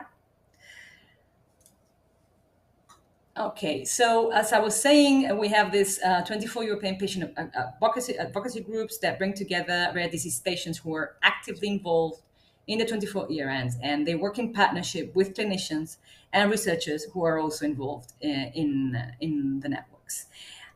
These groups were set up back in 2016-17 when the ERNs were set up, and you already set them up together with the rare disease patient community to organize a structure, let's say, the involvement of patient organizations in the ERN, since there was no structure foreseen in the legislation, in the EC legislation. So this was very much a bottom-up approach that has been evolving and is really now very well integrated into most, I would say, 90% of the ERN's governance structure. Next one, please. What is the mission of these European advocacy groups? Why are they there, let's say? Because as Michelle was saying, patients are part of the network and they are collaborating with the clinicians in the different working groups that a network has, but they also come together as a group of patient representatives to represent the interests of the wider rare disease patient community, to exchange among themselves, to agree on what is, let's say, what is the contribution that each patient representative is having in the different projects of the ERNs, etc. So they're really groups that try to ensure that the needs of people living with a rare disease are included in the operational and strategic and operational delivery of the networks. Next one, please. Okay, so in these groups are composed by patient representatives, and we call them EPAC advocates. The main role that these, and it's not an easy one, I can tell you already, the main role that these patient representatives have is to capture the patient community collective needs and perspective on specific matters, relay or let's say communicate these insights to the clinicians that are involved in the networks, and then share with their community back what the ERN has done with those needs, how they have taken them into consideration, etc. It is important to stress that these patient representatives partner and collaborate with clinicians within the ERN. So they are part of the networks. They're not advocating from outside the network. They are around the table. And it is really, I mean, it's really a challenge for some of them to be able to connect at the European level with their community and to bring and to capture their voice and to bring it into the ERN, etc. This, if you want, this is kind of an abstract concept that Michelle presented the patient journeys, and this is an example of how these patient representatives work. Those patient journeys don't just present, let's say, the experience of one patient representative, but they were usually they are developed with the views and the input and feedback from a larger number of patients and patient organizations. Next one. Of course, they have also some responsibilities. It is a volunteer position, so there is no compensation for being an IPAC advocate. Just as clinicians also are not compensated to when they let's say work for ERN matters. And the responsibilities of these patient representatives is that they need to participate regularly in the calls, they need to prepare in advance, they need to prepare input, read lots of papers and prepare their input, report regularly on the EPAC calls and meetings, on the progress of the projects in which they're involved. They also participate in ERN annual meetings, and they need to contribute to identify the priorities of the networks. In some cases, they've been included also in the assessment of new applications for membership and for the EPAC. They need to, of course, respect the confidential nature of the discussions and adhere to certain rules and mediation agreements if there is any conflict. Next one, please.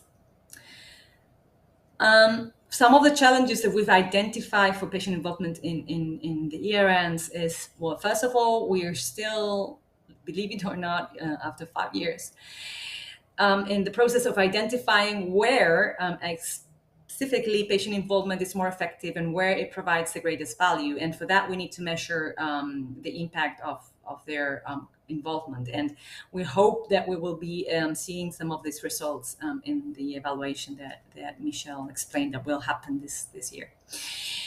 There's still need to develop tools and processes to effectively liaise with the wider patient community. So it's, even if sometimes it's taken for granted, but it's not. Networking and capturing the voice of a larger patient community and doing it in a way that the results are reliable, accurate, etc., is not an easy task, and they need tools and processes to do that. We need to improve a little bit the knowledge management and exchange of best practices. And there is still a need to create a similar patient-clinician partnership culture across all ERNs. And there is, of course, a need to get meaningful funding to support these patient representatives to be effective on their role. Next one.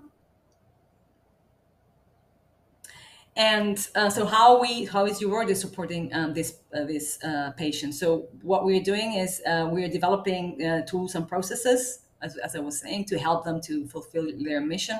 Some of these we developed together with the ERN project managers, so people like Michelle. We are facilitating through different working groups and information sharing, etc., and some training, their engagement in specific areas, like in clinical practice guidelines or research, evaluation, training, communication, etc. There is a lot of peer learning going on that we facilitate and exchange of good practices. We try to do that on a regular basis. And as I was saying, we try to liaise with the ERM project managers, and we're doing this more and more. Project managers like Michelle to support the overall governance of EPEX and the recruitment of new people, etc. Next one, please. And here is just the type of working groups that we have put together to help these patient representatives understand the topic, get prepared for meetings, and share a lot of information. There's a lot of peer learning also going on in these working groups. And these are working groups that EURDIS manages, and they are, each of them is focused on a specific area. Next one, please. I think that's it. And these are the resources where you can find more resources. I need to send Stefan the last version because this I needed to update the links. Thank you.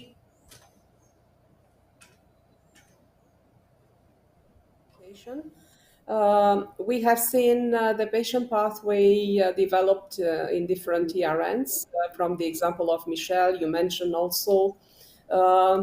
How do you think, how far are we in the ERN in order to make our voice heard and patients' needs integrated into the vision of the ERNs? Do you think we have progressed in this way, or where we are? That's a question for you to respond, Dorica. I think that we have we've made some, very substantial progress on that. But it's true that this is just an opinion, let's say. I think that we've made substantial progress because we started, the starting line was that there was nothing. So, of course, we've made progress. Now, to what extent the needs and the perspective and the proposals from patients have been taken into consideration in the strategic objectives of the ERNs, for instance, in the board meetings. This is what we will see coming out from the evaluation. And this is what I'm interested to see, because I don't know it myself. I don't have that kind of information, let's say. We have progressed a lot in terms of formalizing a little bit the governance, etc.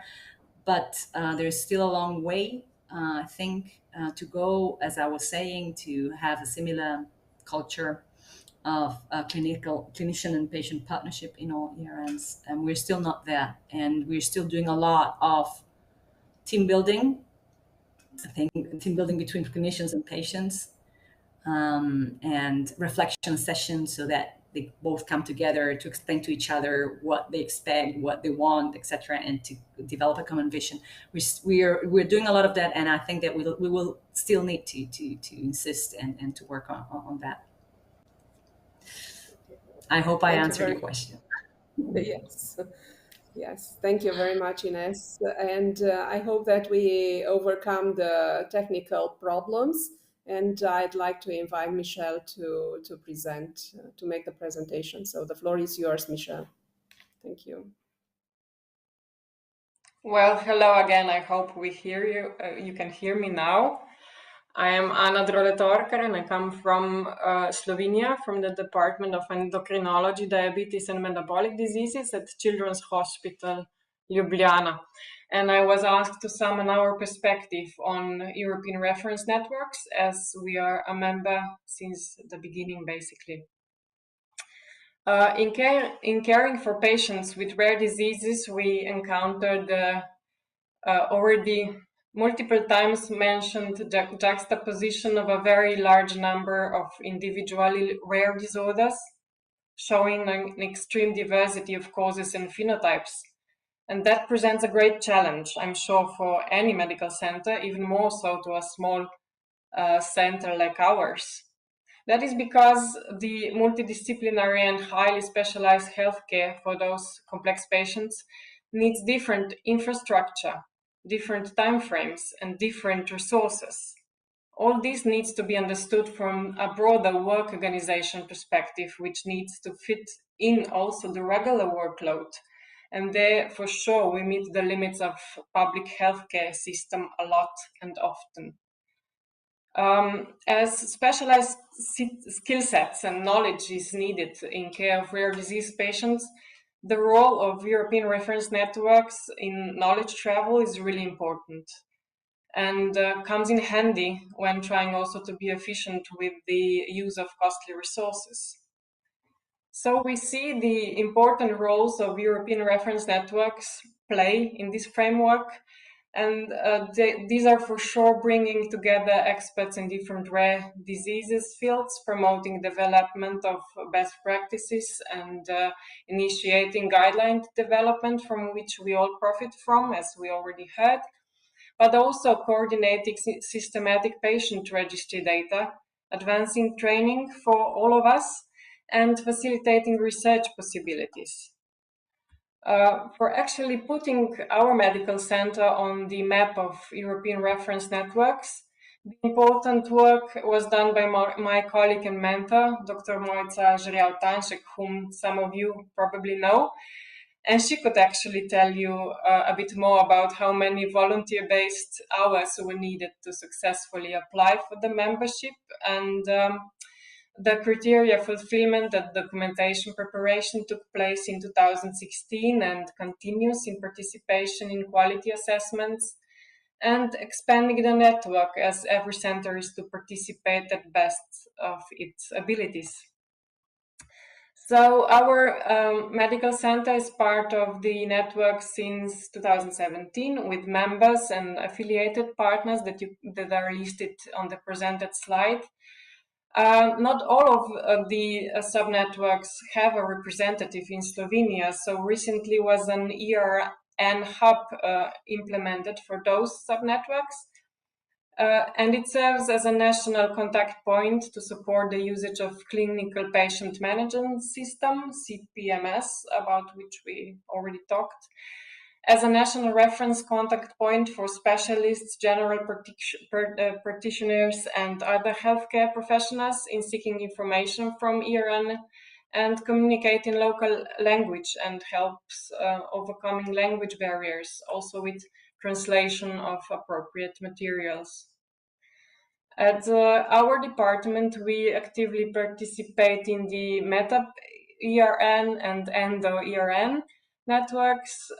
Myself and Dr. Tanšek, Dr. Grošelj, specializing in metabolics, we use basically METAP ERN as a source of information on a regular basis.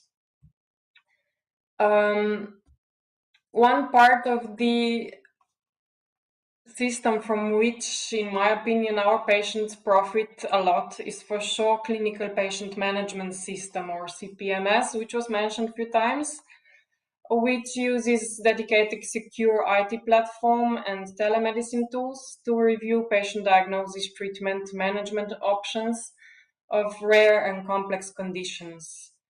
It really sufficiently facilitates the cross-border patient file assessment. And there is a virtual advisory panel for medical specialists across different disciplines who we can ask for consultation on different levels.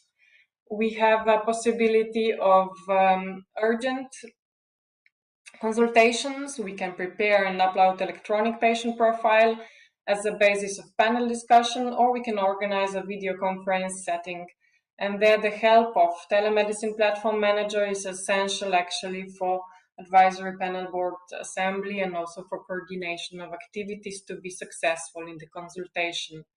Of course, the informed consent must be always obtained in order to be allowed to enroll our patients into the base, but in my experience, parents are really keen to participate, and it was never a problem up to now.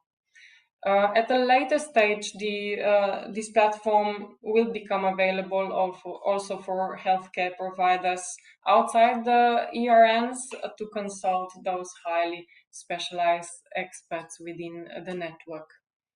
As far as presenting our own patients, each center is encouraged to present at least two cases per year, but in reality, the need is even more regular. So we became like a point of consultation for our whole hospital to help other clinicians who are not as involved to actually present their patients too.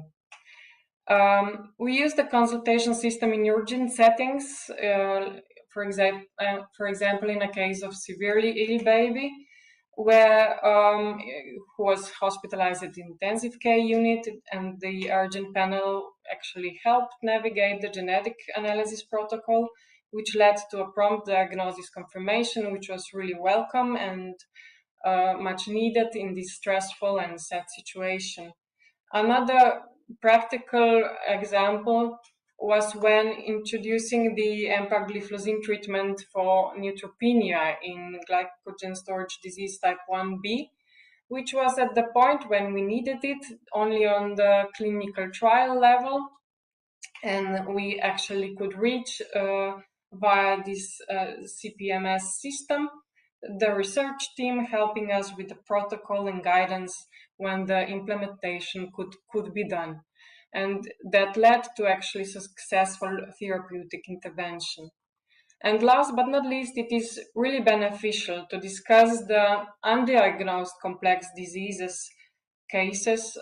For example, when interpreting the genotype of unknown clinical significance in patients with undiagnosed or unexplained conditions, when advisory panel can share similar patient and even ideas of functional genomics or something like that when progressing with diagnostic possibilities. There are some activities that need to be taken on a national level to really fully benefit from the ERNs. And for now, we are doing the National Registry of Patients with Rare Diseases, which will be compatible also with the Unified Registry of Patients. We are doing a lot of work on expanding our neonatal screening program. And of course, we are doing work at the newly implemented ERN hub with the new network inclusions. So in my opinion, ERNs have really major potential to address many issues in rare diseases, to reduce inequalities that we see, and significantly increase the accessibility to high-quality healthcare for any patient with rare diseases. Thank you. Thank you very much, Anna, for presenting us the work of your Center of Expertise, but also your work as part of an ERN at MetaBRN, and for sharing these examples from your work. So very interesting presentations today at all levels, from and all perspectives, from patients to policymakers, from centers of expertise and ERNs. And I would like to thank you, each of you, for sharing your information with us and for being today with us, and invite you all tomorrow morning for day 2 conference, because we will have even more examples of best practices and reasons to keep our faith and hope for patients with rare disease in Europe. Thank you very much and have a nice evening. Here, a storm started and is a lot of noise outside. So thank you very much for being here today with us and sharing your experience. Thank you. Very inspiring. Thank you. Thank you very much. Bye. Thank you. Thank you. Bye. Thank you.